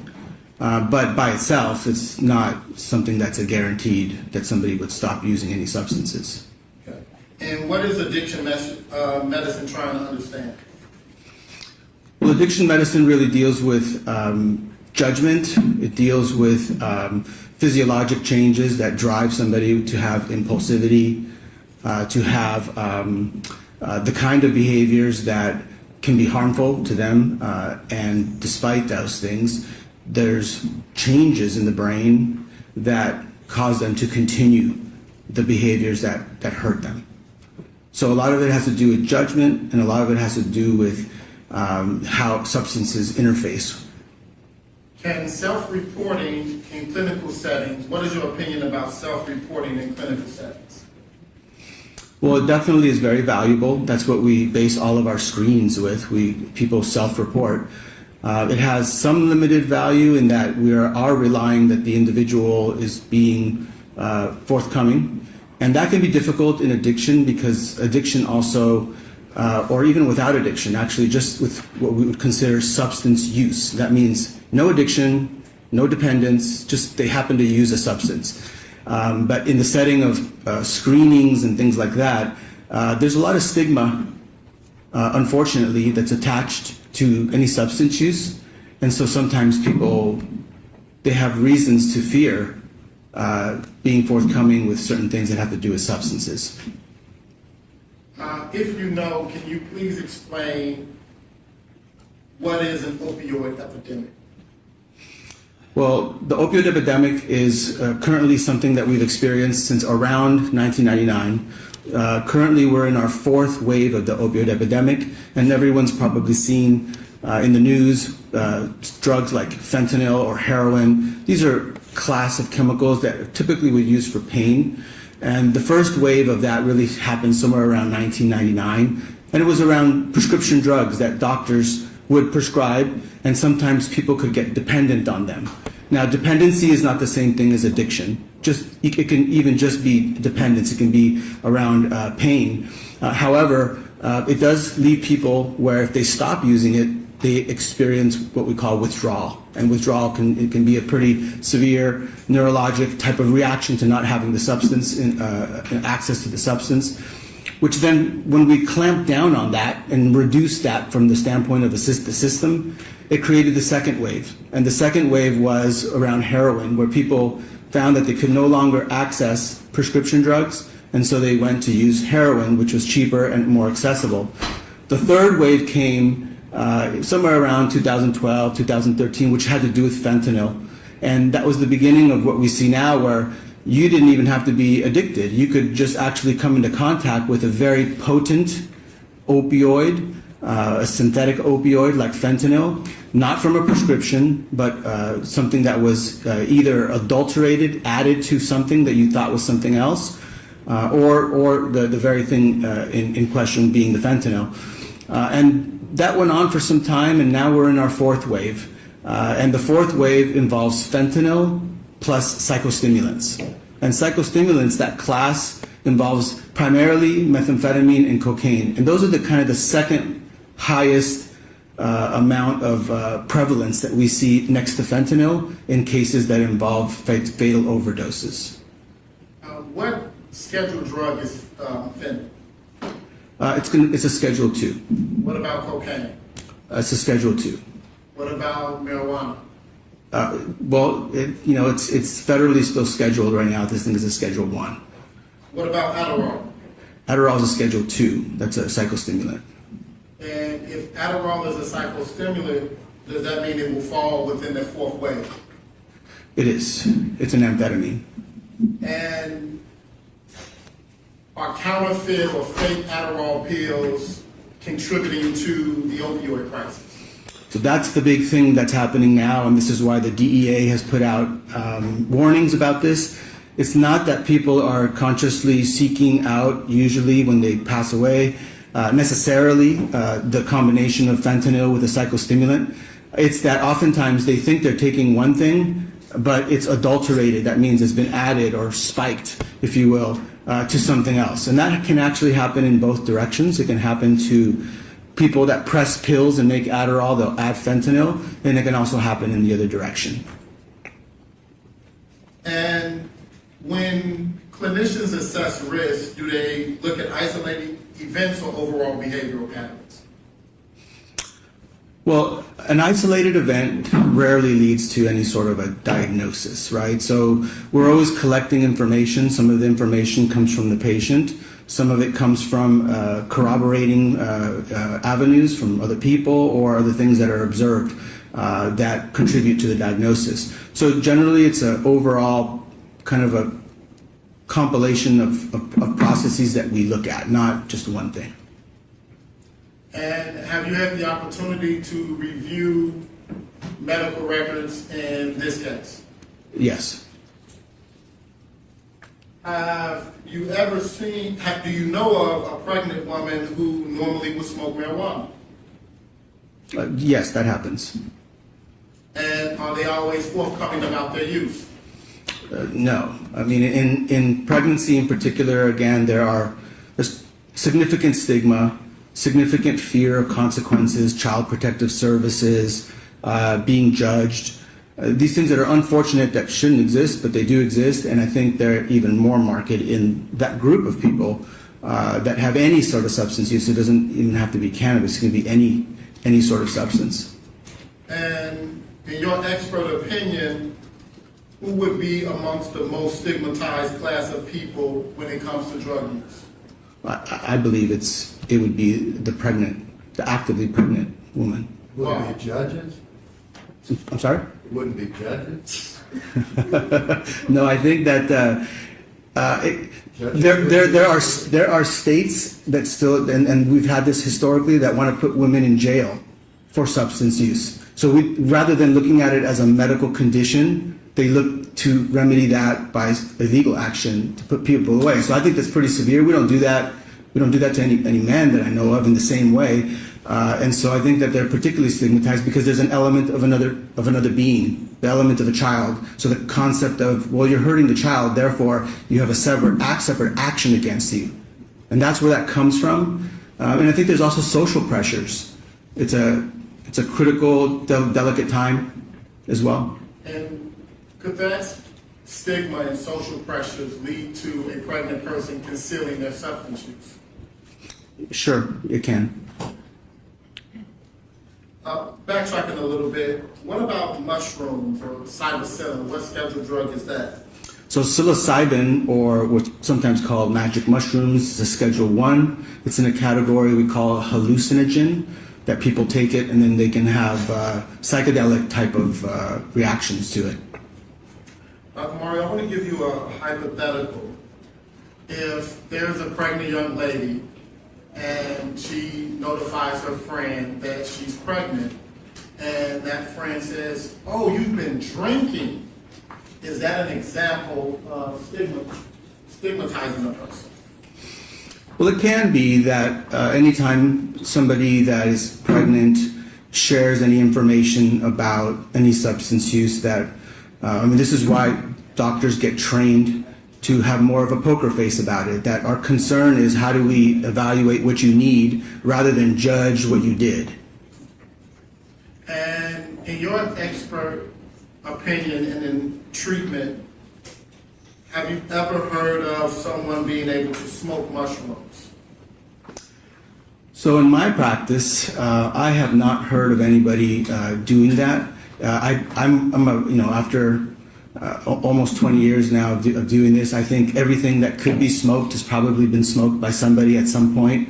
However, in the case of psilocybin, combusting it or burning it actually would deactivate the active ingredient, so you wouldn't get what you wanted from it, and then you would also be inhaling a bunch of fungal spores into your lungs. So there's lots of reasons why it's something that people don't really do, even though certainly you can try it.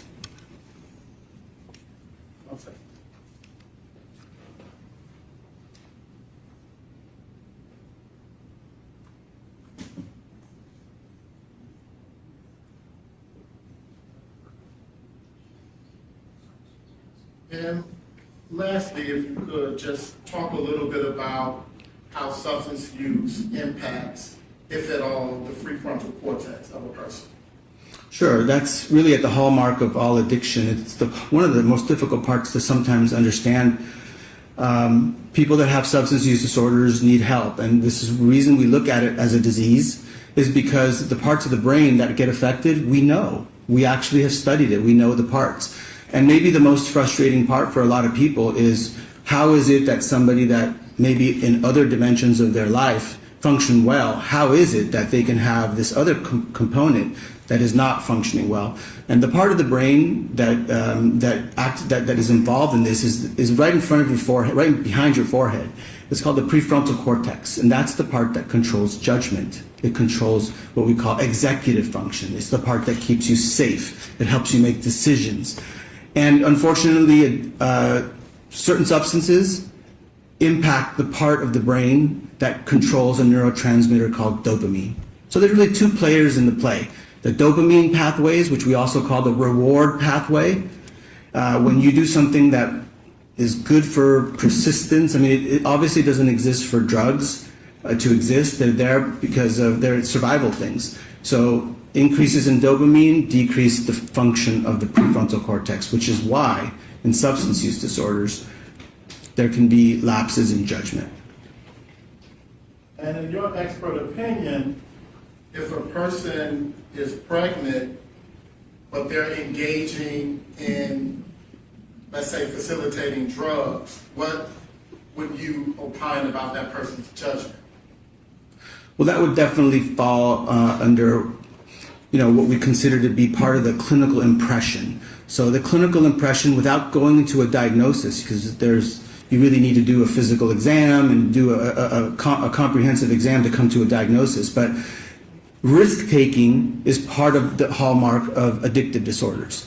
So engaging with a drug dealer in any fashion certainly would fall under that, whether you're an intermediary, whether you're buying yourself, whether even just associating. I think that would be one of the signs of many that we do include in our evaluation of what a substance use disorder might be. And again, it's not uncommon in your experience, in your expert opinion, for a pregnant person to hide any type of substance use from their friends and family. It's not uncommon for all people with addictive disorders, but I think even more so potentially with somebody with a pregnancy that's going on at the same time. There's a bit more to lose, I suppose, that is part of the thought process. And along with drug or facilitating drugs, being around drugs, would a person's proclivity to engage in promiscuity be something that you would consider about the judgment? Could you assess that at all? Well, it's something that can be, just as a general, it doesn't necessarily have to do with substances, but it certainly is any high-risk behavior where you can link, where there's typically the prefrontal cortex puts the brake on and it stops it. That would be something that could be in consideration.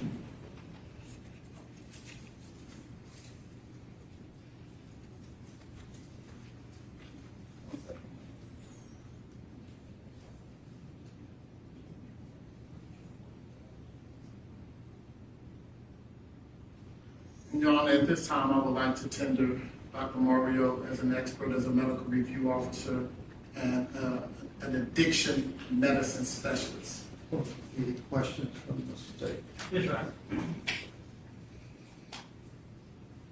Well, Doctor, would understand by that by analogy, a pregnant woman should never work as a bartender? Because they're being around. I don't understand the question. That they shouldn't be ingesting? Well, so for somebody with an addictive disorder that has pregnancy, yes, my recommendation to that person would be working in a bar would probably not be the best, just because of exposure. There is absolutely no proof in any record that you've reviewed that Jade Benning was addicted to any cocaine or any other controlled substance, is there? Not of cocaine or no addictions. And she was a casual user of marijuana, correct? Well, so we don't use terms like casual user, so that would have to qualify that. I mean, we have what we consider to be misuse of drugs and then use disorders. We can't really make a determination on use disorders because a full evaluation wasn't done. The labs, the examination. She did not have a use disorder that I could state as a physician because that examination was not done. But these chats with... I'm not asking you about misuse disorders. I'm asking you about Jade Benning. I'm not asking about other people. I'm not talking about other people. I'm talking about Jade Benning as well. Okay. Well, in California, is marijuana legal in California? It is. Well, it's decriminalized, so it's decriminalized, whatever, and actually legal in a number of states, from what I understand. Okay, do you treat people with marijuana addictions? I do. All right. So do they come to you out of the blue, referred by law enforcement? Law enforcement doesn't give me many referrals unless there's court ordered. However, I do get referrals, and I do have people that come in that tell me that their cannabis use has gotten past what they can handle, and they feel like their life's out of order. Gotten out of control. Yeah. Absolutely no indication that happened with Jade Benning, is there? I would consider engaging with a drug dealer unusual behavior that would be linked to, in this case, cannabis. That's my point. That information. From the text messages that she was having between Danny, the dealer, she was getting for her coworkers and for herself, cartridges of cannabinoids, all sorts of different species of cannabinoids, some magic mushrooms. I'm sorry? She was getting them? She was brokering them. Some of it was promised to her, but most of it was as an intermediary for coworkers. I would consider that to be unusual behavior, I think, for anybody to engage in that, because the risks are high. Not judging if it's a good thing or a bad thing, but to put yourself in a position to have to be an intermediary and then potentially be at risk for the consequences when you give somebody else a substance that somebody else brokered for them. From the records you reviewed, we're talking about Adderall. There was no Adderall or any derivative of that found in Ms. Benning's system, was there? No. And you and I talked, and we have a time or two, at least we'll say hello, that you would agree, would you not, doctor, that she died from acute cocaine toxicity by oral ingestion, correct? Well, I'm not here to actually, my scope is not to testify on cause of death, so I would leave that to the toxicologist and Dr. Larkin. Well, did you not tell me that you would agree with that finding? Objection, Your Honor. The witness has already stated it's so. Yeah, I was explaining it. All right. And that, how many people have you ever treated at your clinic or for being addicted to orally ingesting cocaine? That's exceedingly rare. I mean, I know that people use it in their gums. They've had it in their mouth, but there's definitely not been a lot. That's not actually, in general, that's not a common way. Yeah. So. Because they die. No, that's not why. It's because it actually takes longer to get the effect, number one. Number two is because it actually deactivates a lot of it, so it's hard to get the same effect that you could get if you snorted it, you smoked it, or you injected it. That's the reason why. And there's quite a hierarchy that can be applied to most things, actually. If the particular substance isn't particularly absorbed well with how you take it, that's not how it's used.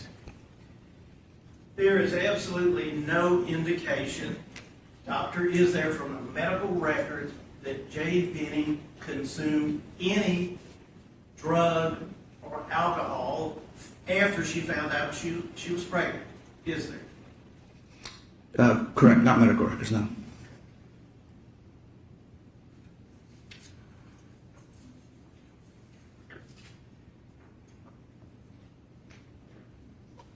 And so, nothing that you have testified about is based on any personal interaction with Jade Benning, correct? That's correct. Either during her lifetime or from obviously the review of the records. There is just nothing there. Yeah, I have not personally evaluated Miss Benning.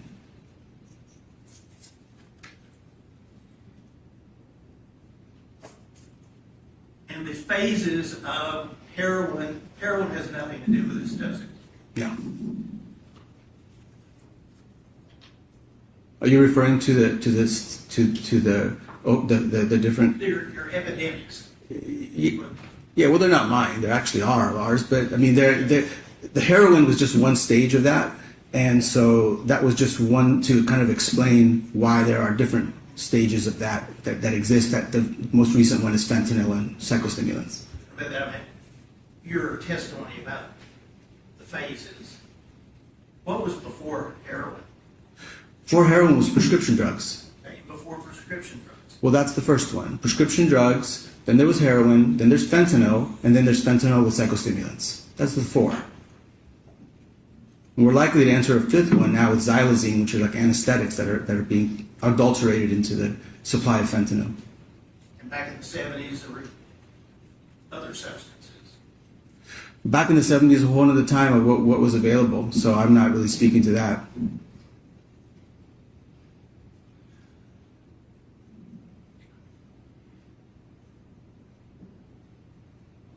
That's all. Okay. Thank you. Thank you. Step down, step back up. Oh, you got more questions?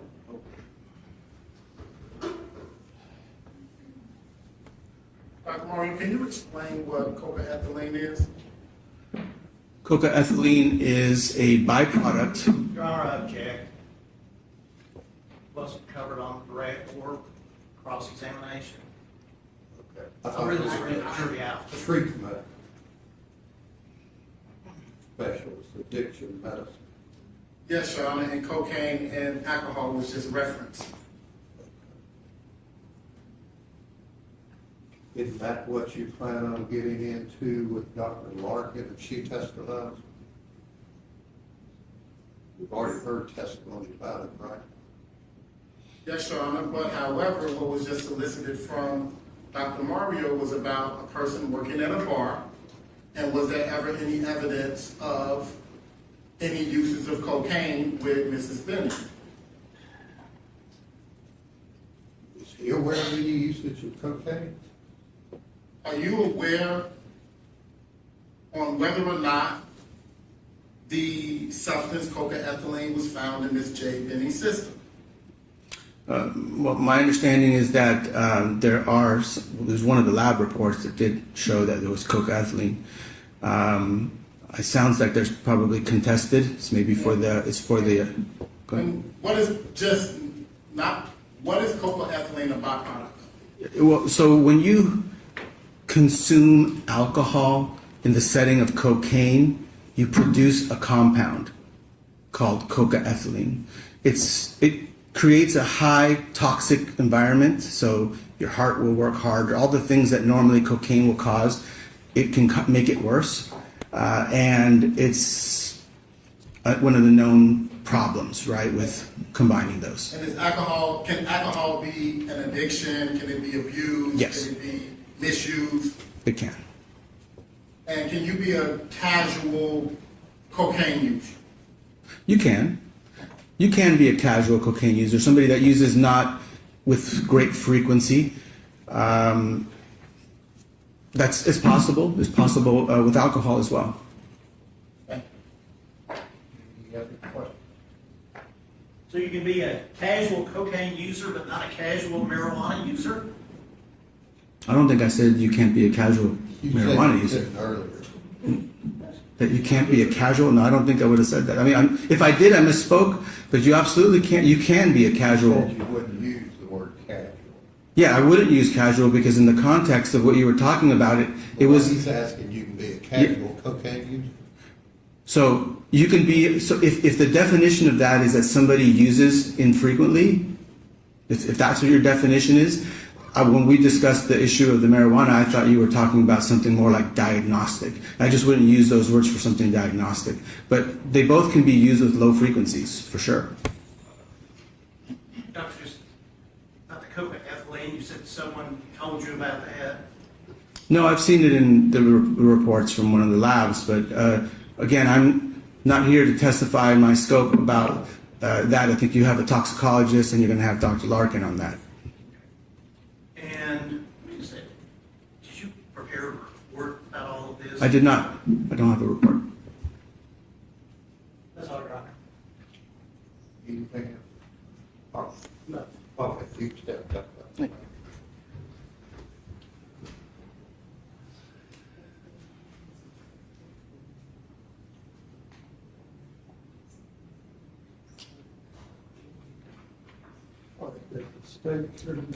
Yes, Your Honor. Yes, Your Honor. Stay with renew his objection to this doctor testifying under Rule 702. It's been nothing that he has testified about. In fact, knowledge of this incident, no knowledge of Ms. Benning, other than she was not addicted.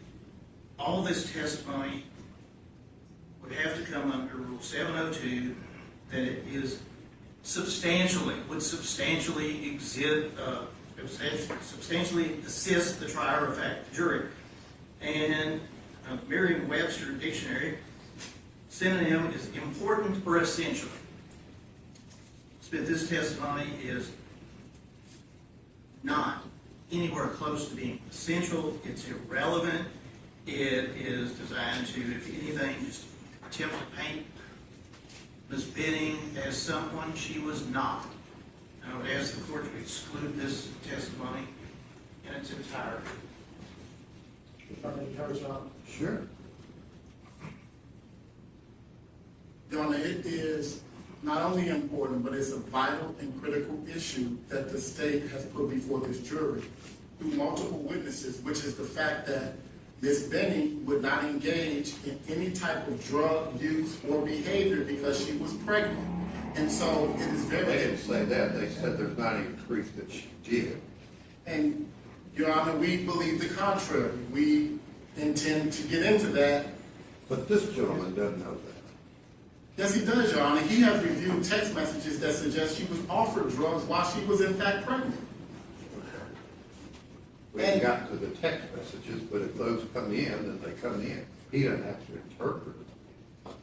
No, but certainly they are evidence of the lifestyle that Ms. Benning was engaged in.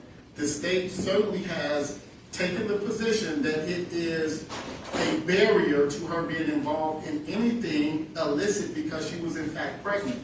And so the defense has a right to put on evidence before this jury that simply being pregnant is not a reasonable statement of sobriety in and of I itself. asked the state that 2 hours ago, and they agreed with you.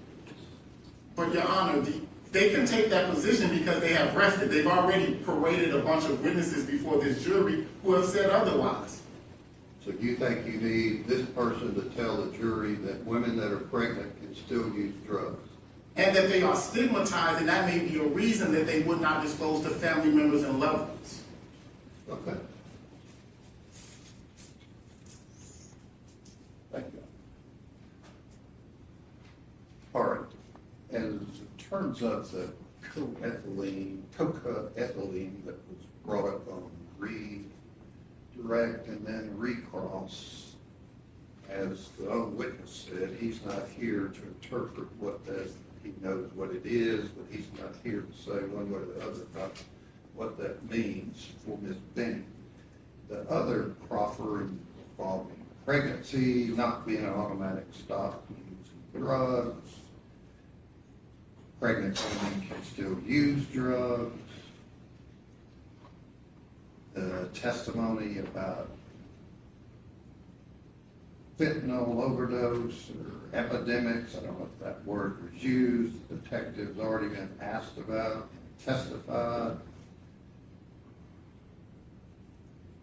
There's no proof, and this witness has said he doesn't assess Ms. Benning as being an addictive disorder person, patient, if she were one of his patients. So under, I mean, he's a fine gentleman, useful in his field, I'm sure, but 702 requires the court to assure that there is some issue that the jury wouldn't know about, and that his testimony would substantially assist the trier of fact in some issue to be determined. And the court just doesn't find that. So no need for Dr. San Bartolome. Is what? I would like to state for the record offer proof that. We've already had the offer of proof. There was one other thing that I would like to add, and that is the state has put an issue that since Ms. Benning has become pregnant, she is now leading this clean life. Ms. Benning is like I said to your co-counsel, they're putting on proof that there's no proof she did use. However, Your Honor, she is heavily involved with the sale of drugs. Right. That is dangerous behavior in and of itself. Okay. The jury needs to be educated in regards to. And what proof is there that she was involved in dangerous drugs on the day or in and around the day she died? Because on that very day, she reached out to her drug dealer. The very day she passed Any away. proof that she met with him? We don't know. Okay. Well, your Dr. Larkin says on the day of her death, text messages indicate that Jade met with her drug dealer. You just said that inaccurate. Well, I think an inference can be made that she did. You And just so- said she didn't. And you asked me, is there any proof that she did? It's what we deal with is proof. Well, we have to be able to put on a defensive theory. So all I Sure, have to say. I haven't figured out relevancy-wise what it is, but that's where I'm trying to get to. What's relevant is. But I've already ruled on Dr. San Bartolome. If I could just state, what's relevant is the doctor stated about the most stigmatized person when it comes to drugs is the pregnant woman, which means that she will do whatever she can to hide her interaction, use, dealing with drugs, such that her family Just will not present know. proof, if you have it, that she was using drugs. That's all you have to do. There's no proof Mr. Taylor did this either, but there is an inference being made. In that same instance, we would like to make the inference in regard to Ms. Benning. Okay, and I've ruled, like you've asked me to do. Now, what did the state determine about Bumble? Your Honor, Tom Miller is on his way over. I do not believe that this is active use for Bumble. I do not think it should be admitted. I would like to have a jury out on it. Okay, where is Mr. Devlin? Bring him in, we'll hear what he says this meeting. And is the state opposed to the other text messages? I am opposed. Some of them have already been mentioned and introduced or talked about. I am opposed to the one on 1/20/23. 1/21/23 dealing with what? They've got them categorized as discussions with Blaise. I'm sorry, it's like it's under the drugs category. Okay.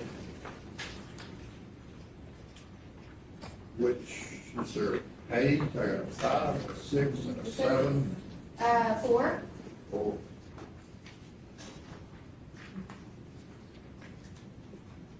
That's the metadata with the message.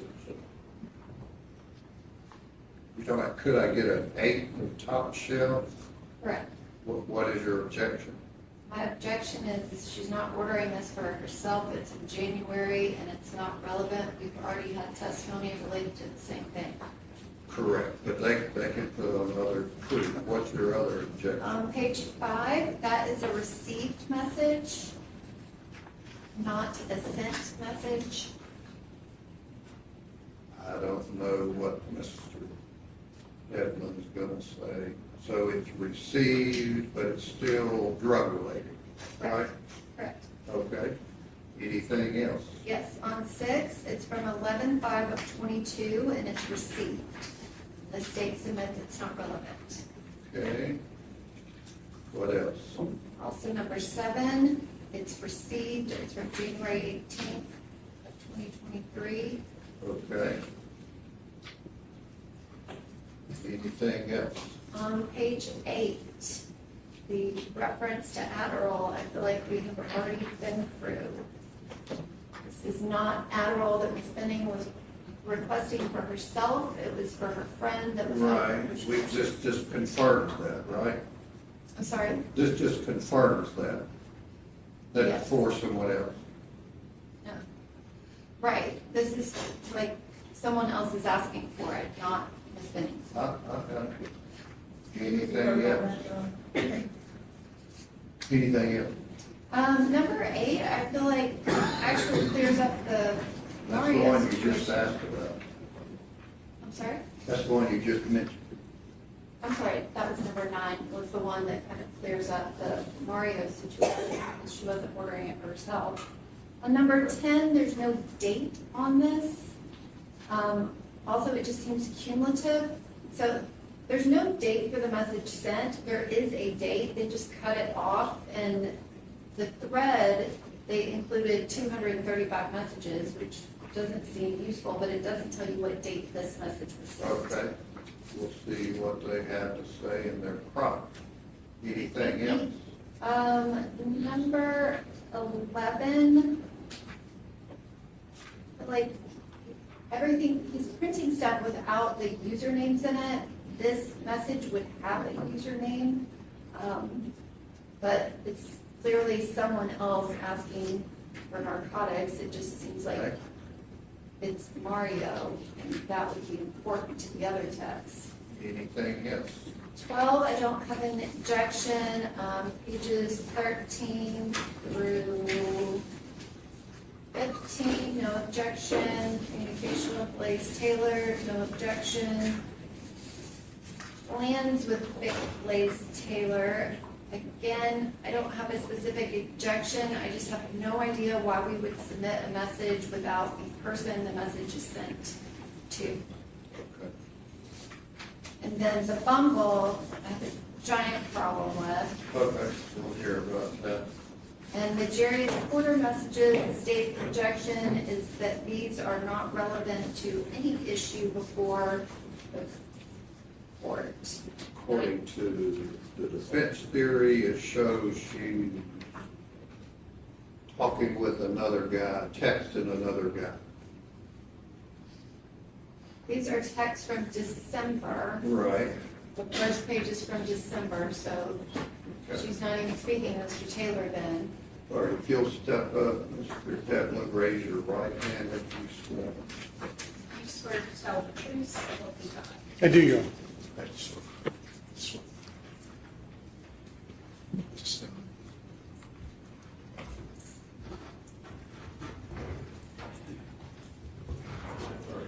If you will, in your proper clear up whether your person here, witness, knows anything about page 23 and what that means, 22 and 23.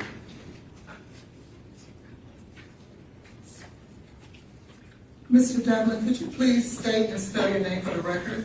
Sure. My name is Eric, E-R-I-C. Last name is Devlin, D-E-V-L-I-N. And Mr. Devlin, how are you employed, sir? I'm currently the managing director of the Lone Star Forensic Group, a digital forensics company based in Houston, Texas. And could you give the court your credentials in regards to the digital forensics? I have an undergraduate degree in history, political science, and film out of Southern Methodist University. I have a law degree out of South Texas College of Law. After graduating from South Texas College of Law, I took the bar exam, passed the bar exam, became a prosecutor at the Harris County District Attorney's Office, which is Houston's DA's office. I was a prosecutor there. I tried everything from traffic tickets to death penalty cases, but spent most of my time as the chief of the cybercrime, human trafficking, and child exploitation divisions. After I left the DA's office, I opened a forensic company, and I've received thousands of hours of forensic training. I have certifications through a variety of platforms. I have examined thousands of cell phones. I have testified in state court, federal court. I've testified in, so far, I've testified in Ohio, Texas, Florida, South Carolina, and Indiana. And have you had any specialized training in regards to cell phones particularly? Yes, I have specialized training from Celebrite. I have specialized training from magnet forensics. I have specialized training in generic phone forensics. I also have advanced smartphone training. Have you had any occasion to publish any publications and/or articles? Yes. Have you been certified as an expert in forensics, digital forensics, prior to today? Yes. And will you be opining and/or giving information today from the cell phone and dump and/or forensic download of Ms. Jade Benning's phone? Yes, ma'am. At this time, I will tender Mr. Devlin as a forensic expert with the cell phone of Ms. Tell us what page 23 means. It starts on page 22, but page 23 specifically is the activation of the application for Bumble, which is a social contact application. This indicates when you go from the springboard, which is the basic function of the screen, opening that particular application. And does this, or do the notations that we find on page 23 actually state that Ms. Benning opened that application and interacted with it? I can't say Ms. Benning did. I can say that this phone opened.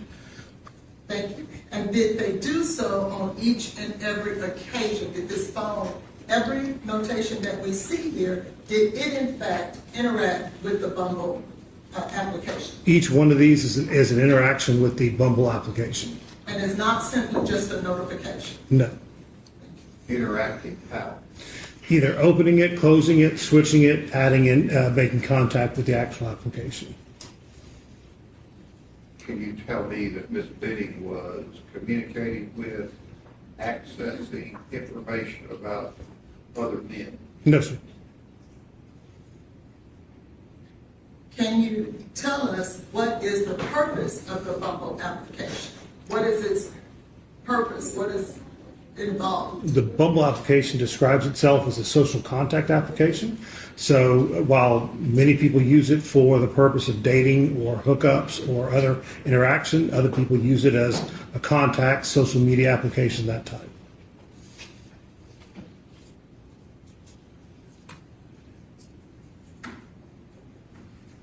What can you tell us she was doing? I can't. Just that the application was being interacted with. And the application was installed previous, so. Can you give us a date that this application was installed on Ms. Benning's home? There, I show an application, an installation of the application on 2/17/23, and I see another installation on 2/22/2023.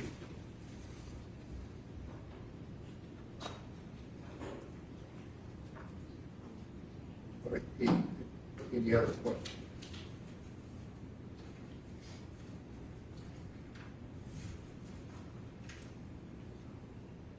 Do you have a question? I do. Mr. Devlin, did you pull out the information where Ms. Benning registered for Bumble August 6th of 2022? I didn't see that part, so. Okay, so you were searching specifically for user activity on Bumble, and you didn't just put Bumble in as a search term in the Axiom software. When I was, I'm sorry. Did you not do that? I did enter Bumble as a search term, that's correct. Okay, but you missed where she got a text message from Bumble with her registration code on August 6th of 2022 at 12/17/27. Your Honor, if I could just note, that might have been during the date-limited portion of our search. No, you wanted to go back to January 2022. I don't think you're allowed to go back on those issues. You were limited to certain issues that we could search. Well, you're wanting this witness to testify about her accessing Bumbles, and they're asking their question. Go ahead. That is. And so if this same database that you have here on page 23, if there's activity on here after Jade Benning's death and after the phone is in police custody, do you think you might change your opinion as to whether or not this is user activity or if it's just updates within the Bumble app? The Bumble app can have updates, absolutely, as a part of it, depending upon if the phone is powered on and connected to the networks. I did see actually registration codes. I did see other messages that were what we call system-generated messages, but I didn't see any messages at all on here with her communicating with anybody on the Bumble app. So no messages with Ms. Benning communicating with anyone on the Bumble app? not that was recovered, no ma'am. So it's possible that she could have even gone in to look at one of her girlfriend's profiles just to give her some feedback as a nice friend. Some people do that, yes ma'am. And Your Honor, I would think that that is a point for cross-examination. Do you have any other questions? You're speaking to me? Are you speaking to me or this? To you. Yes, I do. Did you find entries like this after the date of death? I haven't noticed it, Your Honor, so I didn't look for that particular, so.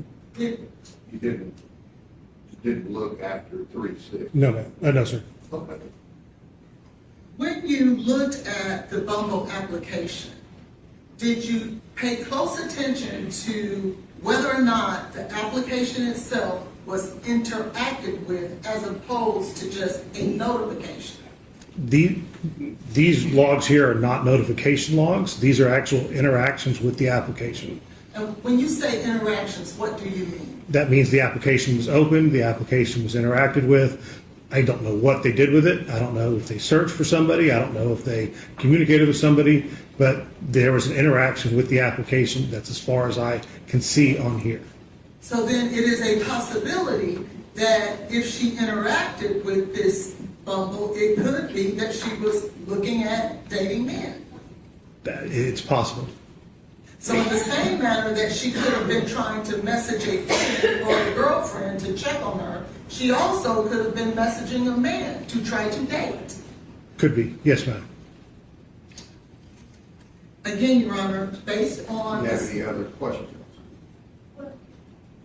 No, I do not at this time. Does the state have any other questions? Not related to the Buffalo.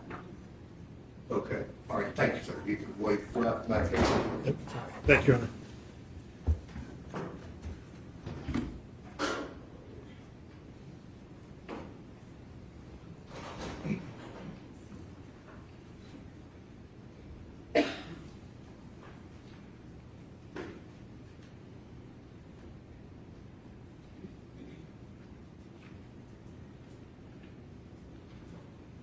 Two pages, Ms. Collins, 22 and 23 proves that Ms. Benning was dating other men. I think it infers that she was dating other men.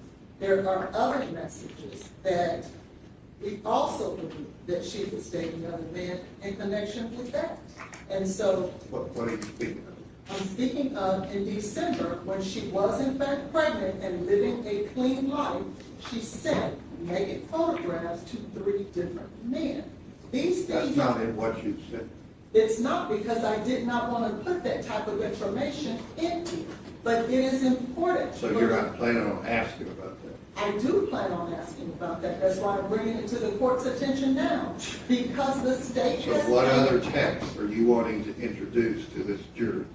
Outside of this, I want those text messages. Where are they? In December.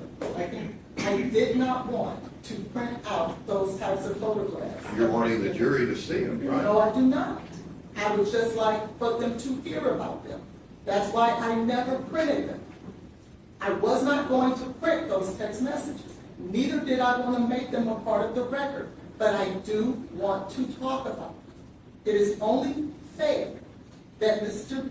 Taylor, who has been painted as someone who doesn't care, dating other women while he's with Ms. Benning, that he is not afforded the opportunity to show... Trash her. No, they're trashing him, if that's the case. So you want to trash her? No, I want the jury to have all the facts, Your Honor. That is all. That would be great, if in fact it's proven. Well, I can tell you those 3 messages are proven in December. Has the state seen those? No, Your Honor, the state has not seen them. I thought you downloaded her phone.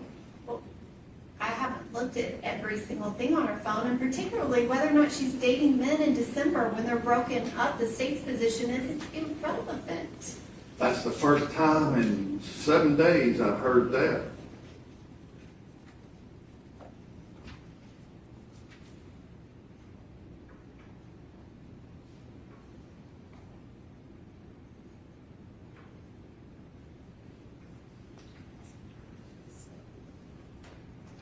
So back to the pages 22 and 23. What does that show me under 401? What it shows is that Bumble is known to be a dating application. It is not known to be a place where you go and say hello to a friend. He said it was. He said it was one of the things you can do. Well, then don't say it wasn't, because your witness just said it was. He said that in response to the state's question if it was a possibility. He said yes. Now, he says that happens. It's a possibility. But that is not the primary purpose of Bumble. That might be the primary purpose of Instagram, TikTok, Facebook, but it is not the primary purpose of Bumble.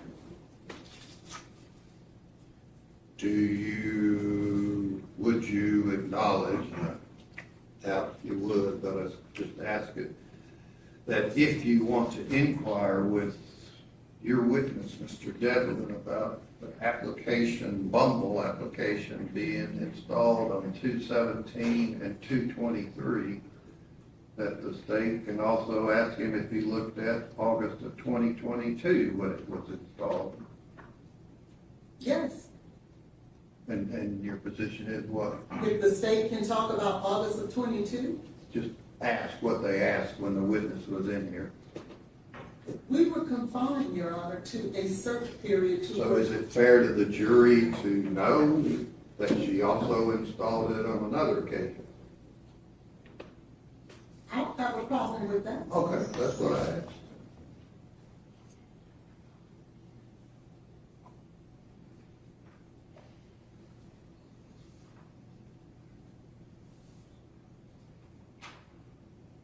Okay, the other issues that the state had, you can cross-examine, find out dates, find out whether it's received. I mean, if it's received, some of these, quote, drug, quote, involvements, it's received, so.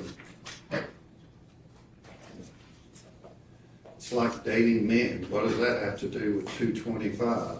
Lord, if I know, just like these others, but that's one of their many theories. So remove page 23 from your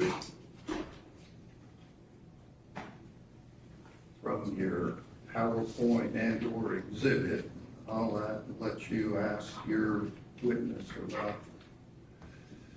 these other texts and slides that you wanted to introduce. Is he the next witness? He is, Your Honor. Do y'all need a break? Well, he needs to get on the plane, so I can wait if you don't mind, so that he can make his flight. I will wait for my break. Okay. All right, let Mr. Devlin step back in and brief the jury then. Judge, are you keeping out all three of the Bumble references? I don't need you're talking about the one sheet that says Bumble? I don't know why I'd bring it up if you're keeping the other pages Well, out. 22 and 23 are the Bumble pages. 22 just confirms that, according to him, she installed it. So you can pull out 21 and 23 and ask him about 22. Okay, so 20, because I have the presentation, so 22 can stay in, 23 comes out. And 20. 21, 23 come out. I don't have an objection to 21 and 22 staying in. I was trying to clarify that before. Well, 21 is just some creep. It just doesn't matter. You can ask him about 22. What that means. All right.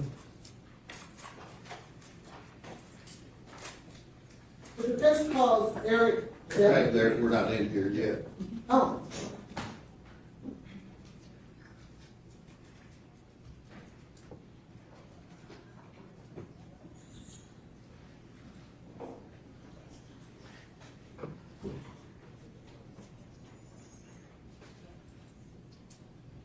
My digital expert is here, Your Honor. I'm assuming he can be present for this.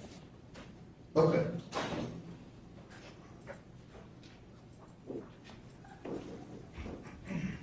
To be clear, what page are we taking out? Do you have Mr. Grant? Yes, I have it. It's page 23, if you want to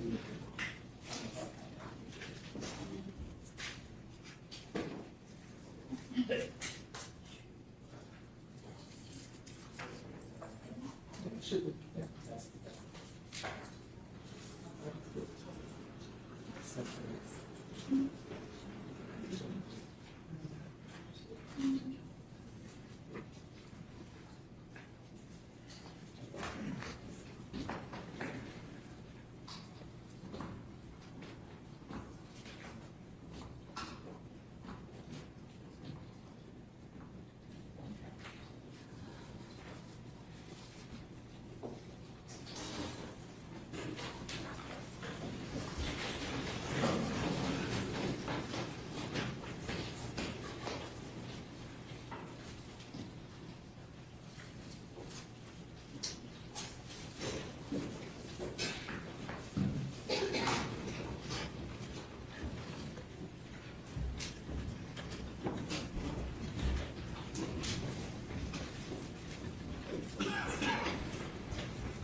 individuals that were approved.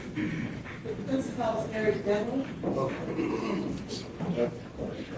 You swear the testimony you're about to give to be the truth, so help you God.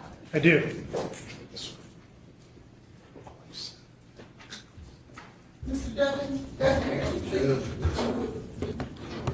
Okay.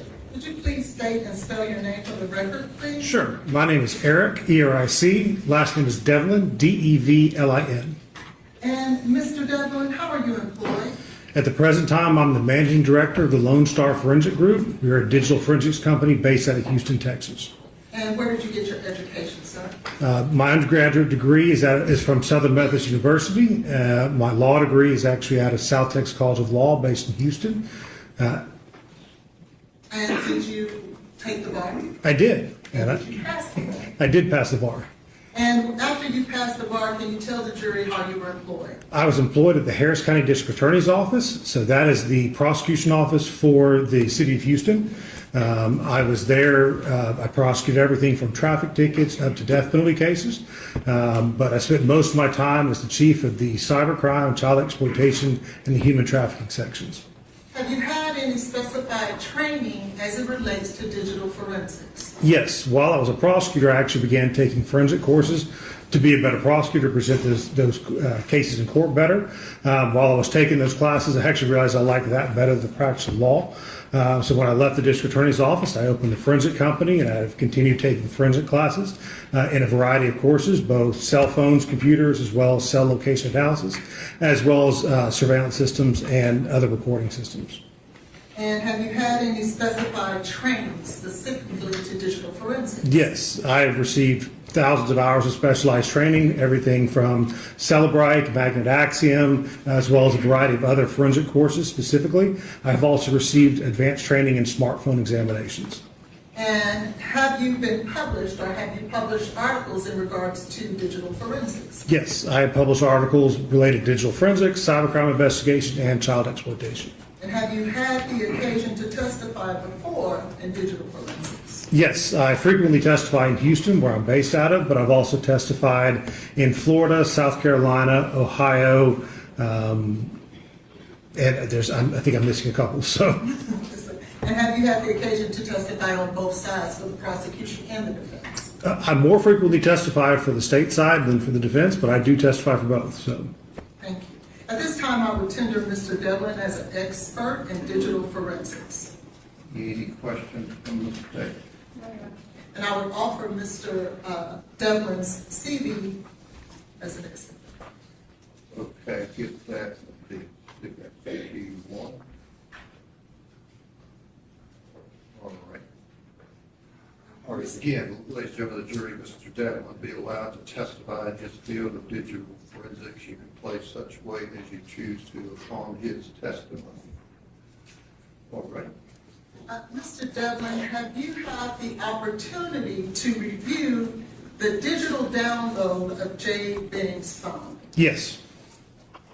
And in doing so, have we asked you to locate specific text messages, not all of them, but just a representative of some text messages? Yes. Specifically, I'd like to draw you to page 3.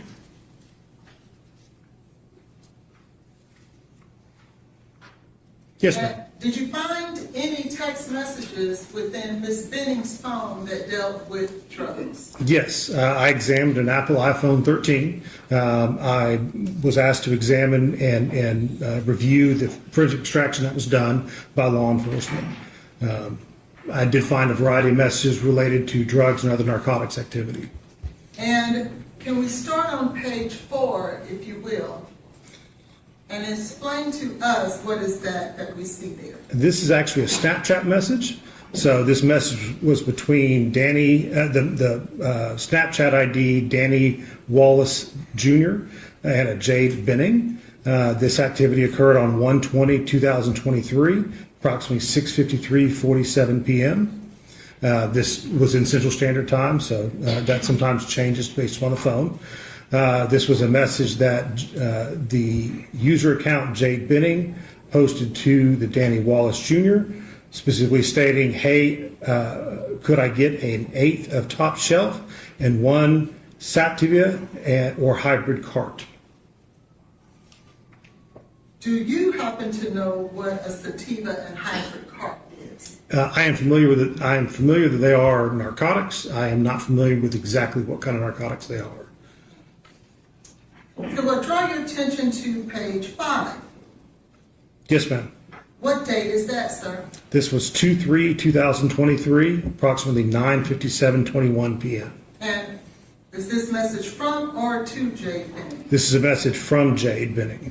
And could you read the message for us, please? It says apple fritter with the emoji of a fire sign, $25 eighth, $50 quarter, $100 half, $150 zip. Thank you. And on to page 6, please. Is this message to or from Ms. Benning? This is a message that was posted inside the Telegram chat room, so it's not one sent by Ms. Benning, but it was received on this device. What is a Telegram chat room? Telegram is a social media site, communication site. It's created by an individual out of Russia. It is advertised itself as to be super encrypted. It is not a good place. So. And was this application downloaded on Ms. Benning's phone? Yes, ma'am. Can I draw your attention to page 7?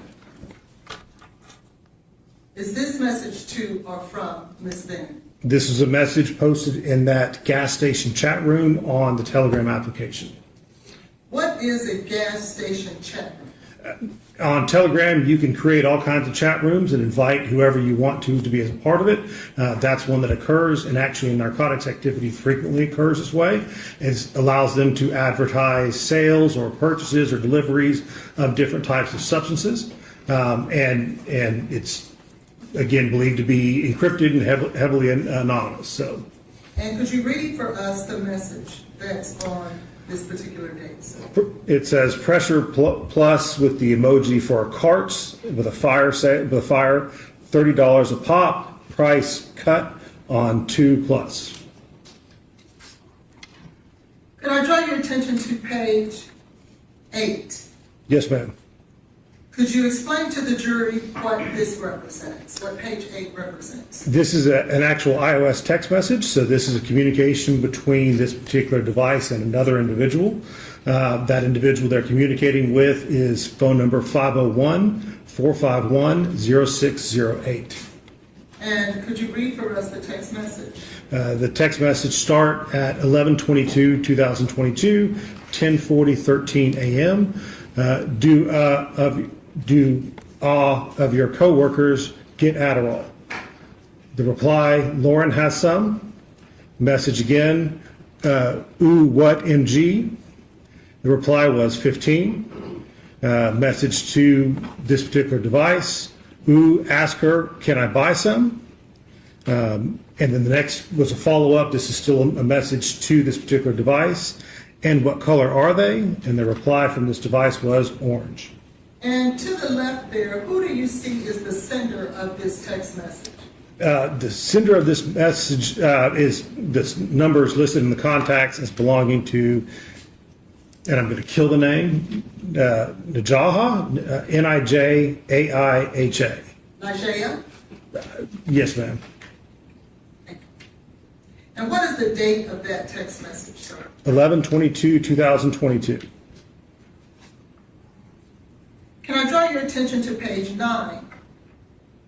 Yes, ma'am. And could you read for the jury what page 9 represents with the date as well as the context? This is an iOS text message, and this is between the Jade Benning account and a Mario Gutierrez account. On this message, it occurs on 2/18/2023, 9:33:02. The message was from the Jade Benning account saying he's about to bring your weed. There's a reply from the Mario Gutierrez account, says I fell asleep, and I don't know if I'm allowed to curse in this courtroom or not. So. That's okay, thank you. Could you please turn your attention to page 10? Yes, ma'am. And could you represent to the jury what page 10 represents? Page 10 is a iOS communication between the contact Danny, in parentheses weed, and this particular device. On this one, the message is, I have mushrooms right now. LOL, my coworker's wanting some.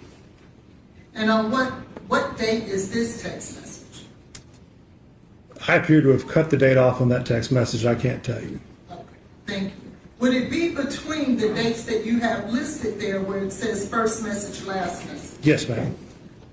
Thank you. And those dates would be between April 6th of 22 and 2/25 of 23? Yes, ma'am. Could you now go to page 11? Yes, ma'am. And what does page 11 represent? These are text messages, specifically occurring on 2/25/2023, 9:10:46 a.m. And what does the message say? The message says, "Yo, can you holler at Danny? Your boy needs a half, please and thanks." Now, I don't see who this message was sent to. Do you have that information, Mr. Devlin? I do not have that information. And what date is on this text? This text here is 2/25/2023 at 9:10:46 a.m. On page 12, can you tell us what page 12 represents?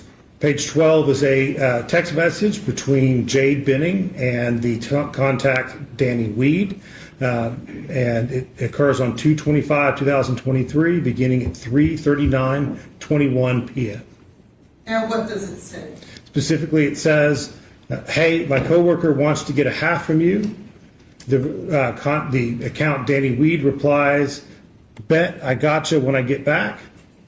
The account for Jade Benning replies, "Sweet." Now, did you ever find through your research whether or not page 11 was a message from Mario Gutierrez? I got to be honest, I don't remember. So, And I want to draw your attention to page 13. yes, ma'am. Now, before we move on, were those all of the text message that involved drugs in between with Jade's phone from January of 22 through February of 23? No, ma'am. They were a sampling. Thank you. Let's now go to page 13. What section would this subject matter address? I was asked to look for conversations about Blaise Taylor. I want to draw your attention to page 14. Yes, ma'am. Please read for the jury the text message. This is an iOS text message starting 12/31/2022 at 2:55:57 p.m. from the account 501-541-0608. Send a message saying, I'm interested. Followed up with another message of, did you text or are you just going to wait? The account belonging to this particular device replied, he called me back. And then a second reply of, I told him that I would call him when I get off. The account ending in 0608 replied, oh, I don't know, I didn't know you answered. And with a second reply of, how was his tone? Do you know who this number 501-541-0608 belongs to? I believe that's the same name that you gave me earlier that I butchered, so. Nigeria. Yes, ma'am. Okay. I want to draw your attention to page 15. And what is the text message thread, please? On this one, it's a continuation from the previous page. It's the account belonging to this particular device replies, he sounded the same as always, but I could tell he had something he needed to talk about, of course. The account ending in 0608 replied, why am I anxious like I'm talking to him? This device's account replies, LMAO, because I've been waiting for this. The account with 0608 replied with, get off work already, LOL. The account for this device replied, right, I keep looking at my watch. And then the final message on there is a reply from the 0608 account, keep me updated. I now want to draw your attention to the next section. Could you tell us the subject matter of this next section? On the next one, there's communications with Blaise Taylor. And can I draw your attention to page 17? Yes. Can you please read that text thread for us? Yes. In fact, I'm sorry, these are smaller, so I may read it from your larger screen. This particular account, the local user account, initiated a message saying, thank you for coming to help/see the new place. I'm glad we got to talk about all that we did. It gave me a better understanding on some things I didn't have before. Hope you feel a little better as well, babes, with an emoji. The reply was from the phone number ending in 5738. Thanks and no problem. Just wanted to keep communicating and stay on the same page. The second reply of loved. Thank you for coming to help and see the new place. This account replied 100% agree with you. Another reply 100% also turns me on when we have our talks. The account ending in 5738 replied, laughed at 100%, also turns me on when we have our talks. With another reply of why, LOL. Then another message of, I feel like most of the time it's really me telling you stuff you probably don't want to hear. Now, in regards to this text message, is this Jade Benning's phone in the blue? It is. Can we now move to page 8? This is a continuation of that text thread. The account ending in 5738. I feel like most of the time it really me telling you stuff you probably don't want to hear. The next message was from the Jade Benning account. Not necessarily. You're just keeping it real at the end of the day, and that's all I ask of you. And because to see you serious for one, LOL, and us being able to calmly communicate about the situations we have in front of us just lights me up. The account ending in 5738 replies, LOL, okay. Well, I said I'll always be up front and answer any questions you have. This account here for this device replied, heard you. And this device, this account, the one ending in 5738, was under the contact name of Blaise. Thank you. Let's now move to page 19. And what subject matter is this section? This specifically is related to messages regarding plans with Blaise Taylor. And can I get you to turn to page 20? Yes, ma'am. And could you read for us the text message here? This message was on 2/25/2023 at 12:03:10 p.m. The message was sent saying, okay, LOL, I'm going to plan to do a little at-home paint with Blaise tonight. And what date is that text message? 2/25/2023. Can we now move to the next section? Yes, ma'am. And what section is this? The label on it is Bumble. Can you please identify page 22 and explain to the jury exactly what this is? This specifically is a set of logs related to the installation of the Bumble application. What is the Bumble application? Bumble is an application that's on both iOS and Android devices. It's described as a social contact application. And what day do you see that this particular phone installed the Bumble application? There is an install of 2/17/2023 and another installation date of 2/22/2023. And can I draw your attention to page 24? Yes, ma'am. And what is the nature of this section? I was asked to find some communications related to Jarius Porter. And can you read for us on page 25? Yes, ma'am. This On page 25, the communications start 12/17/2022, 9:17:30 p.m. It's a message from this particular device to the porterjarius@gmail.com. You've been getting it the last few. The porterjarius@gmail.com replies, "Yep, I'm on my way back to the shape I was before. I started dating a world-class chef." The message, this particular device replied, "LMAO, I heard that." And then a second reply of, "That's good though." Okay, and can you move now to page 26? Yes, ma'am.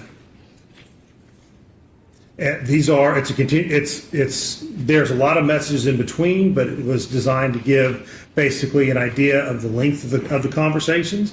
So these messages occur on 1/24/2023 at 1:12:02 p.m. This message from porterjarius@gmail.com. "That's good. I'm glad you have to." Let me, if I could. You want to switch to? Yes, please.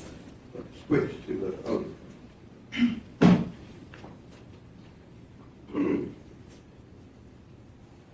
I'm sorry, can I, do I continue? Yes. Oh, sorry. The message was porterjarius@gmail.com, 1/24/2023, 1:12:02 p.m. Message says, "That's good. I'm glad you have to.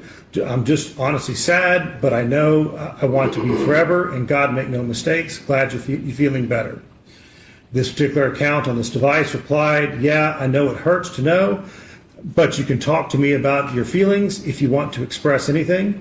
I want you to take care of yourself better and not let yourself go down the path of just turning to drinking and smoking more to heal." The Porter Jarius account replied, "Of course, Shawty, and LOL, don't forget, working out too. It's some good going on too, but you're right, I've been planning on slowing down." This device's account replied, "I know you're working out too, LOL, but still, don't be doing that extra stuff."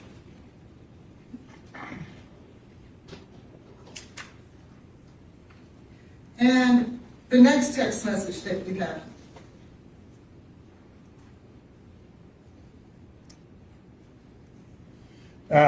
This was a message, actually, and I'm sorry it printed out in black and white, but this was a message from this particular device, specifically saying, "Blaise told me last night he signed up for monthly subscriptions of diapers from this company, kudos, LOL."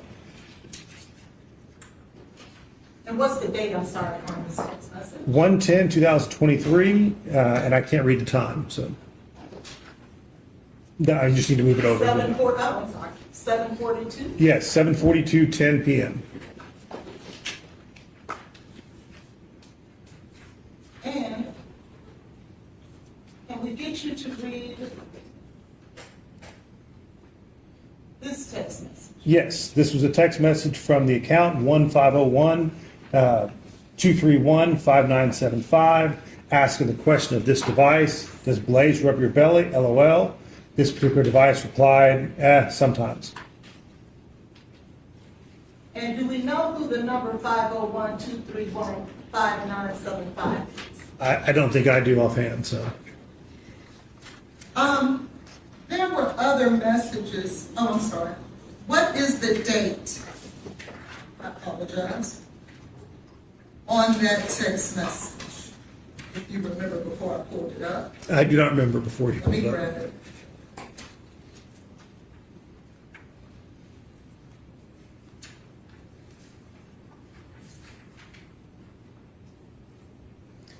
Those messages were 1/25/2023, began at 9:30:11 p.m., ended at 9:30:35 p.m.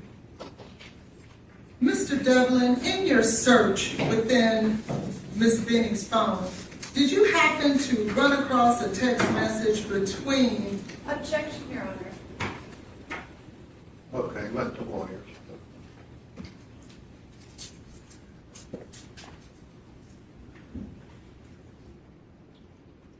Did he receive a text between Isaiah and Ms. Benning? Regarding her posting about her baby, do you remember seeing any of those text messages? I vaguely recall that, but I couldn't give any details on it. I've seen a lot of messages, so. Okay. And you don't remember if Ms.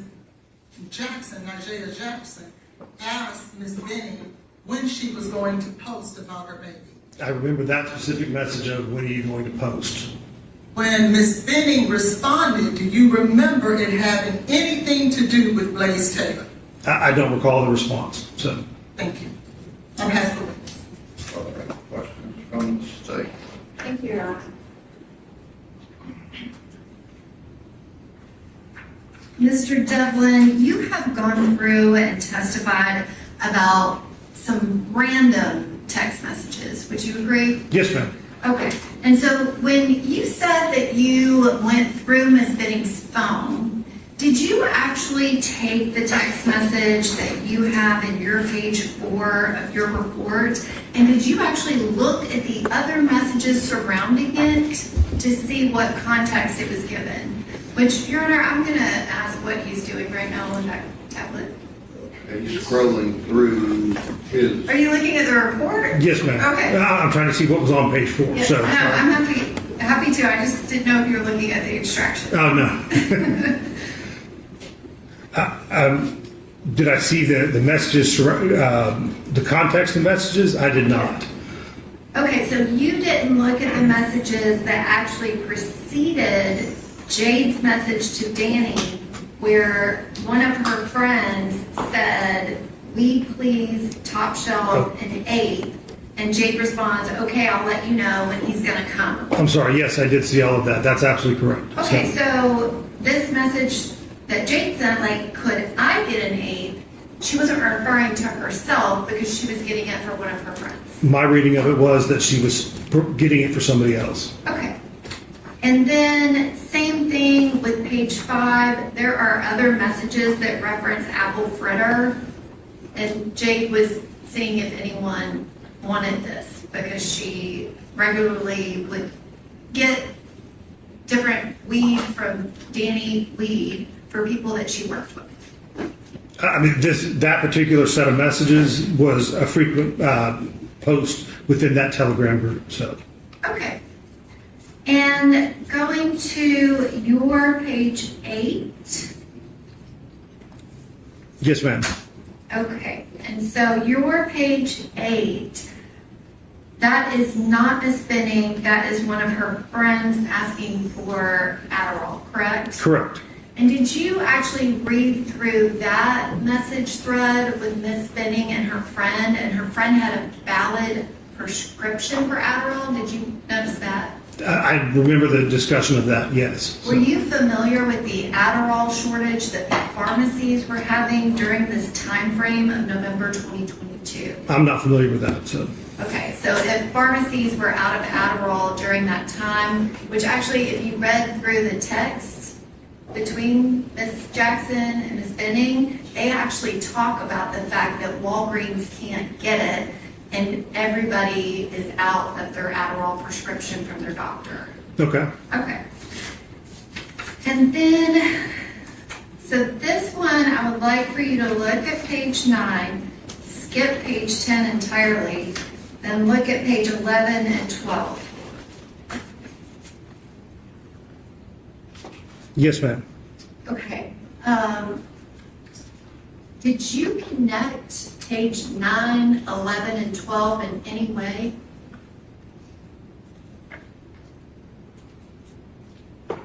Did I connect them? I guess I don't understand your question, so. Okay, well, page 9 is actually the last message in a sequence of messages, but you put it first. And then when you go to page 11, you left the other person off of this thread, which it's readily available in the extraction, but you left off Mario Gutierrez as the person asking Jade, "Can you holler at Danny? Your boy needs a half." I do recall that, yes, ma'am. Okay, so that's Mario Gutierrez, but you left his name off of this.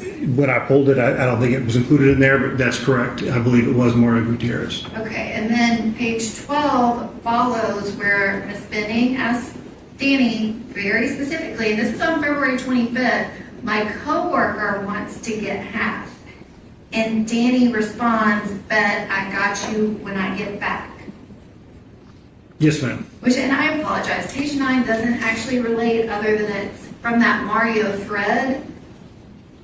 The time that Mario gets anything is on February 18th, but your report listed 2 dates. It listed the 25th, which kind of inferred that the messages you included in 11 and 12 were on the 25th.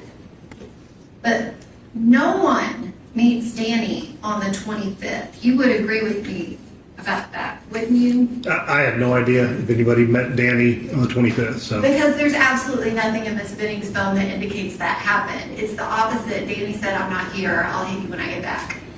I do recall that further messages where he said, I'll hit you when I get back. Okay. And on page 13, this section is labeled a conversation about Blaise Taylor.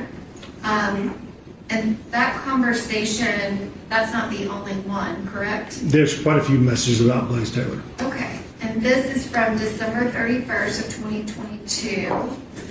And then again, the next section that you have that begins on page 16,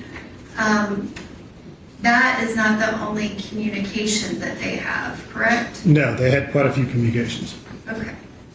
And then we get to page 19, which is plans with Blaise Taylor. And again, on page 20, for some reason, even though it's in the extraction, you left off the person Ms. Benning was speaking with. And this is from the date of 2/25/23 at 12:03. She messages her best friend, Nigella Jackson, to tell her that she's going to plan to do a little paint with Blaise tonight. So you didn't put in the thread that they were talking about where to get the paint and maybe Dollar Tree would have it. That may be connected to why she stopped at Walmart?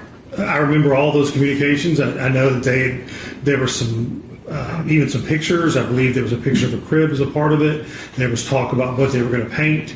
So, I mean, there's a couple of those messages. Yes, ma'am. Okay. And then on page 22, you have this Bumble information, which you have an install date.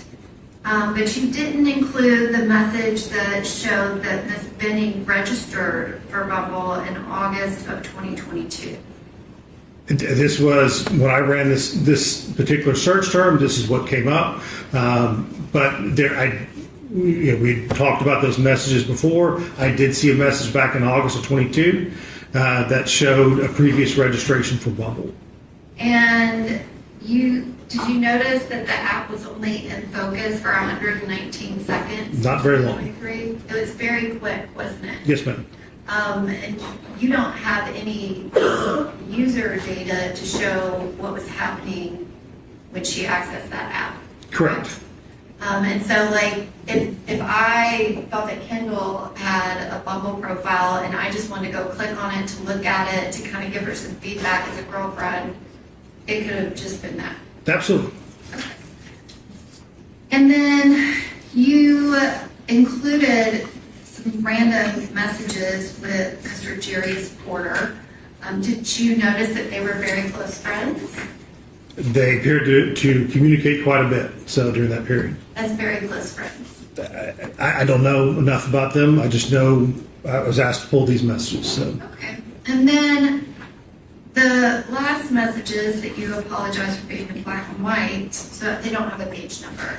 Do you know what I'm referring to? I do know the message you're referring to. So. Okay, so this is January 25th of 2023, and it's just a message from Jade's mother asking her, does Blaise rub your belly? And Jade responds, sometimes. Right. Did you keep reading the messages on where her and her mom actually message back and forth and draft a message from Jade to send to Blaise to tell her how much she wanted him to go to her OB appointment where she was going to find out the gender of their baby? I recall something along those lines. Yes, ma'am. Okay, and you recall the messages where Blaise Taylor did not go to that appointment, correct? I'm unaware if Mr. Taylor went to that appointment or not. So you didn't look at those messages where he didn't show up? I read through them. As to whether or not he did or didn't, I don't recall that. So. Well, do you recall that he never went to a single OB appointment with Jade Benning? Objections. speculation. This witness doesn't know that. Okay, you can ask whether he reviewed any text about that, but Did you review any text messages where every time she had an appointment and asked him about it, he didn't go? Objection. Counsel is testifying. do you recall any text messages about appointments? No, Your Honor. The appointment? No, Your Honor. recall. Okay. And the last message where Miss Benning tells her mother that Blaise told her the night before that he signed up for a monthly subscription for diapers from this company.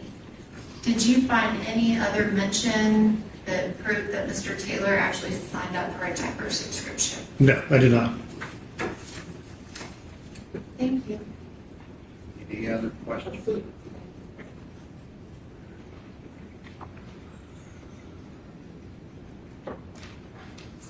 Mr. Devlin, you were just asked the nature of the relationship between Jarius Porter and Miss Benning, weren't you? Correct.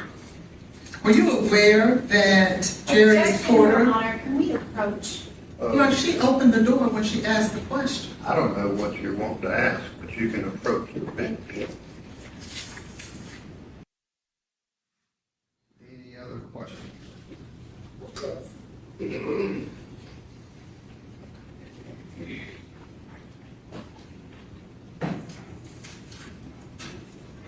Were you aware, you stated on cross-examination that Ms. Benning actually downloaded Bumble first in August? I found a registration message. It may have happened, Bumble may have been downloaded before that, but that would have been at least the earliest time that I know of. Were you aware, or did you find out through looking through the phone that Blaise and Ms. Benning met on Hinge in the same month of August 22? I did not see that, so. In regards to Mario Gutierrez, did you notice through the phone that Mario Gutierrez is the significant other of Lauren Weber? Yes, ma'am. And Mario Gutierrez on the 25th is the same one asking Jade to get her narcotics. Yes, ma'am. And that's Lauren Weber, the person who went inside of her home when was told not to, the crime scene. That is her. Okay, see, there's disputes about it, so don't throw that up like it's true. So what is your question? Your Honor, she said she did. In regards, she said she went inside of Miss Benning's home. Right, we've heard that, but there's nothing about police. We've heard all that today. The jury's heard it. So what is your question that this gentleman would have a foundation about? Did you have an opportunity to look through the text messages between Jade Benning and Jarius Porter? Yes. Did you find that they were a little bit more than just friends? Having read through the messages, I don't know if they were just friends or if they were what they call friends with benefits. I don't know. So. In regards to the appointment of I think it was a February 2nd appointment for Ms. Benning to go to the doctor to find out the sex of the baby. Did you see any text messages where, well, let me first ask you this. Did you learn through the text messages that Mr. Taylor worked for the Tennessee Titans? I don't recall seeing that, so. Did you see through the text messages that on that very same day, he had to work or had an assignment at work with the Tennessee Titans? If I did, I don't remember that, so. In regards to the Bumble application, and I think that the question that was asked of you on cross-examination was that it could be an app where someone will go and say hello to a girlfriend. Is that what was stated? I mean, I thought the question that was asked of me was, is it possible that somebody logged in to see if their girlfriend's profile was on there? I thought that was what was asked. What is the primary purpose of the app Bumble? They call it a social contact website, but for the most part, it is a hookup or dating application. And this is the very app that Jade Benning registered for in August and then downloaded again, and I think you said February. Correct. Thank you, I pass. Any other questions? No, Your Honor. All right, thank you. Thank you, Your Honor.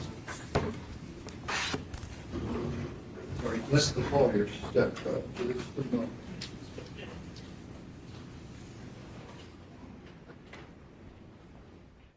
Let's go to the jury.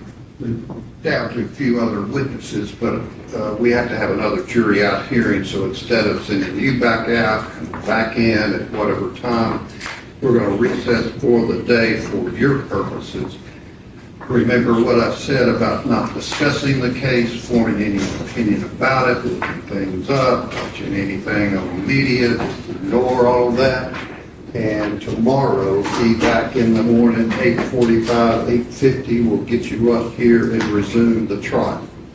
Thank you very much. You can step down.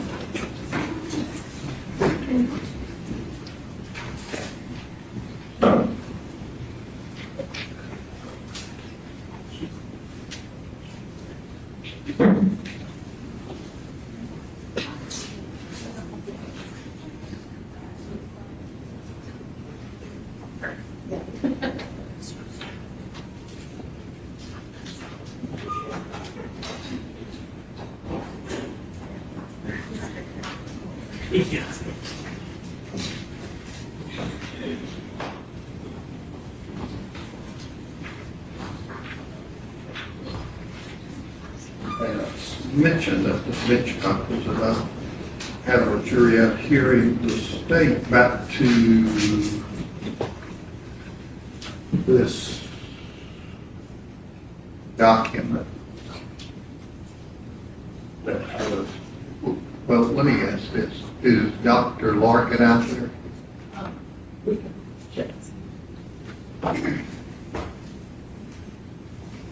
Your Honor, that please use the lady I just told you. Okay. All right, we'll take 10 minutes and then we'll hear briefly from her. Go to the 10-minute recess. All right, is there anything from the state's perspective, objection-wise, discovery-wise, about Dr. Lynsey?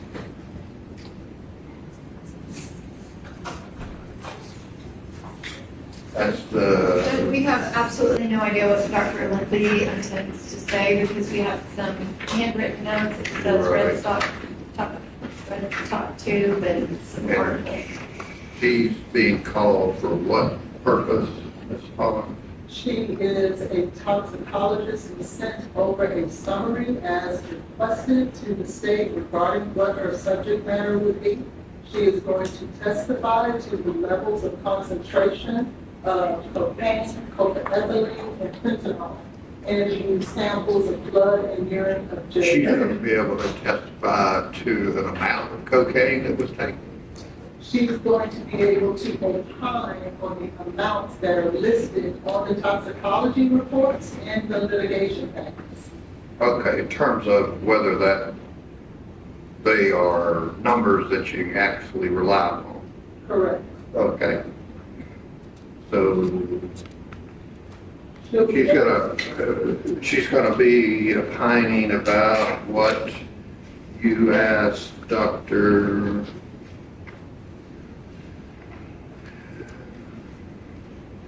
When you got into the 500,000, 98,000, those kind of numbers. No, I didn't. No, I'm not talking about you, I'm talking about the state. Judge, I'm sorry, I have the same standing objection that she shouldn't be talking about any work order that is not entered into evidence. We don't plan to.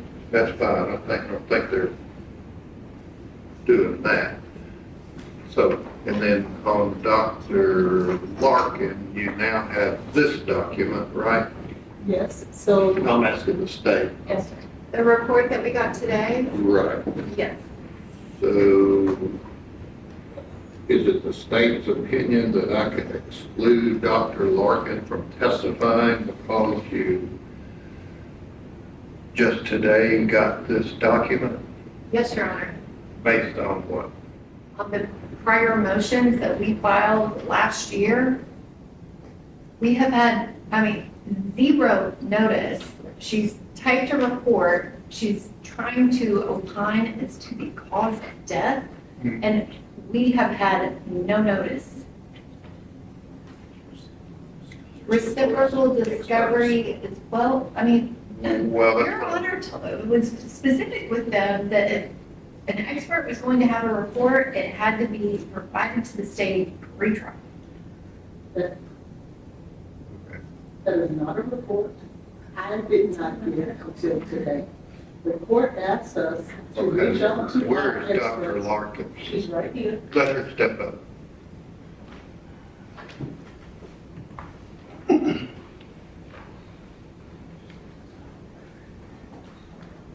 Stand right here, raise your right hand. Raise your right hand. Pictures and what we got. Need I to swear. what? This one. Do you need to do something? You change out batteries. Okay, go ahead. We've waited on everybody else. Thank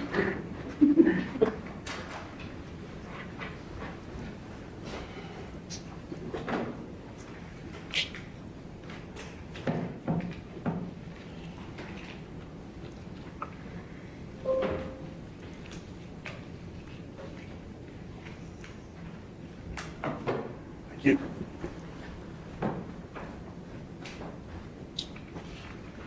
Did you generate this two-page document?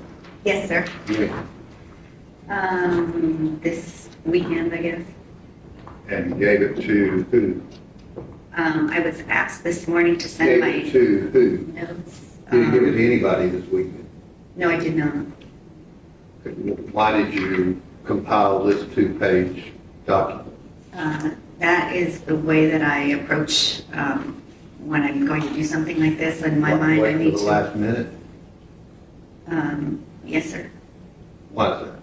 Because I'm going through what I put together over time, and when it gets closer to me going to testify, I want to make sure that I clearly and concisely put my points. I was an engineer before I was a doctor, and Okay, that's how I so approach when did problems. you send this to anybody? This morning I was asked for notes, and so those are the notes that I have. So I sent those when I was at the airport this morning, about 10:30 maybe, and I sent that to Letitia and her team. Any questions from the state? Dr. Larkin, how long have you been working on this? That was just very quickly putting that together. No, she didn't ask that. You're talking about it, the case? Right, how long you said that you just at the end put your analysis together that you've been working on. How long have you been working on your analysis? I think I got asked to, I think when originally they were in Nashville a few months ago, I was told about the case, and then more recently, I've done work on reviewing all the records, and that's probably within the past month or two. I don't know for sure, but more recent. It hasn't been years or anything. Okay, so maximum 2 months, maybe a month, you've been reviewing records related to this case. Approximately. I don't know exactly when I started. I'd have to look at when I started getting some information, but Do you have documentation about that with you? I don't have it on me. I could find that out, but it's been several months.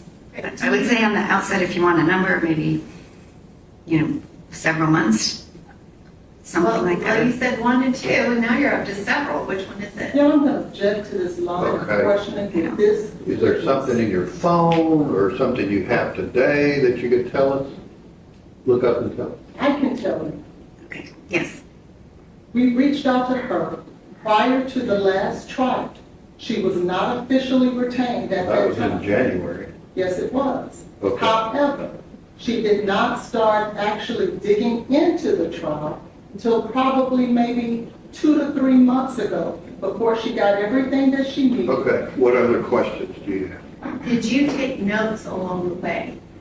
No, I don't, I guess I put the notes into there. I don't have any other notes that I've taken if that's what you're asking. So no other notes, and you put that together this morning? This weekend, last weekend. Yes. Last weekend, but you didn't send it to anyone? I did not until Were today. Were you instructed to not type up a report? No, I object. I object to that line of questioning because what I tell my expert is confidential from Mr. Taylor and his constitutional rights. She Do you have doesn't. any other questions other than that? No, at this time, Your Honor. All right, thank you. Thank you, sir.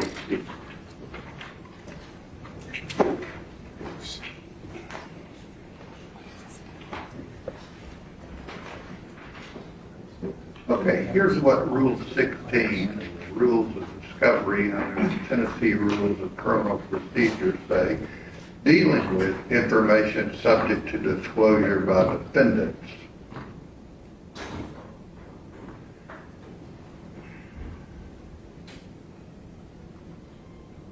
Inspect and copy or photograph books, papers, documents, photographs, tangible objects, or copies or portions of these, if within the defendant's possession, intends to introduce them. That's part A of that B1A. In terms of our discussion about what a report is, that's under B where it says reports of examinations and tests.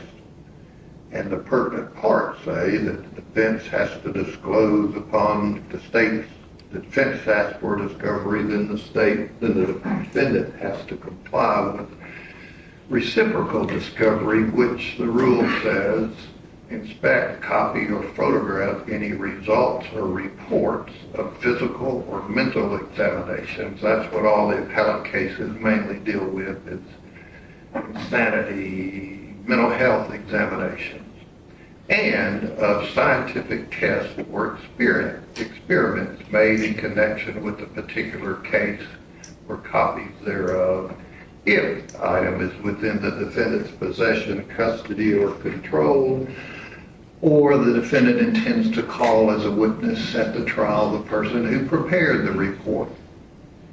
So, does this document deal with scientific tests or experiments? So she's giving her opinion based on the review of the tests. Right. But did she do any scientific tests or experiments? Well, I mean, I don't know, not that I'm aware of, but she refers to laboratory testing confirmed. Okay. But then on the second issue, if it should have been disclosed, it didn't exist till this weekend, which this is, what is this, Tuesday? So the state could have gotten it 48 hours earlier.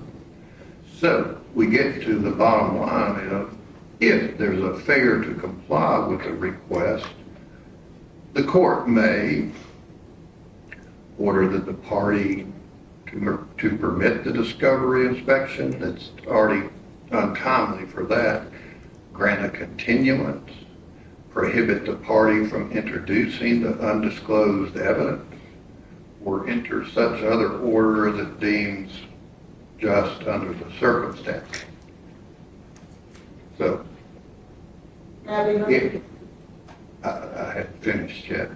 If there is, I'm not sure there's a violation of Rule 16, but if there's a 48-hour violation,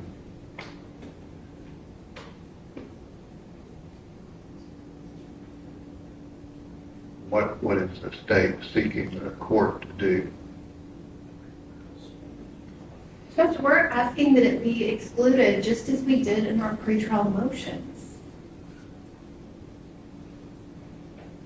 Okay, but even fall under Rule 16. It's your decision.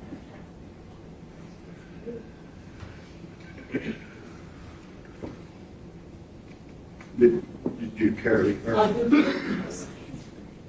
How do I turn over something that I don't know exists? There's an email at 10:53. So it's not a report. She has done no scientific testing.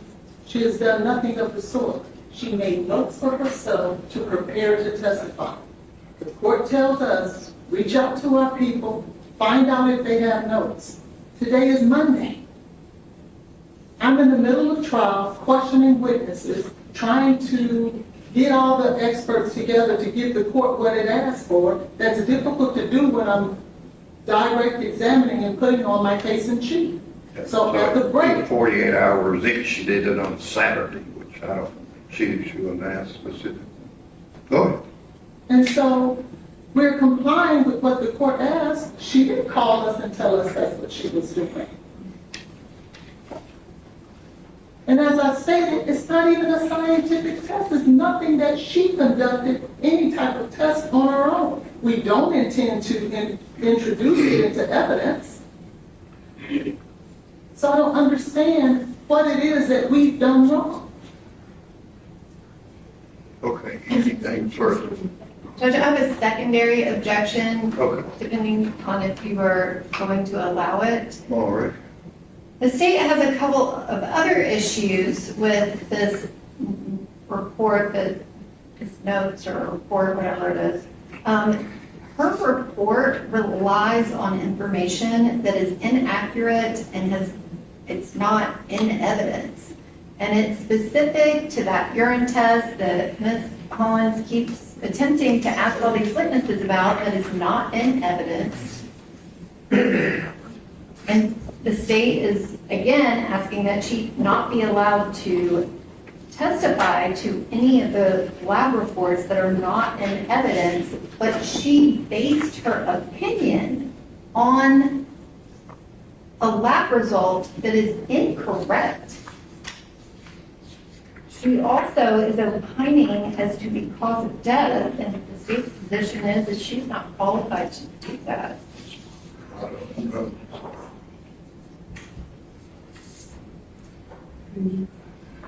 Said she's an ER doctor.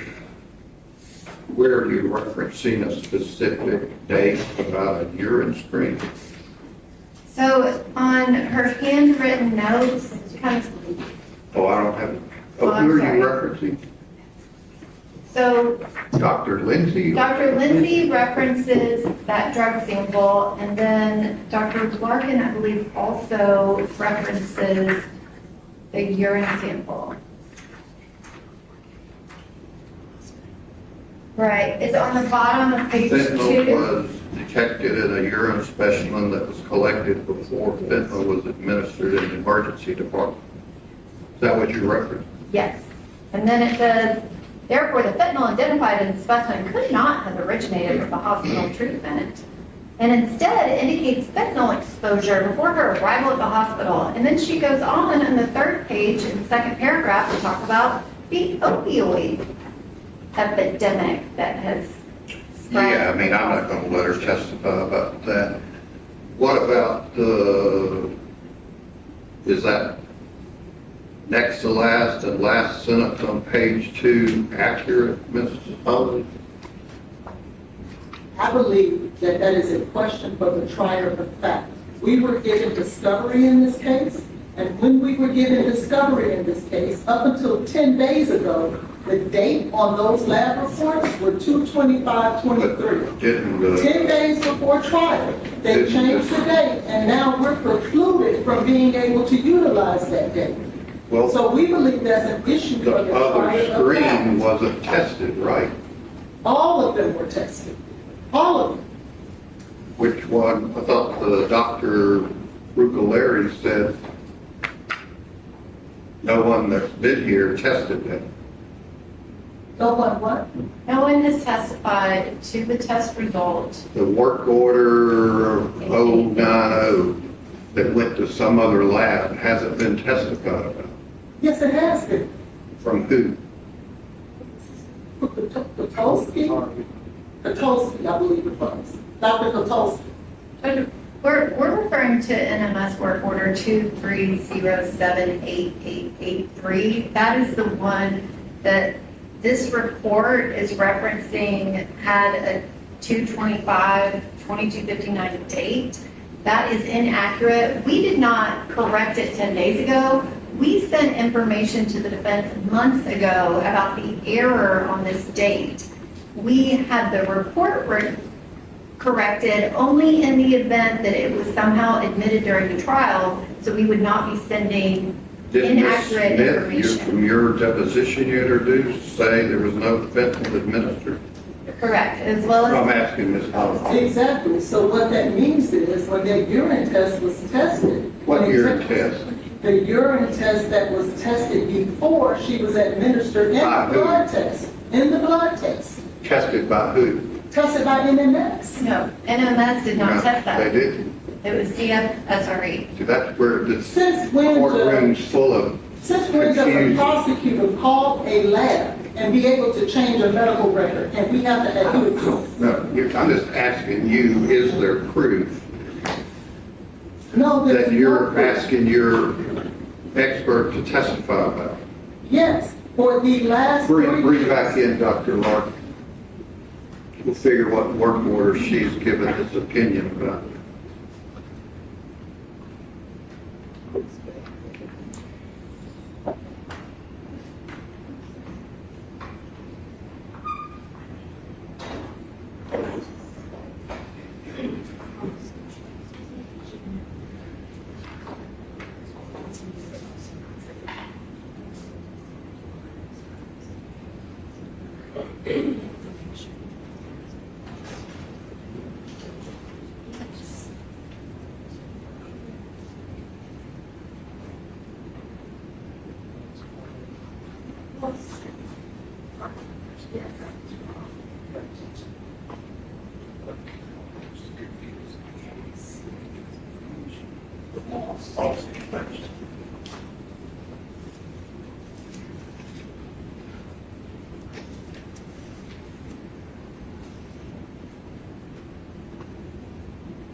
What General Norman is the work order that no one's been here lab-wise to testify about?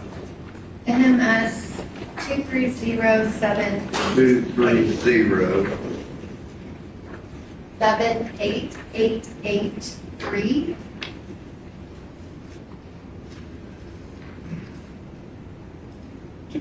You're gonna be able to testify without anything in front of you? No, and no. But my question is anything in this document, 3-page document, that has anything to do with work order 2307883? I don't know. I think Dr. Yancey's in the back. Who?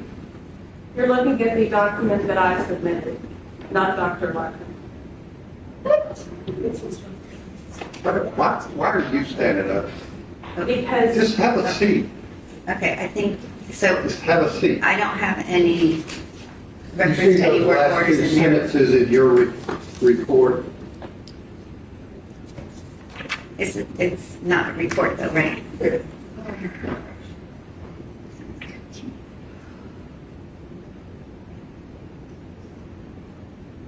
Yes, I see that. Where did you get that information from? From the toxicology records that I looked at. From who? What lab? I would have to look, I can't remember. These are just notes that I have. How are you going to testify? What are you going to use to find that out? We will put those up when I We will. put up the notes. I can ask to have that She's put thinking up. about me. What? So you have no clue where you got that information? I got them from the all the toxicology reports, and I have summaries. I would have to look exactly where it came from. Okay. If this were a report, it would actually have reference to that. Okay, well, tell me where that information came from. I would have to have the reports Do to that. pull it up. Where is it? Is it the same report you asked about earlier, or this Well, I one? can share this with you. What I plan to testify or have her testify about is Where is I'm alleviating your issue. You're not asking her about those last two I'm not. steps? Oh, you said earlier you were. No, I didn't. Yes, sir. Then why'd you put this in this document? As she stated, Those are just- I'm not asking you. Those are just notes for me to So look you at. I would rely never, on I've this- never, if I ever You actually didn't rely produced on something this like last this. paragraph for any of your opinion. Not for what I'm going to be testifying to. No, those are just some of my thoughts I put Okay, down. why don't we do this? If I You had- ask her what you want her to testify about. I'm going to tell you, she's not prepared right now to testify for that because I don't have my things together yet. She's going What to do you need to testify. have together? I'm going to tell you what the two reports that she's going to testify to. Okay, give us those. I don't have any problem with that, sir. 231, 26889 is one of them.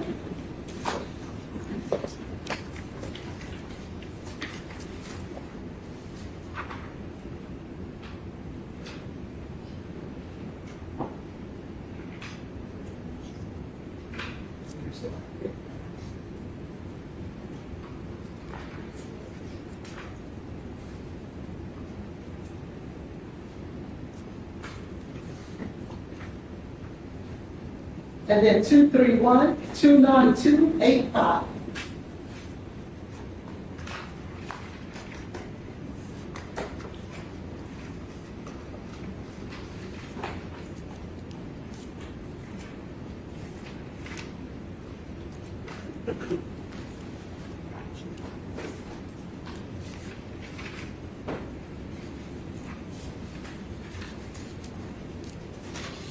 Your Honor, that's the first blood and the comforter. Okay.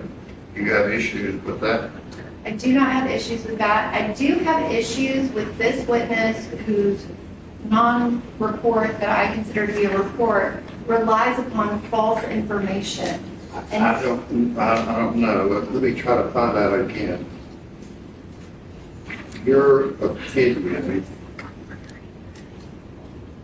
that says the history, witness observations, clinical presentation, toxicology findings, and objective medical evidence support the conclusion that Jade's collapse is more consistent with respiratory arrest resulting from combined cocaine use and pre-hospital fentanyl exposure than with a primary sole cocaine-induced cardiac event.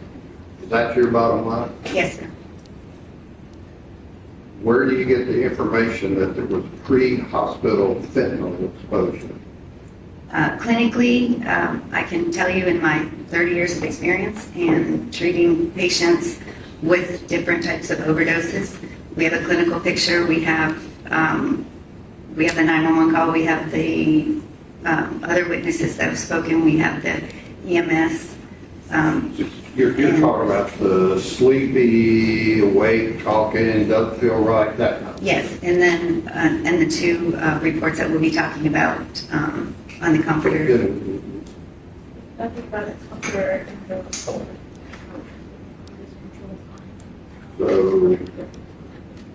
Yeah, unfortunately, it wasn't tested for and everything. what was it tested? She's not privy to it because I haven't had the opportunity to meet with her, which I had planned to do tonight. What The was it state- tested for? Not everything about fentanyl was not necessarily tested for in, On what? in the urine that's no longer done at 225.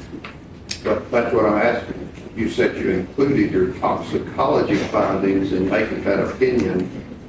Your Honor, what is unfair is she's telling you that those are notes. Those are not her lasting opinions. That is not a report. So you're trying to commit her to something that she never intended to be that. So that's unfair to ask her for that. She has stated as a medical professional doctor. Why Those are did you include that paragraph? notes. Those are her notes. Those are just some of my thoughts. It doesn't mean they were So what I'm. this paragraph on the bottom of page 2 means nothing to your opinion. I'd have to look at it again. I just made some notes and I probably put,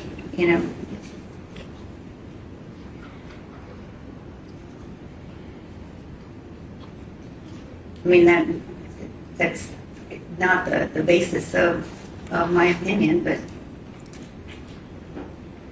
again, they're just notes. They're nothing official. There's no report. I don't write a report that looks like that. I just was asked to give some notes, and they were some things I just put together this weekend. And So you don't know, Ms. Collins, that you plan on asking her about any pre-hospital fentanyl use? Yes, I do, because it was in the vomit. Their own witness testified that the vomit was the fentanyl was in the Or the vomit. lower level and all that? It's hard, it's really hard. But what I'm saying is that the fentanyl was found in the vomit. That was testimony that came from that. But you don't plan on asking this witness anything about that other work order? No, I don't. Okay. Any other questions? Yes, Your Honor. The state, number one, that was not Dr. Mithen's testimony. Dr. Mithen was very specific. Okay, you have questions of this witness? Yes, this witness's notes include a reference to the EMS guy said he thought it was an allergic reaction. We do not have those facts in this case. Where are you referencing? That is the last sentence in the first paragraph.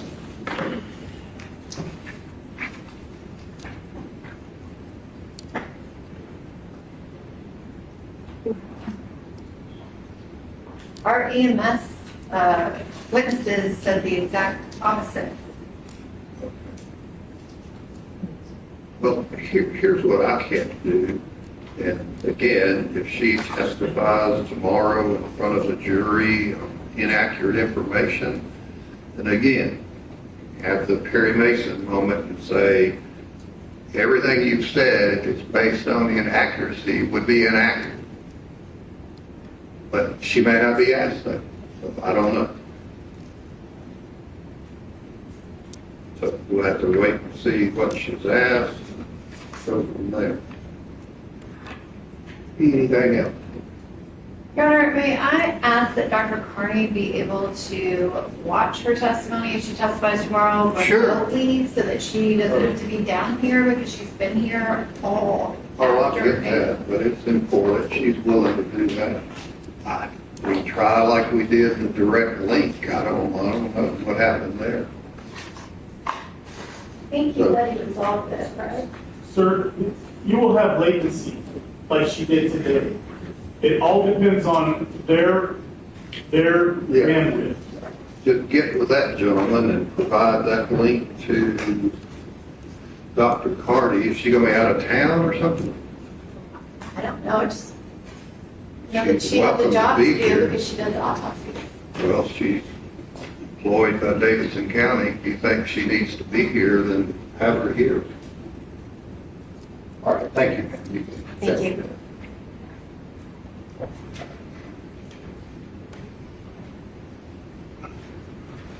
All right, we'll be then in recess until 9 a.m.